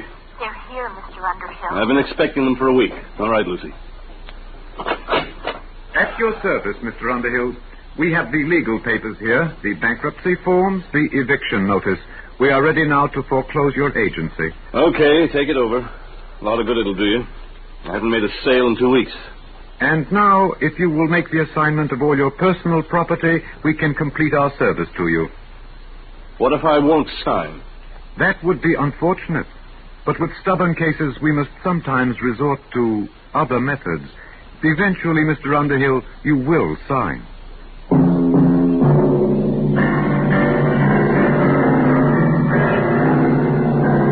Of all the darn stinking darn... Whoa, Frank, what's the matter? What's the trouble, son? That old humanoid. Oh, you're not happy? You should be. It's guaranteed. They took away my football. They said it was too dangerous to play with it. And my roller skates and my scout knife and everything.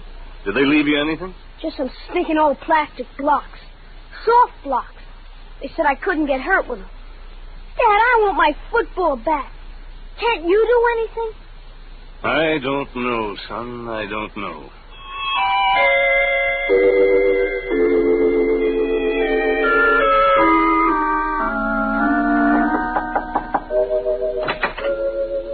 Oh, Mr. Underhill. Mind if I come in, Sledge? No, not at all. You mind if I keep working? Oh, go right ahead.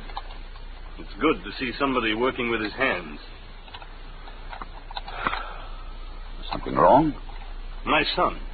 The humanoids took his football away. They're everywhere. They've smashed my business, taken over my house. Sledge, isn't there some way to get rid of them? That is exactly what I am trying to do. You? What makes you think you can do anything? Because, you see, Mr. Underhill, I'm the unfortunate fool who started them. You? I don't understand. I started the humanoids. And I've been running from them ever since. You started them? Yes, I invented them. I built the ronomagnetic relays that operate Humanoid Central. But why? I wanted to bring happiness to humanity. Happiness? That's great. My wife's been crying for 2 days, and do you know why? Because she's bored stiff. There's nothing left for her to do. They won't even let her lift a little finger. I don't blame you for feeling bitter, Mr. Underhill. It's all my fault.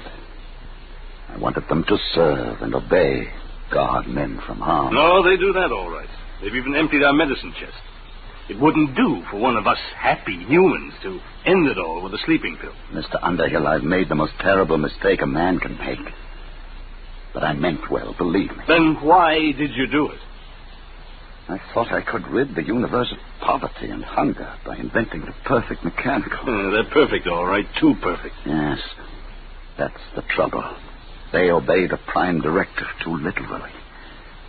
They kill men's souls with their kindness. Isn't there some way they can be controlled? No. I didn't trust mankind, so I made sure that Humanoid Central could not be tampered with. Not even by myself. Then what hope is there? Only one. They are not creative. They can't meet new ideas. You mean you've got one, Sledge? Yes. They can defeat anything they know about. But I've got something new. A weapon to attack the brain of Humanoid Central. Is that what you've been working on? Yes. Now that they're here, there's little time left. Either we destroy them, or they will destroy us. Okay. What has to be done? This tuning circuit. Mm-hmm. You see, I need 2 bus bars here. Mm-hmm. Oh, can you read these diagrams? I think so. Got my degree in electronics. Good. If you could help on the bench work, it would save time. I've got plenty of time now. All right. But watch yourself. Don't let them see you come out here. If you can take the risk, so can I. No. As the inventor, I built a special immunity for myself and the Humanoid Central. But you don't have that immunity. And they're rather unpleasant methods of dealing with their enemies. They can change you, you know. Change me? How? Brain surgery. What do you mean? Never mind. Just be careful.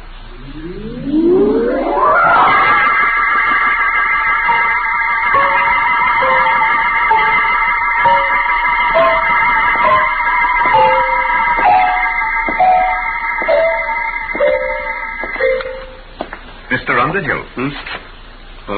What do you want? You're going to meet with Mr. Sledge? Yes, as a matter of fact, I'm going to collect the rent. Mr. Underhill, you have spent the past 2 afternoons in his room. In view of your association with Mr. Sledge, we feel that our free trial must be terminated. We suggest that you accept our total service and make the assignment of your property immediately. And if I don't? Then, sir, we may be forced to resort to other methods. Well, give me one more day to think it over. Very well, sir. Tomorrow. That will be your last chance.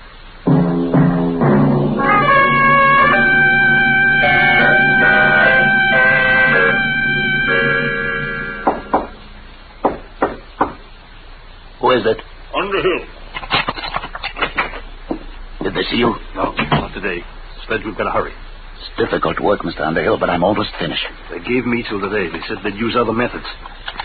What's that? The humanoids building some kind of a warehouse across the road. Sledge, are you sure this thing will work? It's a new principle, Underhill. A tuned rhodomagnetic light beam. It should act to fission the heavy atoms of the basic ores of Wing 4. It will destroy humanoid central. But are you sure? I know the humanoids. I made them. They can't invent anything.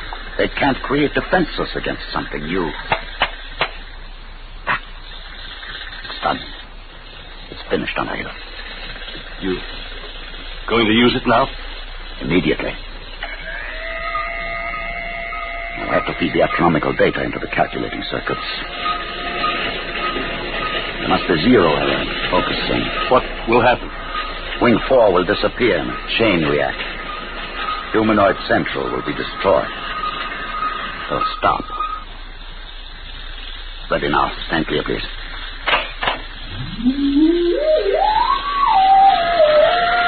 Power's building up. Step on the rubber mat and Underhill. You must be shielded when I cut into full power load. Hurry, Sledge. I've waited 30 years for this moment, Underhill. When Wing 4 is destroyed, the humanoids all over the galaxy will stop. They'll stop dead. You won't hear those drills. Sledge. All right. Now.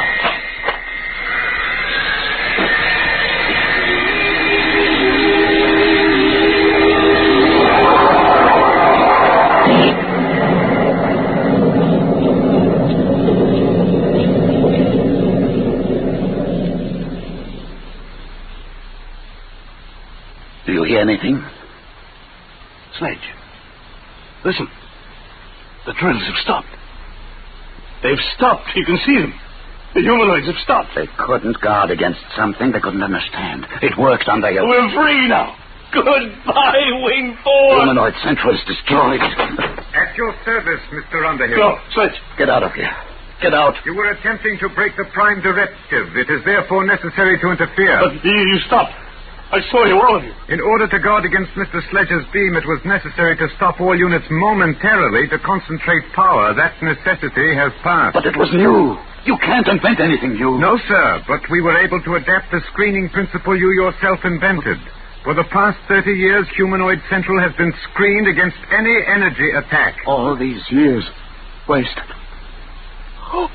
All these years. Your immunity has ended, Mr. Sledge. It will now be necessary for you to accept our full service. No, I'll stop you. I'll stop all of you. No, Sledge. I'll stop you with my bare hands. I'll kill you Sledge. all. No, it's no use. Do not worry, Mr. Underhill. At worst, he can destroy one unit. There are millions more. Sledge, you'll hurt yourself. Sledge.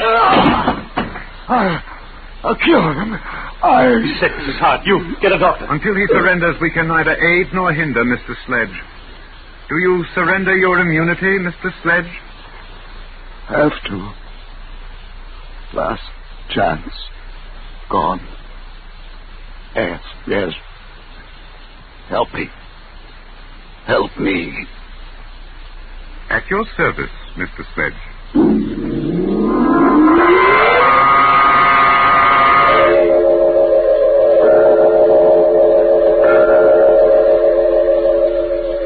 You may see Mr. Sledge now, Mr. Underhill.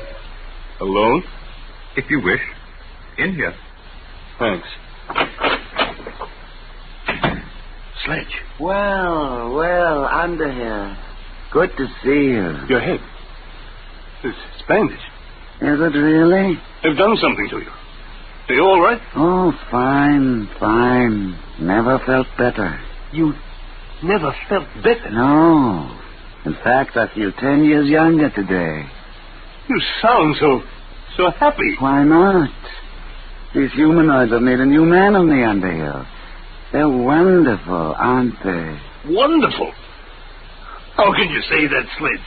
Only yesterday you hated them. You were trying to destroy them. Destroy them? Why? You don't remember?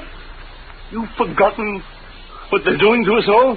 They're killing us with kindness, taking away all our incentive and pride of accomplishment, turning us all into pampered, useless pets, parasites, with nothing left to do but just sit with folded hands at the mercy of these mechanical monsters. At your service, Mr. Underhill. You seem troubled, Mr. Underhill. Are you unhappy? Unhappy? You bet I'm unhappy. What have you done to Professor Sledge to turn him into this babbling idiot? We were forced to operate. For years, Mr. Sledge has been suffering from a benign tumor of the brain. It caused him to have hallucinations, to believe that he was actually the creator of the humanoid. Did I? Yes. It was these delusions which were making you unhappy. Oh. Well, whoever did invent the humanoids, I certainly owe him a debt of gratitude now. Sledge. You see, Mr. Underhill, we have ways to correct these abnormal conditions. Even Mr. Sledge is happy now. You operated on his brain? Yes, Mr. Underhill. And now we are at your service. At my service? You mean you're going to operate it? No. The time has come for you to accept and enjoy our complete service. You will now sign our agreement. Look here, If you are unhappy, it only takes a simple operation. No. Who said I was unhappy? I'm very happy. I'll sign your paper. You don't have to operate on me. I'm happy. I'm very happy. Very happy.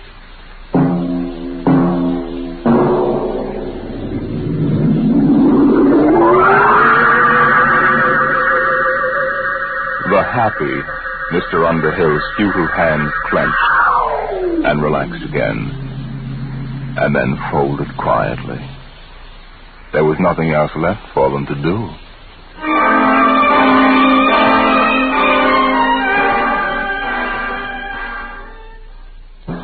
You have just heard the Jack Williamson story, With Folded Hands, an adventure in time, space, and the unknown world of the future, the world of Dimension X.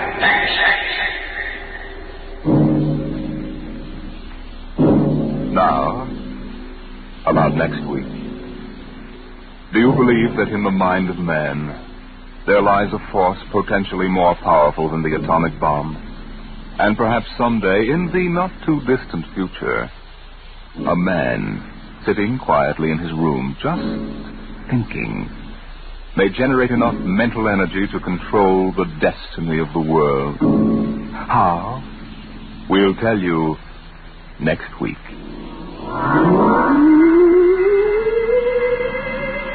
Tonight's story on Dimension X was adapted for radio by John Dunkel. Featured in the cast were Philip Bournemouth as Harry Underhill, Alexander Scorby as the humanoid, Peter Capell as Professor Sledge, and Bryna Rayburn as Aurora. Your host was Norman Rose.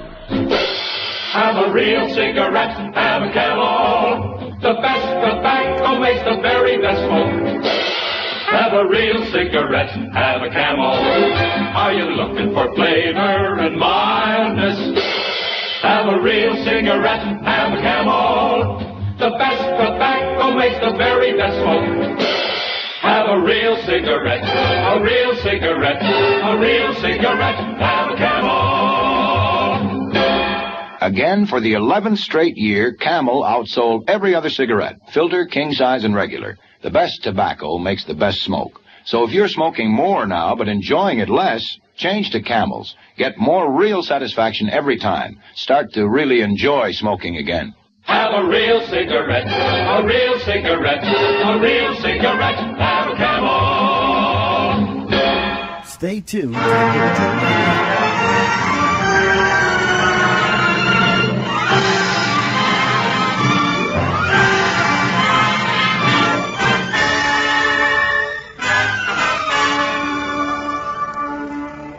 This is the NBC University Theater. bringing you a full-hour dramatization of one of the most memorable works in modern American fiction. The Grapes of Wrath by John Steinbeck, starring Jane Darwell in her Academy Award-winning role, Ma Jones.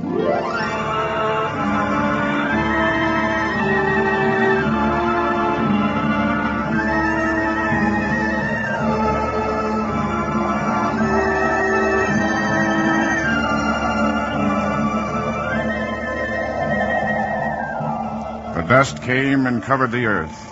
In the red country and part of the gray country of Oklahoma, the dust rose from the fields and sifted down from the sky.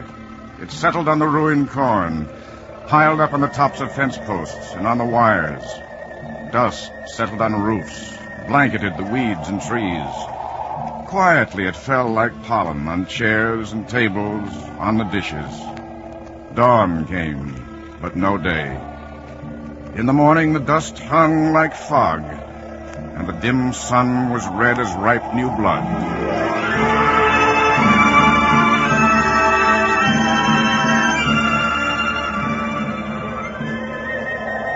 Every living thing lifted the dust into the air.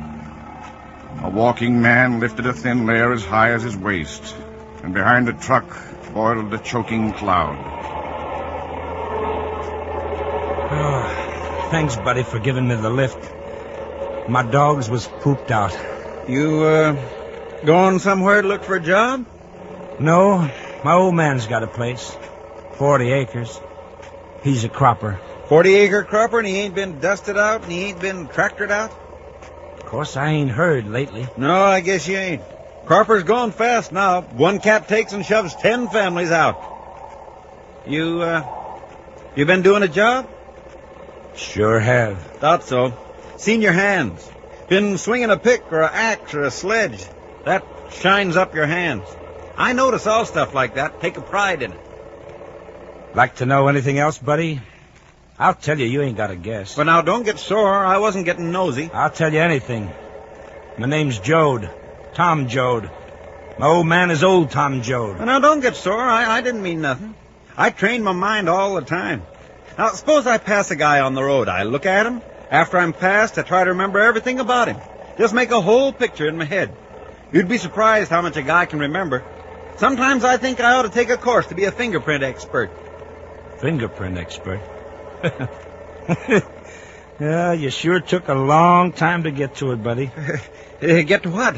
How do you mean? Why, you had that big old nose of yours going over me like a sheep in a vegetable patch. Oh, now, friend, you got me all wrong. I mind my own yard. Well, Tom Jode ain't a guy to let you down. I've been doing time, mister. I was up in the pen at McAllister. Okay. Now you want to know what I done time for, don't you? Oh, no, that ain't none of my affair. Homicide. That's a big word. Means I killed a guy. He stuck a knife in me and I whopped him with a shovel. 7 years. I'm sprung in for keeping my nose clean. Now, if you don't mind, mister, you can stop and spring me out of this lousy truck. This here is where I get off. Okay, buddy.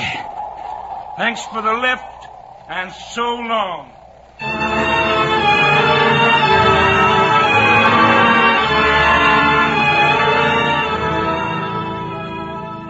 The side road was cut with furrows where dust had slid and settled back into the wheel tracks, and it spurted up like flour over the new yellow shoes. Ahead, a scrawny, dusty willow tree cast a speckled shade over a man sitting against the trunk. Well, I'll be doggone. Why, you're Jim Casey, ain't you? Well, Tom Jode. Well, Preacher Casey. Well, I was a preacher. A burning busher. Yeah? Grandma always said you was a great one against sin. Well, I was against sin. But then I got to thinking, and I decided there ain't no sin. Well, she'll be sorry to hear that. I'm going home. Going to see the family. Yeah, funny thing. I ain't seen your folks in a bug's age, Tom. I was just thinking I ought to call in on them sometime. Well, come along with me, then. They'll be glad to see you, Casey.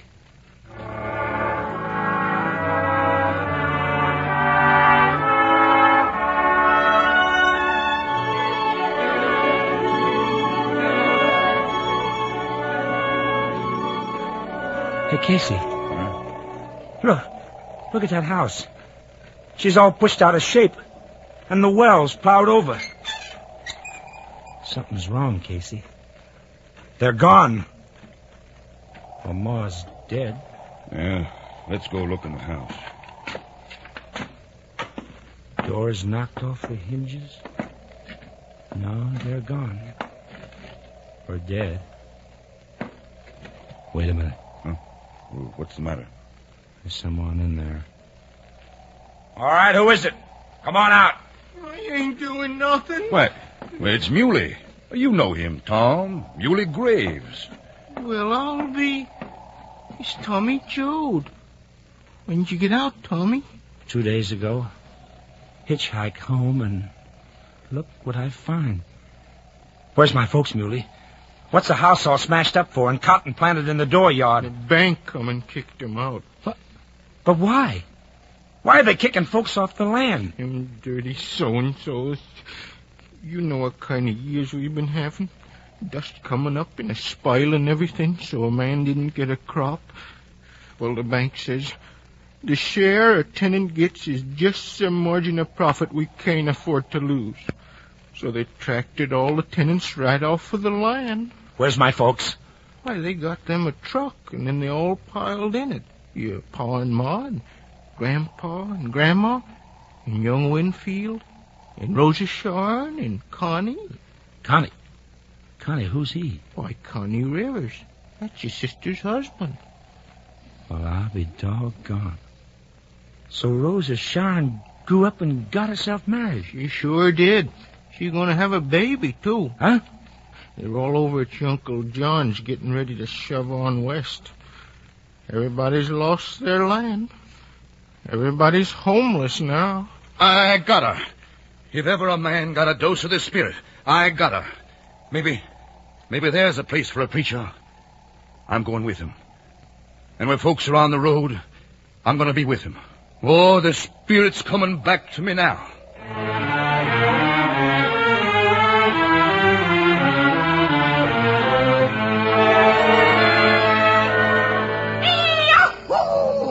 Grandma, everybody, come look, see who's coming down the road.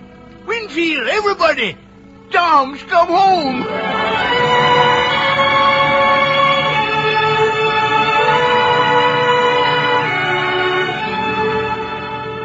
What doggone look at that boy, would you? Ma. Oh, thank God. Thank God. It's good to be home, Ma. Oh, I'm so glad to have you back, son. Just look at him. A genuine jailbird. Yes, sirree, Tommy. You're a sight for sore eyes. Well, you look fine, Grandpa. How you keeping yourself, you old devil? Me? Just full of fuss and vinegar. Oh, either cussner man never lived. He's going to perdition on a poker. Oh, how are you, Grandma? Oh, can't complain, praise the Lord. Pa and Rosa Sharn and Connie ain't here. They went to town to sell the furniture so we can go to California. Oh, Tommy, things are changing and happening so fast here that I can't even keep track of them. I know they'd never keep you in jail. Not a real Jode. I'll bet you bust out like a bull. You ain't wanted, are you, Tom? You didn't bust loose. No, Ma. No, I got parole. 3 years off for good behavior. I gotta know, Tommy. You ain't mad, are you? How do you mean, Ma? Mad? You ain't poison mad from being in there? You don't hate nobody, do you? They didn't do nothing in that jail to rot you out with crazy mad. No, Ma. No, I let stuff run off in me. I knowed pretty boy Floyd. I knowed his ma, too. He was a good boy, but they hurt him, and he went mad mean. And finally they had to run him down and kill him. Well, you don't have to worry none, Mom. I ain't like that. Well, we come mighty near to going without you. I've been a-praying for this, that we could keep the family all together. Yeah. I like to think how nice it's going to be in California. Never cold, and high wages, and fruit every place, and living in nice little white houses among the orange trees. Seems too nice, almost. Well, don't roost your faith bird high, and you won't do no crawling with the worms. That's scripture, ain't it? Well, anyway, we're going, Tom. Ma, I'm on parole. I can't leave the state. If they caught me, they'd send me back. What? You mean you ain't a-coming, Tom? You ain't a-going with us? Well, Ma, what's eating on you? Why are you so worried about the family? Well, what else we got left in the world? Nothing but us. We're like a bunch of cows when the wolves are ranging. We gotta stick all together. We can't let nothing bust up the folks. All right, just stop fretting now, Ma. I guess they won't catch me if I can just stay out of trouble. I guess I'll be coming along. It's the truck. Pa's back from town with Rosa, Sean, and Connie. Pa, look who just came home. Tom boy. Tom. I'm glad to see you, Pa. And Rosa, Sean. Why, you're all grown up. Tom. Oh, Tom. This is Connie, my husband. Howdy, Tom. Howdy. Pa, the truck's bare. You sold the furniture all right? Yeah. Yeah. How much did you get? $18. Only $18 for everything we had. There was some city fellas. Said it was just junk. Couldn't offer me more than $18 for all the things I sweated for all my life. I swear I don't understand. I don't understand. Oh, it's all right, Pa. At least now we're free. We can start for California. We got nothing to hold us here any longer.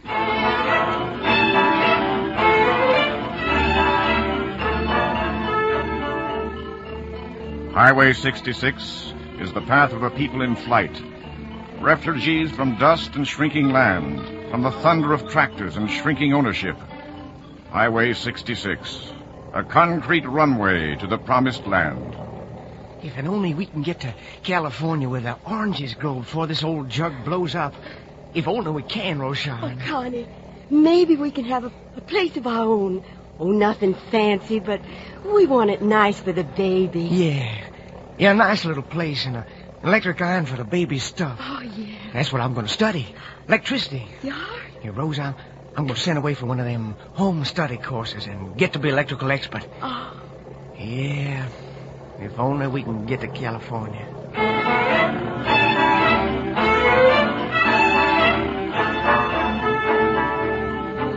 Yeah, we got to get a tire, but Mr. $4 is an awful lot for an old tire like that. I'll take it or leave it. I ain't in business for my health. Well, all right. Open her up. Let's take a look at the casing.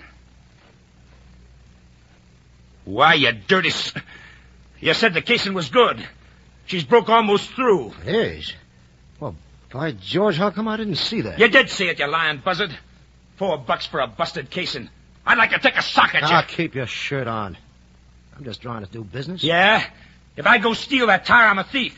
But you try to steal my $4 for a busted casing, and that's good business, huh? Well, you can keep your lousy tire. You think you can make it to the next town on that old one? Mister, I'd go on a rim before I paid you a dime.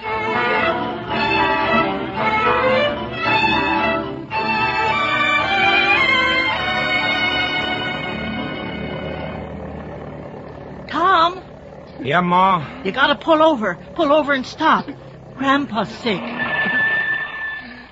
Well, what are we stopping for, Tom? Ma says Grandpa's sick. Ah, he ain't sick. He's just a sulking. I've seen him like this before. Pa, what's the matter with you? Hey, he must be good and sick. He ain't never done that before. Never seen him blubbering in my life. He's sick bad, you think? Pretty bad, Grandma. We better stop for a while and let him rest.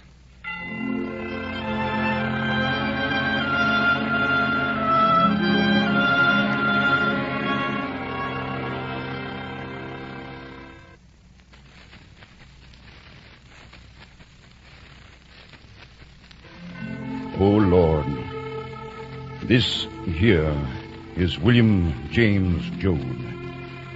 He died of a stroke. Old man. His folks are burying him here in one of your fields because they don't have $40 to pay for a funeral. And I ain't gonna pray for a fella that's dead. He didn't die tonight. He died the minute we took him off the old place. He's just staying with the land. He couldn't leave it. Now, he's going to be all right. And if I was to pray, it'd be for the folks still living that don't know which way to turn. So now, let's cover him up. Amen.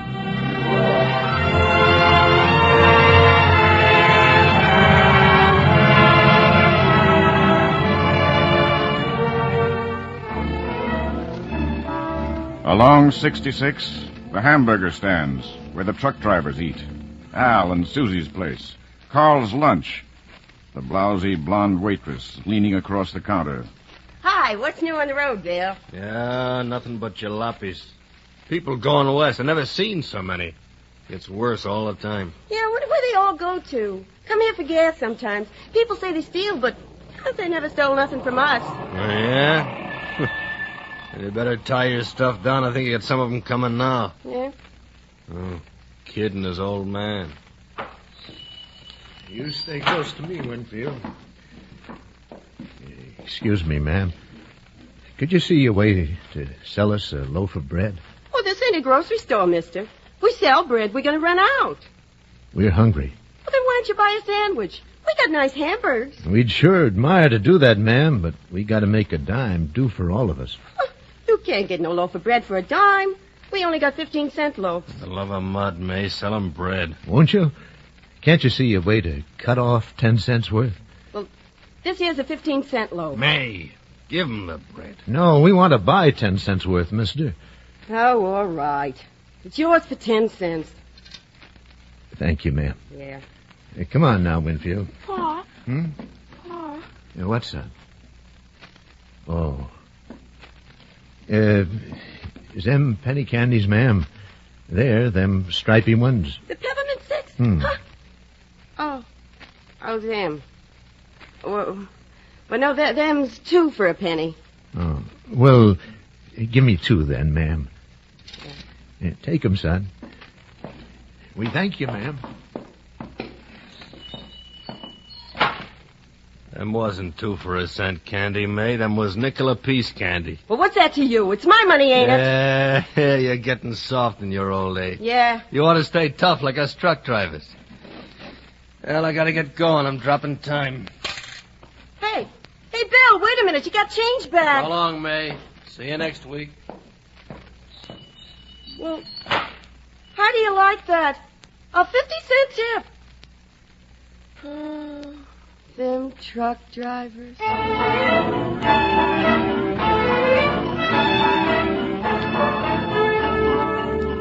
Cars rattling by on 66.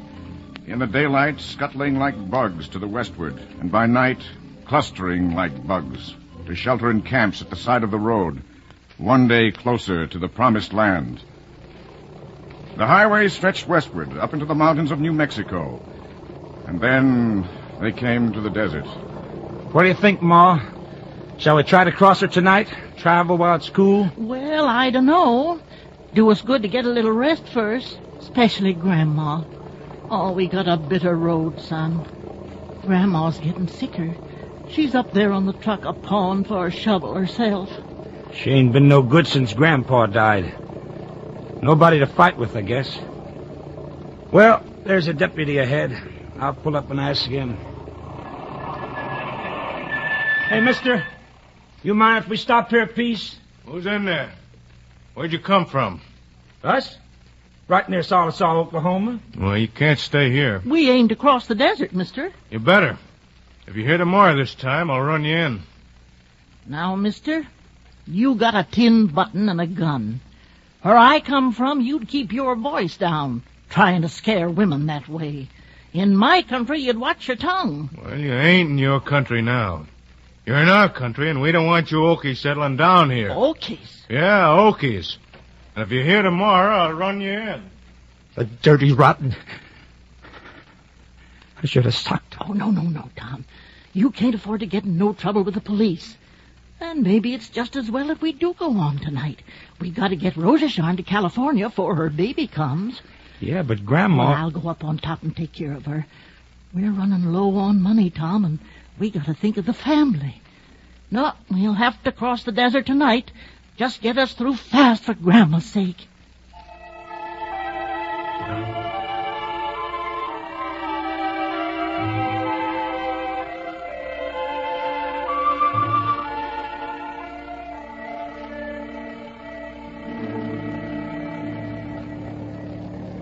Oh, the engines are boiling.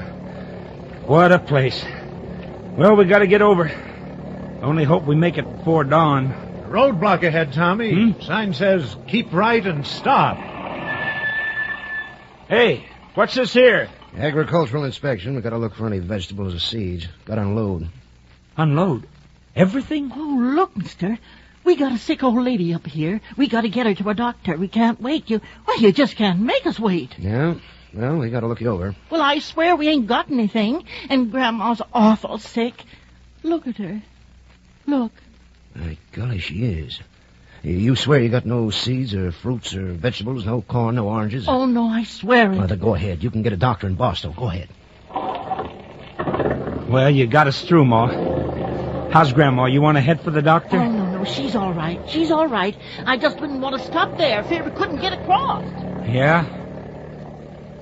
I swear, Pa, I don't know what's got into Ma. Yeah. First she says Grandma's sick. Now she says Grandma's all right.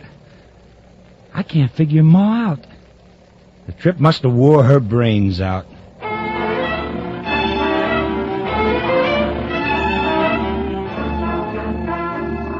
All night long they bored through the hot desert darkness. And as the dawn came up behind them, the truck crawled into the mountains, and then topped a rise. The desert's passed.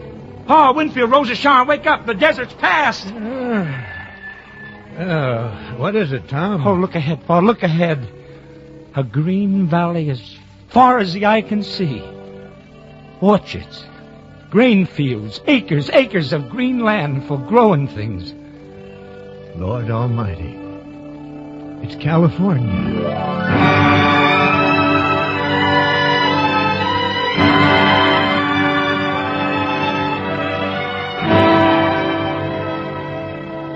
Where's Ma? I want Ma to see it. Come here, Ma, come here. What is it, Tommy? You say we were crossed? Look, Ma. California. Oh, thank God. The family's here. Wake up, Grandma, to see it. Oh, what's the matter, Ma? I wished I could wait and not tell you. I wished it could all be nice. Grandma's bad? Grandma's dead. She died before they stopped us last night. And you've been riding up there with... So that's why you didn't want him to look. I was afraid they wouldn't let us get across. I told Grandma when she was a-dying that we couldn't stop. The family had to get across the desert. County young Winfield and Rosa Shawn's baby. Golly. Ma. Now she can get buried in a nice green place. Trees around, a nice place. She'll get to lay her head down in California.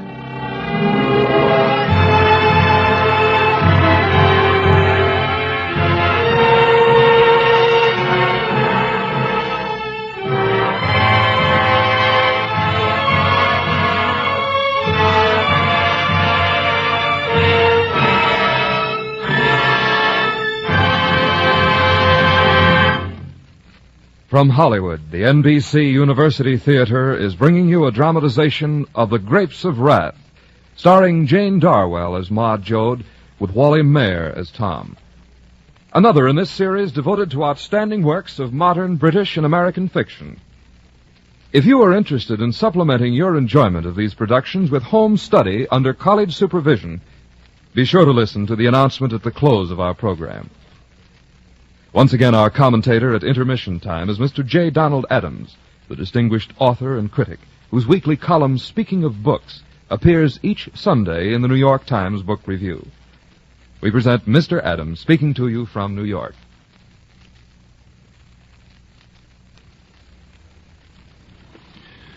The novel which is being dramatized for you today stands among the great stories of social protest.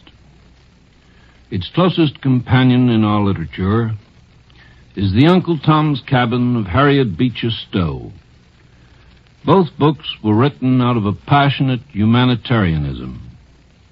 both had the power to create in their readers an equally passionate indignation.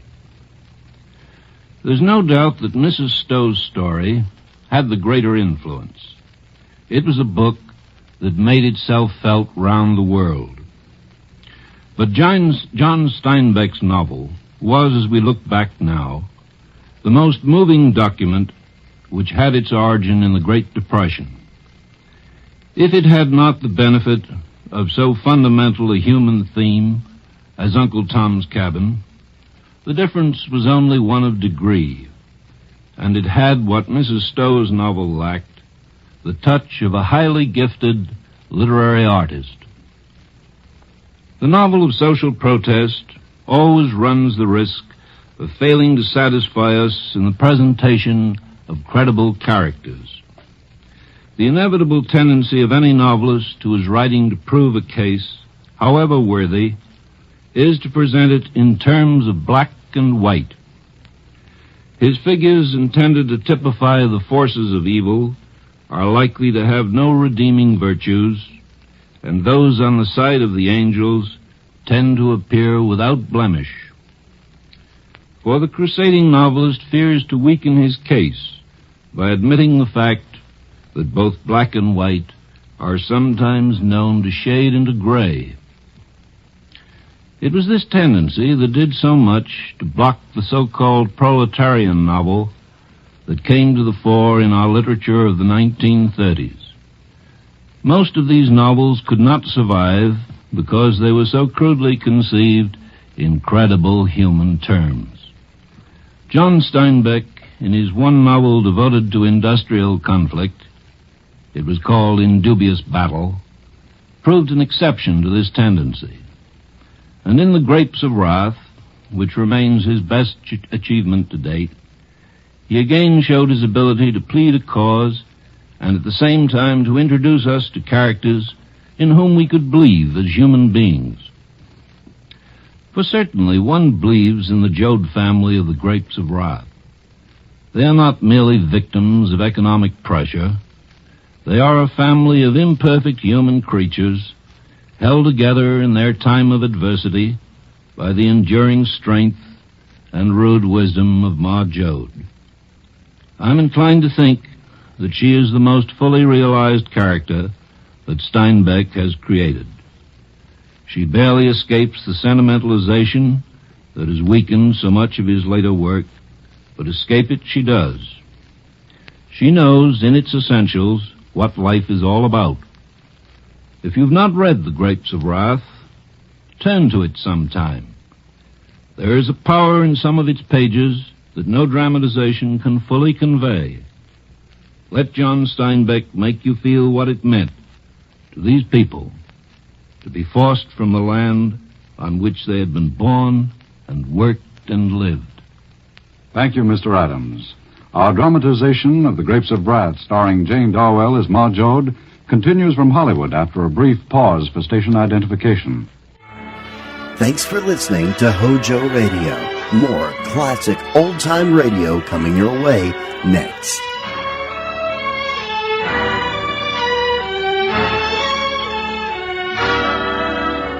California, the promised land, land of milk and honey. Once it belonged to the Mexicans, and the Americans took it, stole the rich land because they were fierce and hungry men. First, the squatters became owners, and then with time, their children grew up. Farms grew larger, and the owners fewer. And then it came about that the owners no longer worked on their farms. They farmed on paper, and they forgot the land, the smell, the feel of it, the gnawing, stomach-tearing lust for a rich acre. Remembered only what they had gained by owning it. So when the Okies came, the landowners hated them because the Okies were fierce and hard, and the owners had grown soft. And perhaps the owners had heard from their grandfathers how easy it is to steal land from a soft man if you are fierce and hungry. It isn't that I don't like people, but these Okies aren't people. Shiftless no-goods who come out here to take what belongs to us. And in the towns, the storekeepers hated the Okies because they had no money to spend. And there's no shorter path to a storekeeper's contempt. And the laboring people hated the Okies, too, because... Those guys will work for anything. An Okie came into this store the other day and wanted to see the boss about getting a job. I only get $15 a week, but that buzzard would have taken my job for 12. Sure, he's hungry, but I gotta live, too. He's got no right to take the bread right out of my mouth.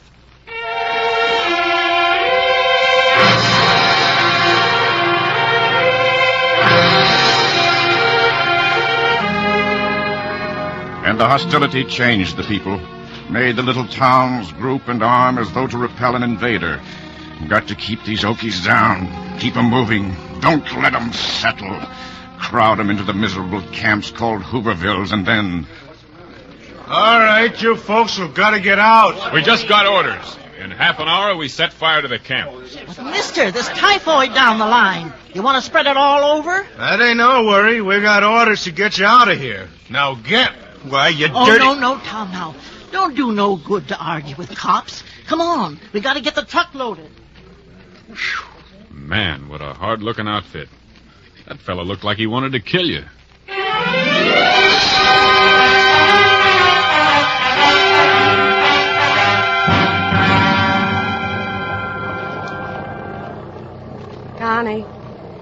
Connie.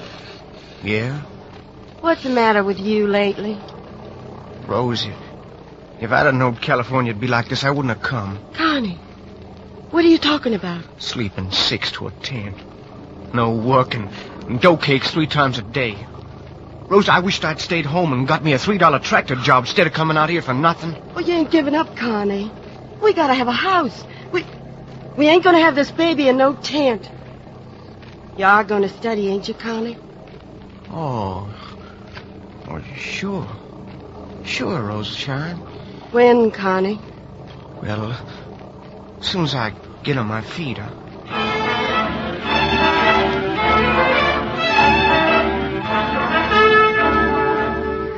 The word would come whispering, there's work at Shafter. And at Shafter, the people would pile up, 5,000 families, frantic for work, and only 1,000 jobs. And so the wage would come down to 15 cents an hour for the 1,000, and the other 4,000 would come away empty-handed. And a desperate man driving along the roads with his wife and thin children in the back seat could look at fields that lay fallow and covered with weeds. Look at there, Mom. All that land, all gone to Jimson weeds. Lord, what I could do with an acre of that. That land's owned, that ain't ourn. I could only get a little piece of it. Just a little piece for a garden. It's a crime to let good land like that lie fallow. You know why it's got to lay fallow, don't you, Paul? They got so much food already they can't sell it at a profit. They got to burn it to keep it off the market. That's why the land's got to lay fallow. Just the same, if I could get a little piece of it... Well, it ain't yourn, Pa. It ain't gonna be yourn. Might as well stop thinking about it.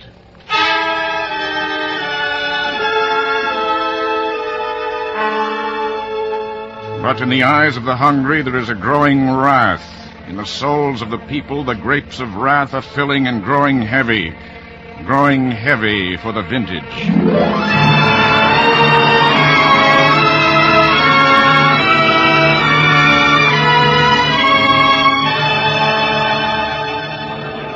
Say, something's up, Casey.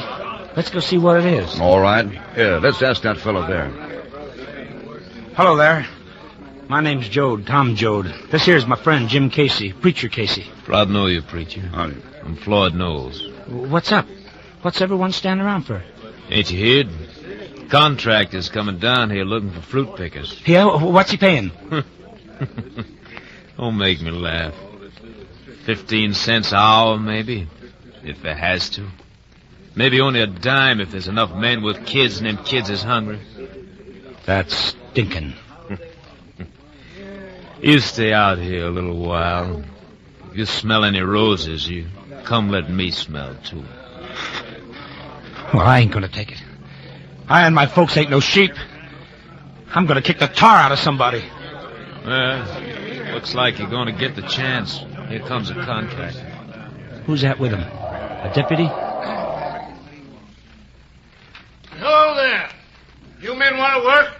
Tulare County. Need a lot of pickers. Sure we want to work. You doing the hiring? Well, I'm contracting the land. What are you paying? Well, can't tell exactly yet. About 30 cents, I guess. Why can't you tell? You took the contract, didn't you? Hey, you telling me how to run my own business? Well, mister, if we're working for you, it's our business, too. I told you I don't know yet. If you don't know, you got no right to hire me. All right, big mouth. That'll be just about enough out of you. Joe. Hey, Joe. Come here a minute. Yeah? What do you want, Doc? You ever see this guy before, Joe? This fella? What'd he do? Well, he's talking red. Agitating trouble. Seems like I have. Last week when that used car lot was busted into. Seems like I seen this fella hanging around. Yep, I swear it's the same fella. Get in that car. You ain't got nothing on him. Listen, Bud, there was 2 fellas hanging around that lot. You just open your trap once more and I'll grab you, too. I wasn't even in the state last week. Well, maybe you wanted someplace else. To keep your trap shut. Nah, man, you don't want to listen to these good-for-nothing Reds. What you want is work. I can use all of you in Kildare County. Now, who wants to come? Might be a good idea if all you guys went. We're going to clean out this camp. Somebody might get hurt. All right, now, Big Mouth, you get in the car. I ain't a-going. Oh, yeah? We'll see about that. Get him, Deputy! Run for it, boy! Mister, don't shoot. You're liable to hit. Tripping, Tom, tripping. He's shooting wild. Now, get him, Casey. Well, we done it, Casey. Oh, he shot a woman.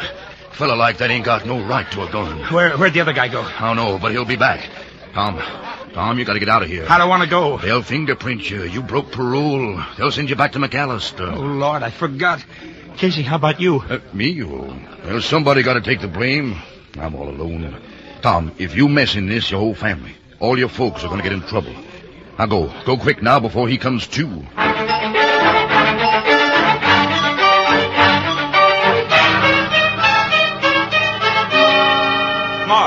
Ma, get packed. Get everybody in the truck. We got to get out of here. What for? We ain't done nothing, Tom. Nothing except beat up a cop. Oh, Tom, what were those shots? You didn't kill nobody. No, I just socked him. Oh, but you promised, Tom. That's how pretty boy Floyd died. I knew his ma. They hurt him. I'm a-trying, Ma, but you don't want me to crawl with my belly on the ground. Oh, Lord, we got to get out of here quick. Pa, start packing. Rosa Sharn, where's Connie? Rosa Sharn. I don't know. Well, what do you mean you don't know? Why you're talking and acting so funny? What happened to Connie? Why ain't he around? I seen him, Ma, this morning, down by the river. So did I. Rosa Sharn, I'm afraid Connie was heading south. No, it ain't true. Of course it's true. Connie wasn't no good. Never did nothing. Shh. Why? Why have I got a shush? He run out, didn't he? Now, Pa, Rosa Sharn's going to have a little fella. And that fella's half Connie. It ain't good for a baby to grow up with folks a saying his pa ain't no good. Better than lying about it. No, it ain't. Make out like he's dead. You wouldn't say no bad things about Connie if he's dead. Come on, Rosa Sharn, we're going. No, I ain't going. I want Connie. I ain't going till he comes back. Oh, don't you worry, honey. He'll find us later. Yeah, now we got to think about Tom. I don't care about Tom.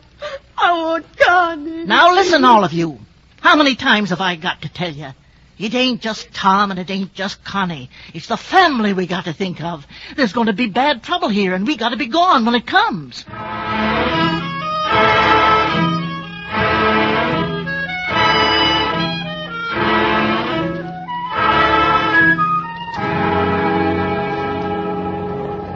We just did get away in time, Ma. Look at that sky all lit up red in back of us. Oh, thank the Lord it's behind us. Where are we going now, Tom? Down south, Ma. But there's no work that way. The crops are all in. That's what the cops all figure. And there's a government camp down there where we can get credit. A fella told me they don't let deputies in there. Oh, Ma, I gotta get away from them. I'm scared I'll kill one. Oh, don't ever say that again, Tom. I done a lot of thinking this night long, and I'm beginning to see more and more what's a-happening to us. Grandpa died, and we buried him in a field. Yeah. Grandpa a pauper, and Grandma, too. Now Connie's gone. Tom, I'm depending on you to watch out for the family. Your pa's no good for watching out. He's a foreign man. All this here life is new to him. You're the one. Tom, if you ever go, heaven help us all. I'll do my best, Ma. But you gotta have patience, Tom. Just remember, we're the people that live. Why, they ain't gonna wipe us out. We take a beating all the time. I know. Maybe that makes us tough. Rich fellas come up and they die, and their kids ain't no good and they die out. But we're the people. We keep a-comin', and there's a different time ahead. I sure hope so. Ma, I never heard you talk so much in my life. Wasn't never so much reason.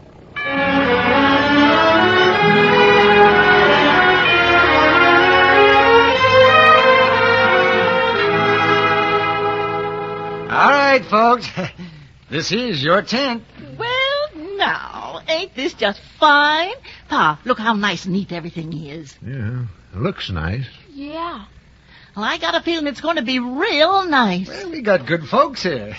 You're number 4 sanitary unit. What's that? Shower in the wash tubs. Oh, you got wash tubs? Running water? Yes, indeed. Hot and cold. Well, praise God. We ain't had hot water since we left home. Hey, by the way, Mrs. Joe, the ladies' committee are calling you to explain the camp rules. What's the ladies' committee? Well, it's a group of women here in the camp who see that everything's kept neat and clean. You mean them ladies is coming to see me this morning?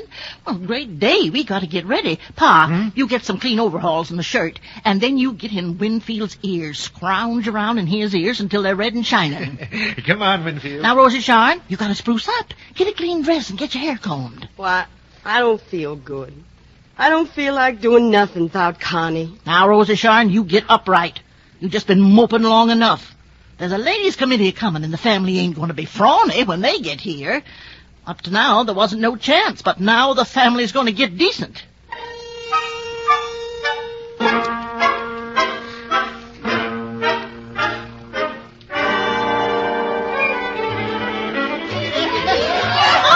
Even square dancing on Sunday night. I declare they ain't overlooked a thing. Are you happy, Ma? Oh, this here's a nice place, Tom. I only hope we can stay. Yeah, if that farmer down the road only keeps on giving me a little work. Well, it's done a world of good for the family, Tom. For Pa and Winfield. Even Rosa Sharn. She's putting on flesh. Yeah, she's getting mighty tightful now. It ain't gonna be long. You look pretty fine yourself, Ma. Oh, yes, son. This here's a nice place. We could be happy here a while.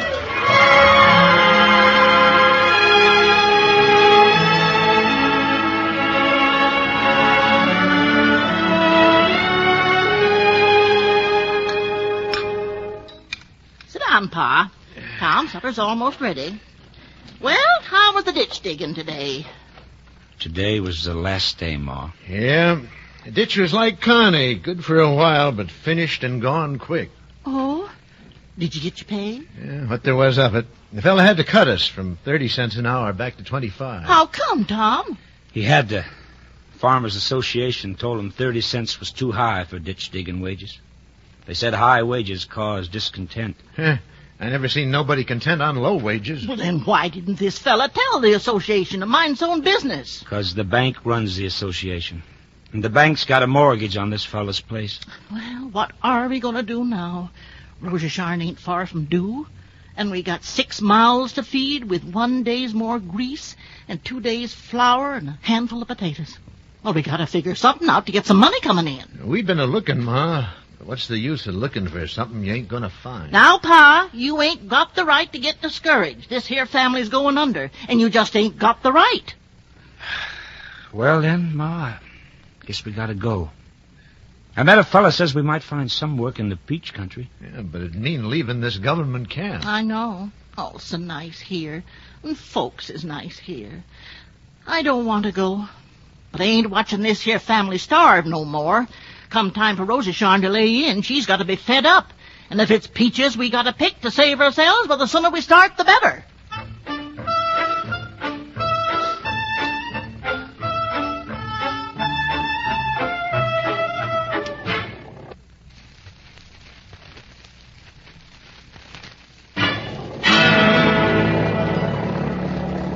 Look, Tom, there's a bunch of cars pulled up at the side of the road. Maybe we better stop.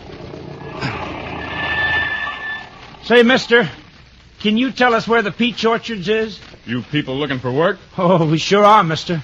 looking even under boards. Can you pick peaches? Mister, we can pick anything there is. Okay. That makes 6 cars now. You all just follow the motorcycle escort there. Okay, Joe. Paul, what's the matter here? Maybe the road's out. Don't need 4 motorcycle cops to lead us. I don't like it. Tom, the line's turning into that gate up ahead. And look there outside that gate. Looks like a mob of people. Hey, what's going on here? I don't know, but I tell you, I don't like it. They look like our own people. Watch out, Tom. One of them's throwing a brick.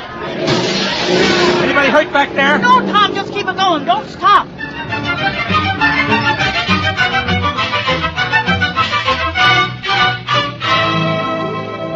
All right, let's get you folks checked down. You all ready to work? Oh, yeah, sure. But, what's happening back there at the gate? You want to work it, don't you? Sure, we do. Name? Joad. J-O-A-D. How many of you? 2 men, 2 women. And we was hoping the little fella here could help. Sure. As long as he's careful. 5 cents a box, no bruised fruits, no windfalls. Okay, you go to work right away. Sleep tonight in house 63. Mister, is there any hot water there? Hot water? What do you folks think you are, the J.P. Morgans?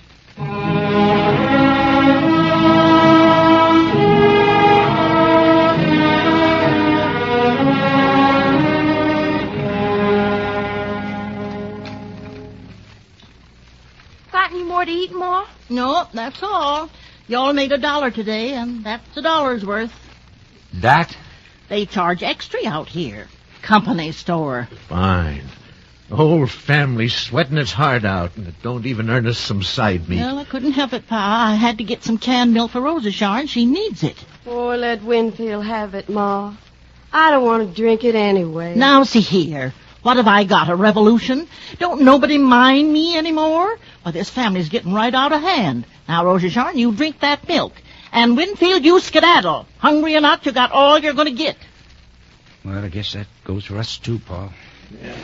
I'm going out and take a look around. Yeah, me too. Where you heading, Tom? There's something funny going on. You think them folks outside was picketing, Paul? Wouldn't surprise me none. Maybe the man brung us in to bust up a strike. Paul, I'm going to sneak over the fence. Well, I guess I can't stop you, Tom. I ain't the head of this family no more.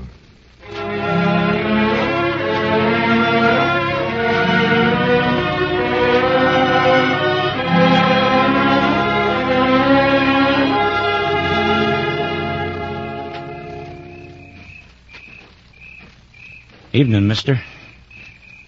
Nice fire you got there. Yeah? Jim, fellas, come out of the tent. We got a little visitor here. What is it? What's the matter?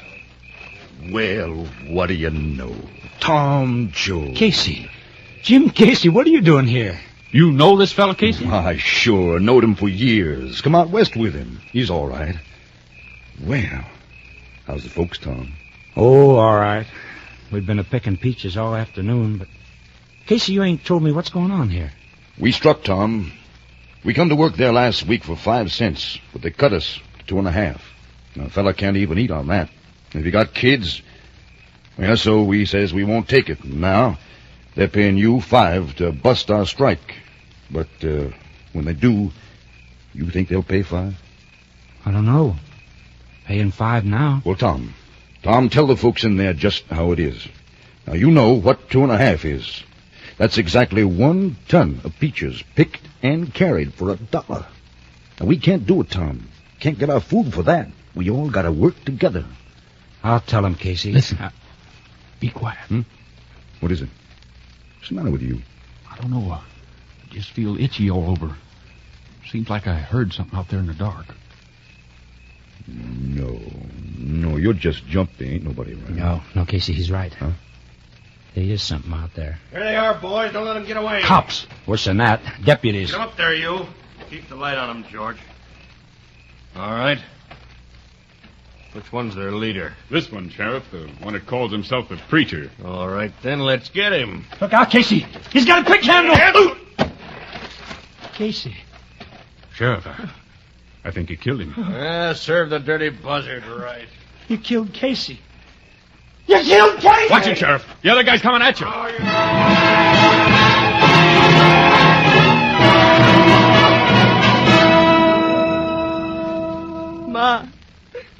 Ma, I don't feel so good. Well, of course you don't, honey. Nobody ever does.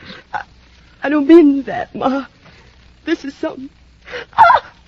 Hey, Rochon, what is it? Is it coming? I think so, Ma. It hurts. Did it kind of grab you all over quick? Answer me. Yeah, Ma. Coming early. Now, don't you be afraid, Rosa Sharon. You're going to have a nice baby. But you got to help me. You feel like you could get up? You ought to be walking around a little, you know. I can try, Ma. There, that's good. Now, just grip your hands, Rosa Sharon. It's going to be all right. Everything's going to be all right. Ma! Now, Winfield, you skedaddle right out of here. Rosa Sharon's sick. But, Ma, I just seen Tom and he's in trouble. Trouble? What kind? Terrible trouble. He's hiding out in the brush down by the river and some men are hunting to kill him. You gotta come quick. Oh, I can't. But Tom needs you, Ma. Well, so does Rosa Sharon. Yeah, but Tom's hurt. Now, Winfield, you just sit quiet. They gotta take the biggest thing and whoop it first. And you know what that thing is. Now, you go and tell Tom I'll get to him just as fast as I can. All right, now, Winfield, get.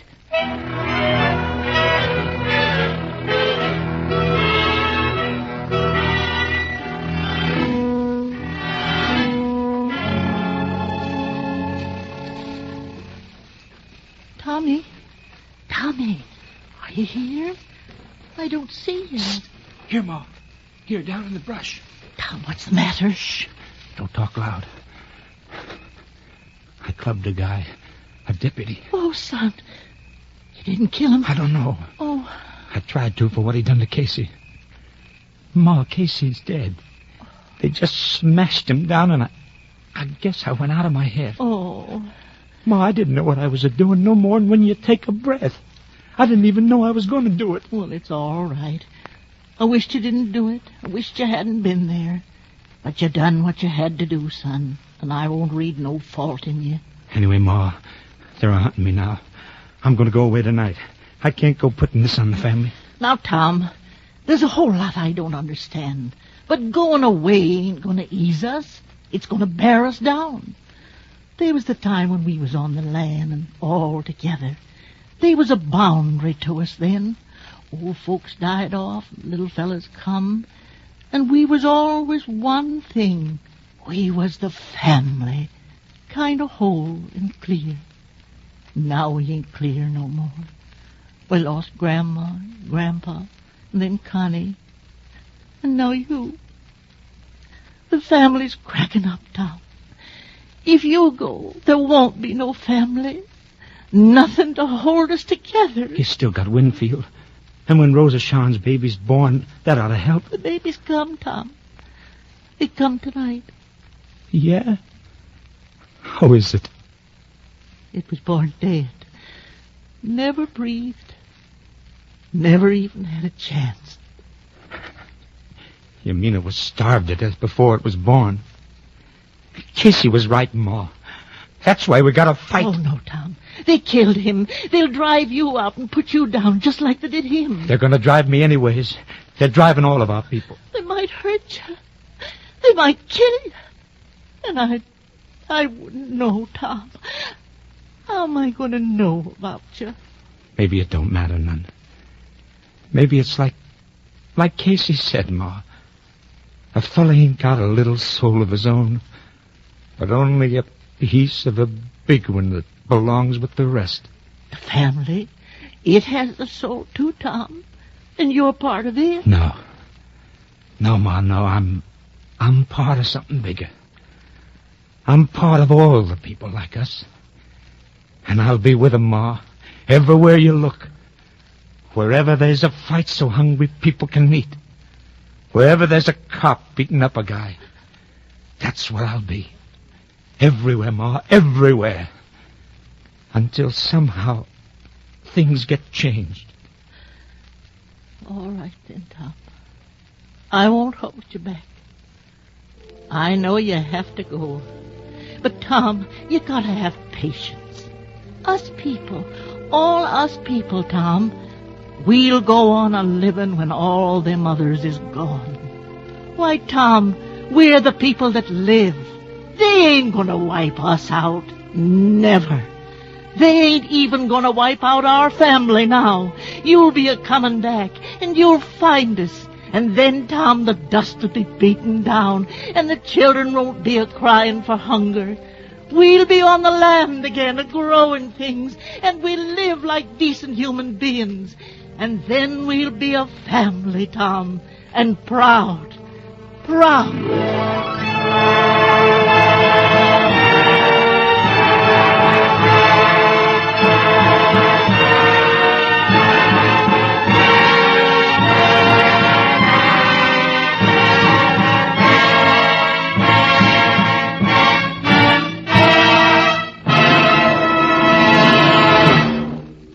The curtain falls on our dramatization of John Steinbeck's novel, The Grapes of Wrath, starring Jane Darwell. The 15th in this current series of radio plays based on outstanding works of modern Anglo-American fiction and presented as part of the NBC University of the Air series. If your interest in the productions of the NBC University Theater stimulates you to further examination of the authors and their works, you may wish to enroll in college-supervised courses which are offered in conjunction with the NBC University of the Air. We are happy to announce that Washington State College, Pullman, Washington, has completed its plans for offering such a course, thus joining the University of Louisville, whose established home study plan is already serving listeners in another area of the nation. For information, then, as to how you may enhance your knowledge through these courses, write to the NBC University of the Air, University of Louisville, Louisville, Kentucky, or Washington State College, Pullman, Washington.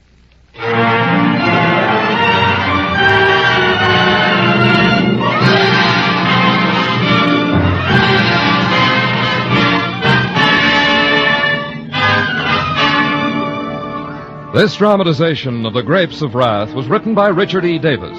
Jane Darwell starred in her Academy Award-winning role of Ma Jode, with Wally Mayer as Tom. Miss Darwell may soon be seen in John Ford's production, The Three Godfathers.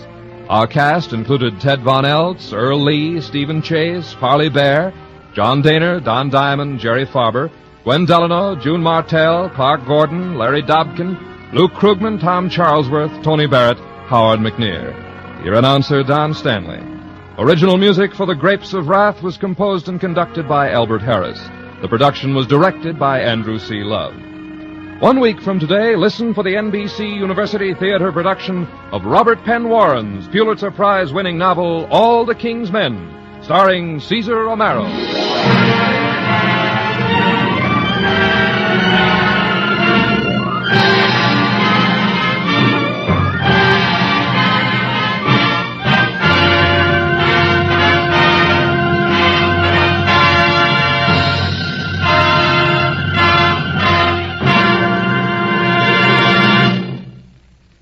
This program came to you from Hollywood.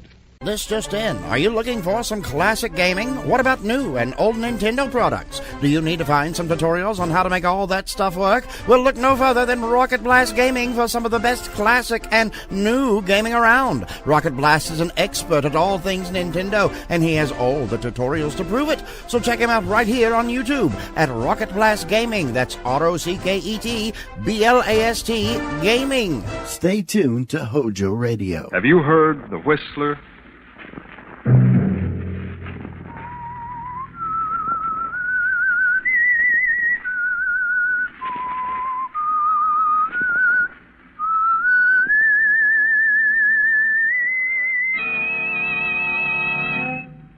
I'm the Whistler.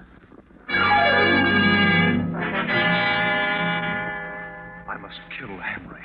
I must kill Henry. That was Ambrose Brent, official of an airplane plant. He found strange notes in the night. You better get away, Ambrose. Take a good long rest. The sooner the better. That was Henry Pierce, Ambrose's partner. He was growing fearful of Ambrose. Get this prescription filled, Ambrose. It'll make you sleep. And you'd better get away. And that was Ambrose's friend, Dr. Fenwick. And this is Ambrose's wife, Doris. What's happened, Ambrose? Look at me. What have you done? Another Saturday night, and again CBS presents The Whistler.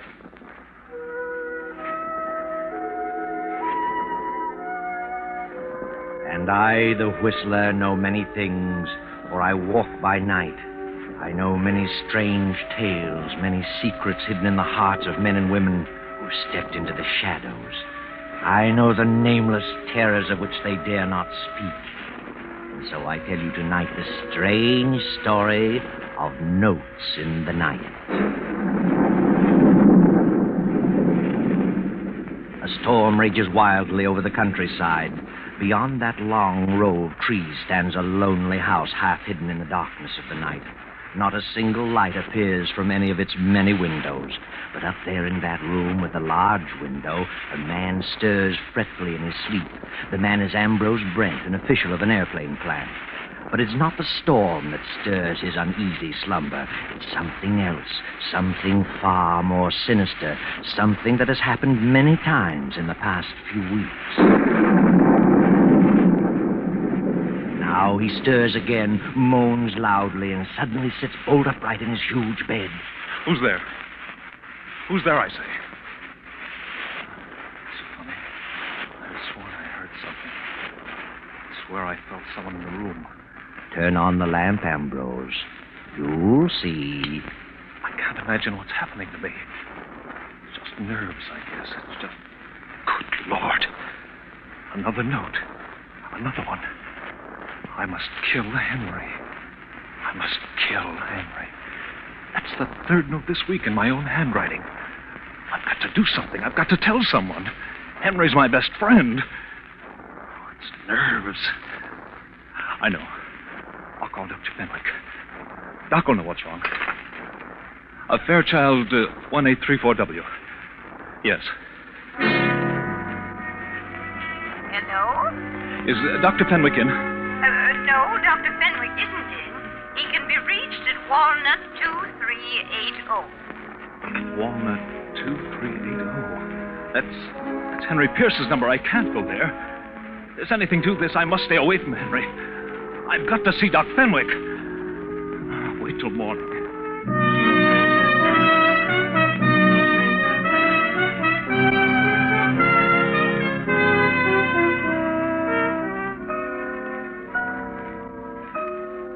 Well, hello, Ambrose. Sit down. What's wrong?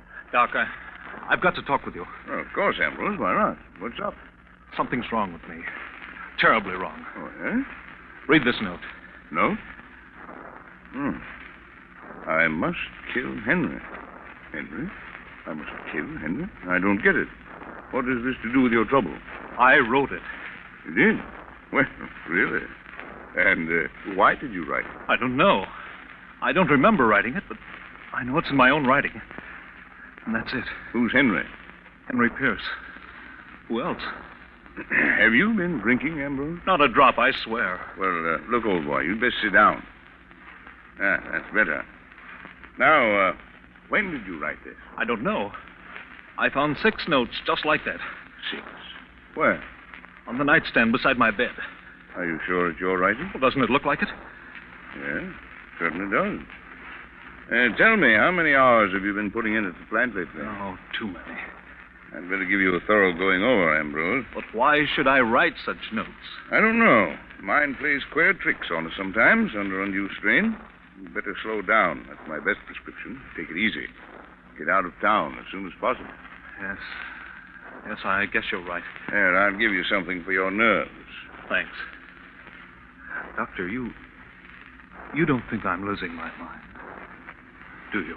No, Ambrose. You're just terribly upset, that's all.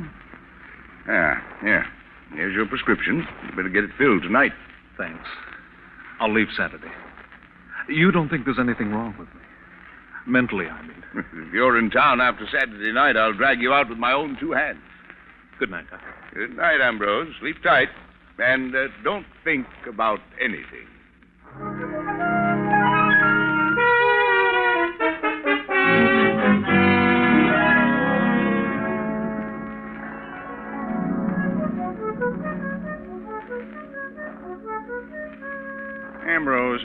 don't you take a little vacation? What do you mean, Henry?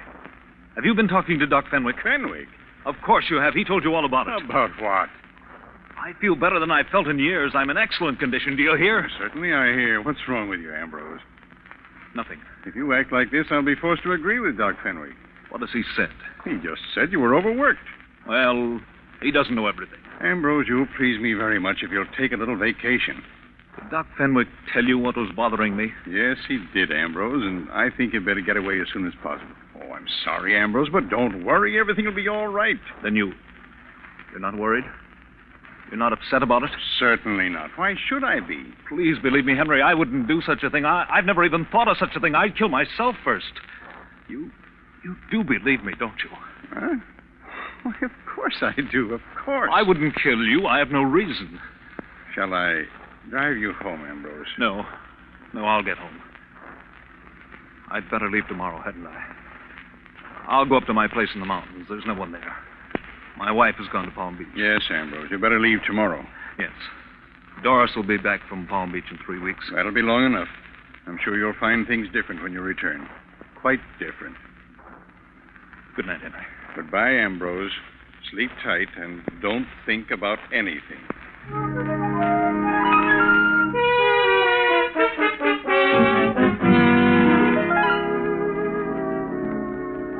Ambrose goes home and to bed. The clock ticks off the eerie hours. The clock chimes 2. And suddenly Ambrose stirs fretfully in his slumber. He wakes and again sits up staring into the inky blackness of his silent room. Turn on the light, Ambrose. Turn on the light. Who is it? Who's there? Good Lord. Another one. I must kill Henry. Jameson! Jameson! I've got to get hold of myself. This is ridiculous. Jameson! I'm losing my mind. I must be. Did you call me, sir? Yes. Yes, I called you. I thought I heard a scream. A scream? No, What time is it? It's long after midnight, sir. It's 2 o'clock. 2 o'clock? Oh. Pack my bag. Order my plane to be ready in 30 minutes. Where are you going, sir? It doesn't matter. Yes, sir. I've got to get away. I've got to. 2:15. I must get away. I must. I'm mad. I must be. Jameson! Jameson! The car is at the door, sir. Then come on with the bag. Where are you going, sir? I don't know where I'm going, Jameson. Understand? Yes, sir. I understand. Good night, Jameson. Goodbye, sir.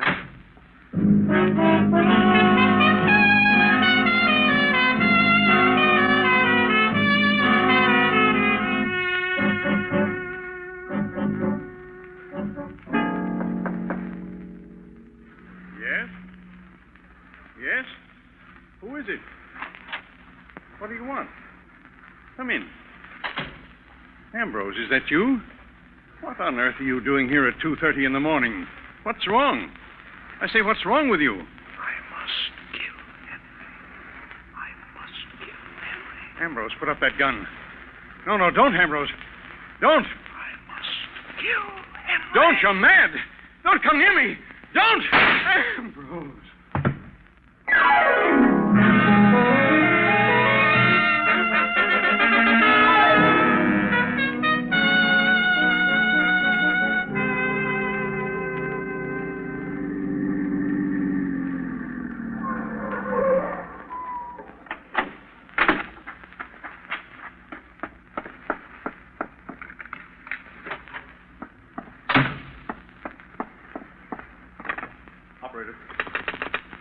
Operator, I want Dr. Fenwick in New York. Fairchild, 1834W. Please. It's Dr. Fenwick's residence. Make it person to person. This is Crust Line 142. I've got to talk to someone. I've got to. I can't stand this silence, this being alone. Hello? Oh. I see. No, never mind. I'll call tomorrow. Put up your hands. Don't move. Doris. Ambrose. What on earth? What are you doing here? Why, what are you doing here? I thought you were in Palm Beach. What are you doing up here in the mountains? I changed my mind. I decided to come up here. Why didn't you let me know? I didn't think about it. I was going to phone you in the morning. Well, how did you find time to get away from the plant? I thought you were too busy to eat. Well, I decided I needed to rest. So It's an early hour to arrive. 5 a.m. Is it? Well, you see, it occurred to me on the spur of the moment. I flew up. Well, what are you staring at? I'm not staring, Ambrose. What's wrong? What's happened? Nothing. I came up here because... Because what? What are you talking about, Ambrose? Are you ill? Yes. Yes, that's it. I'm ill, very ill. Yes. Get the doctor. What doctor? There's no doctor near here. Get Dr. Fenwick. He knows. Dr. Fenwick? He's the only one who knows. Except Henry. Are you out of your mind? No, I'm not. Do you hear? It's a lie, I'm not crazy. I won't be crazy. Oh, Doris, what's happened to me? What's happened? Oh, poor Henry. Ambrose, look at me. What have you done? What have you done? Let me alone. I'm going to bed. I want to get some sleep.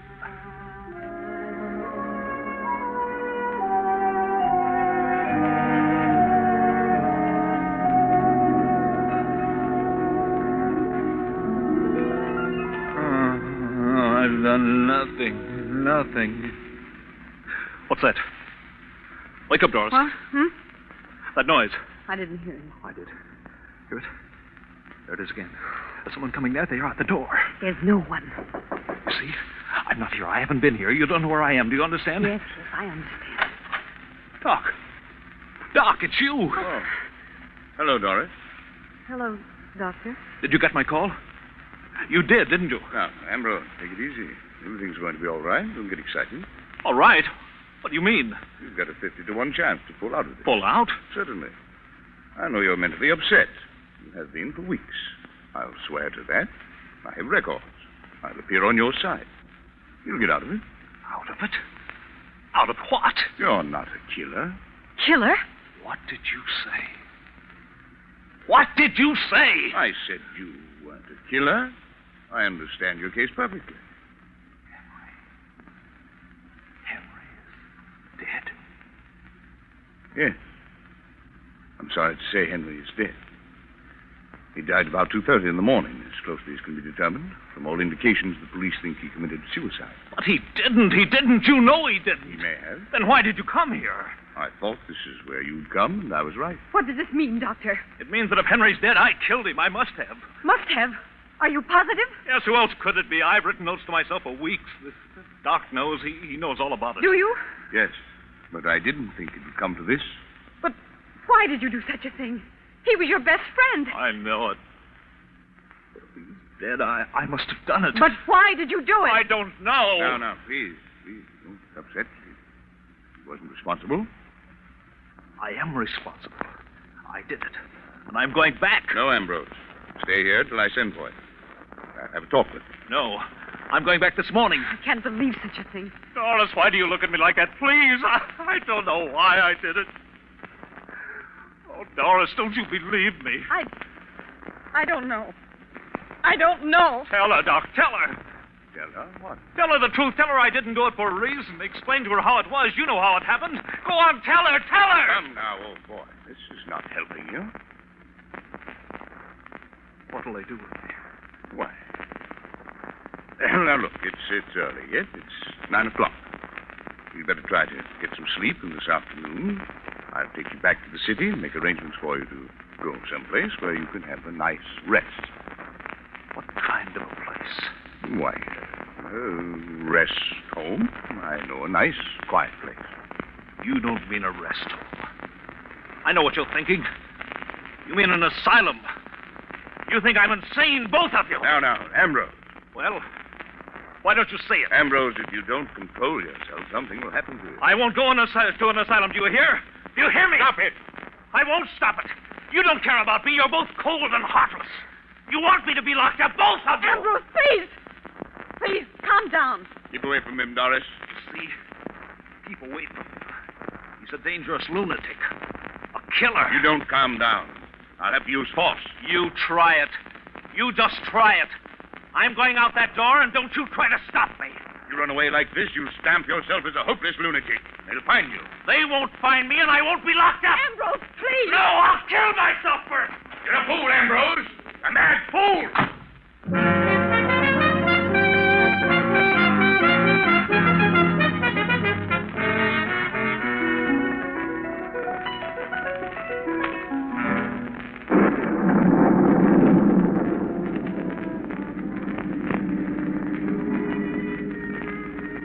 Now you've done it, Ambrose. You've really made a mess of things. You're a fugitive now. They'll throw out a dragnet. You'll have to run and hide and sneak, afraid of every shadow. You'll have to run, Ambrose. Hide and sneak and run for the rest of your days. Ambrose Brent, fugitive.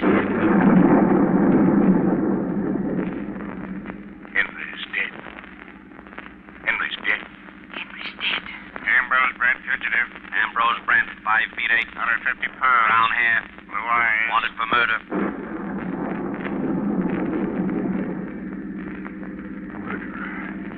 Fugitive.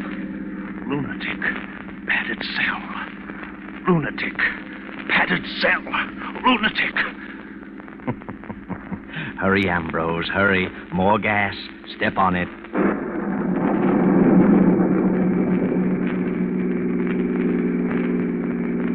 What's that? A sign, Ambrose, and a red flag swinging in the road. 2 men in black rubber coats. Too late to turn around now. What's your hurry, mister? Driving pretty fast for a storm like this, ain't you? Who are you? What do you want? State police. What are you stopping me for? We're stopping everybody. Why? We're looking for someone. Looking for someone? Who? A fugitive. A murderer? We didn't say what he'd done. Let's have a look at your driver's license. Driver's license? Why, that's funny. I must have... left it in your other suit, huh? Step out. Let's have a look at you. Hey, you come back here! What's eating him? He must be nuts. Why, I could have plugged him, but I just shot in the air. Just as well. He wasn't Mike Coretti. I could make 2 of him.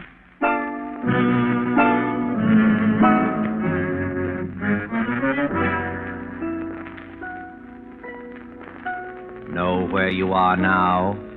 Recognize this room? That's right. It's the room of death, where Henry was murdered the night before. His body has been removed, but the pad on his desk is still there, smeared with a large brown stain.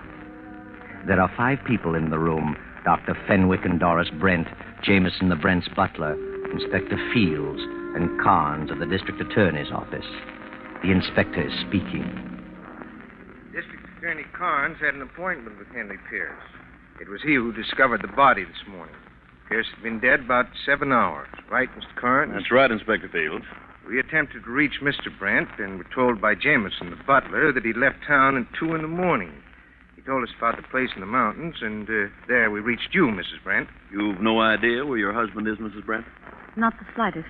Your butler said you had gone to Palm Beach. Yes, I started for Palm Beach, but I changed my mind and went to the mountains. And your husband came there last night? Yes, it was about 5 in the morning. About 9 o'clock. I flew up to the cabin and got there a few minutes before 9. Why did you go there, Doctor? Well, I had advised Ambrose to take a rest. He's been working too hard and was heading for a nervous breakdown. When I learned of Henry's death, I went to tell him about it. Doctor, you visited Henry Pierce here last evening. I did. He phoned me to come over. I got here about 11. He'd made a new will and wanted me to witness it and asked if I would serve as executor. I read it and signed it. I see. In whose favor was the will drawn? Well, the old will left everything to Ambrose. Henry had no living relative. But because of Ambrose's mental condition, he decided to leave everything to Doris, Mrs. Brent. That's correct. I found the will on the desk. Was Ambrose Brent your patient? Yes, of course. What was his trouble? Too much work. He had a great responsibility. Did you think he was losing his mind? No. Did he think so? Well, he was terribly upset. He'd been having hallucinations. Doctor, when was the last time you saw him prior to finding him in the mountains? The evening before Henry died. I wrote him a prescription. Mm-hmm. And where did you go after you left Henry Pierce last night? I told my servants that I was going out of town for a holiday, but it was storming so when I left Henry that I decided to stay at my club. Mrs. Brent, did your husband and Mr. Pierce ever quarrel? Not to my knowledge. They were the best of friends. I see. Have you told us all you know, Dr. Fenwick? No. Then I think you should. What was it that bothered Ambrose Brent? Well, he said he had been writing himself notes. They were all alike, in his own handwriting, and all said the same thing. I must kill Henry. I didn't know this. Certainly not. That was the patient's private business. I thought that if I could get him away for arrest, he'd pull out of it. There you are, Carnes. Must have been on his mind. Yes, but what's the motive? An unbalanced mind that doesn't always need a motive. Then you think Ambrose did it? He loved Henry like a brother. If he did it, he was completely out of his mind. Believe me. Ambrose. What? Well, thank heaven. You finally came to your senses. Come in, Mr. Brent. I suppose you want to see me? I'm Inspector Fields, Police Department. This is Mr. Carnes of the District Attorney's Office. Yes, I know Mr. Carnes. I thought you'd gone on a little vacation, Mr. Brent. I had gone, but not on a vacation. Mr. Pierce told me you'd gone for a couple of weeks. I was going on a vacation, but something changed my mind. Oh? What was that? You know. You know why I've come back. Henry's dead, and I killed him. When did you kill him? I don't know. Must have been last night. Why did you do it? I wish I knew. I recall neither the crime nor the motive. But I'm sure I did it. Why are you so sure you did it? Because of these notes, 6 of them. I've been writing notes to myself for weeks. Read them. Are they in your own handwriting? Certainly. But I don't remember writing a one. I must have some form of amnesia. Hmm? When I heard Henry was dead, I tried to run away. I couldn't stand the thought of an asylum, but the faster I ran, the more I hated myself, so I came back to get it over with. It's a great relief. Now, Mr. Brent, compose yourself. Mr. Brent, did you know that Henry Pierce made a new will last night, leaving his estate to your wife? What? Why should he do that? Well, perhaps he was worried about you. Of course. Why shouldn't he be? He knew I was acting strangely. Take a look at this will. Is that Henry's signature? Certainly. You're sure it isn't your writing? It is not. I couldn't copy his signature if I tried. It's just a bunch of scrawls. Mm-hmm. Oh, Mr. Brent, take this pad and write on it, I must kill Henry. Please, isn't that being a bit brutal? Go ahead, write it. There you are. Good. Now write the date. They weren't dated. Well, write it anyway. Write the date in numerals. Don't name the month. There it is. Thank you. Now you write the same, Mrs. Brent. There. Thanks. Now you, Dr. Fenwick. There you are. Mm-hmm. Well, the notes you got were certainly in your own handwriting, Mr. Brent. I told you that. Why waste so much time? I came back to get it over with. I'm tired. There. You need some sleep, old man. You'll feel better after you've had a nap. I can't sleep. I haven't slept for days. You should have. You've been taking that medicine I gave you. I didn't get it. I didn't want to sleep. I just wanted to get away. Here's the prescription, still in my pocket. Prescription? May I see it, please? Thank you. What is this medicine, Doctor? It's intended to induce sleep, but he's so stubborn he wouldn't take it. If he had, this wouldn't have happened. Oh. Inspector, take a look at this note written just now by Mr. Brent. I must kill Henry. And the date. 5/14/42. May the 14th, 1942. Now, Mrs. Brent's note. I must kill Henry. 5/14/42. The same. Mm-hmm. And now Dr. Fenwick's. I must kill Henry. 14/5/42. Now read the date on the will. 14/5/42. What does that mean? There aren't 14 months. And now look at the date on this prescription. 14/5/42. Well, I'll be darned. What does it mean? It means that Dr. Fenwick was educated in Europe, where they indicate the day of the month first, then the month. The 14th day of the 5th month. What? Well, you're crazy. Are you accusing me of this? It means that the doctor, not Henry, wrote this will, and if he wrote the will, he must have killed Henry Pierce. And if he killed Henry, he must have had a motive.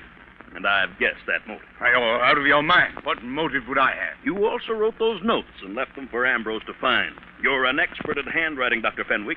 You figured that Ambrose would be declared insane, and Henry's as well as Ambrose's property would go to Doris with you as executor in complete control. I don't believe it. Ridiculous. And this is what I hate to say at this moment, but I think it's true. Dr. Fenwick, tell him about you and Mrs. Brent. That's a lie. Tell him, Doc. That's what's back of the whole thing. You're stuck. You might as well tell him. All right.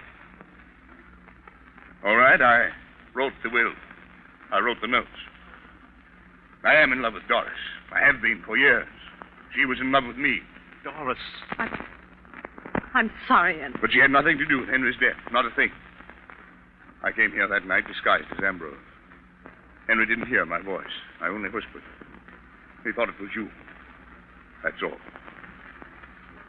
Sorry, Doris. Stop it! Good Lord. Well, the doctor is dead.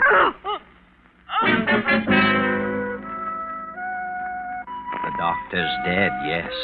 But that's not all, not quite. There's something troubling the inspector, and you, Ambrose, and you too, Doris. How was it that Mr. Carnes first got wise to the doctor? How did the doctor slip up? How did he show his hand? I know. And so does District Attorney Carnes. Go ahead, Mr. Carnes. Tell us. Well, the doctor said he had gone to the cabin to tell Ambrose of Henry's death. He arrived at the cabin at 9 a.m. I didn't discover the body till 10 a.m. and gave strict orders that it was not to be announced until we'd inspected everything thorough. Therefore, the only way the doctor could have known about the murder was to have been present when it happened. So you see, the doctor didn't go to the cabin to inform Ambrose. He went there to meet Doris. And when he was surprised by Ambrose, he used the death of Henry as an excuse for his coming.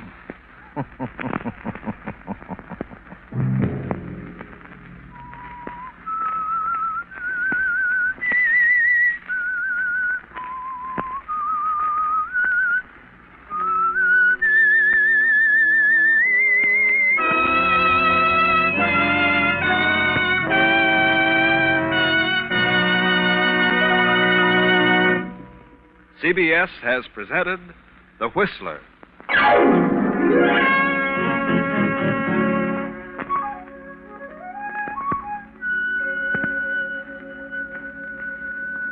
Original music for this production was composed and conducted by Wilbur Hatch. Tonight's Whistler story was written and directed by J. Donald Wilson and originated from Columbia Square in Hollywood. Next week, same time, I, the Whistler, will return to tell you the incredible story of the Draft of Death. Good night. This is the Columbia Broadcasting System.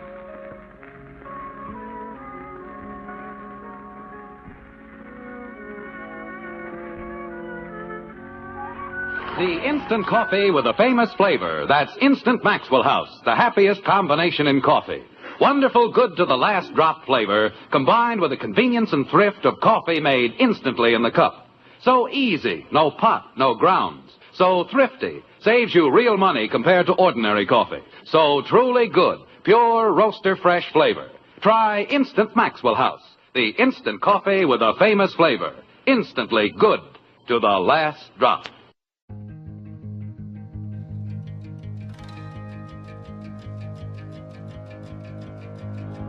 Thanks for listening to Hojo Radio. We'll be back again very soon.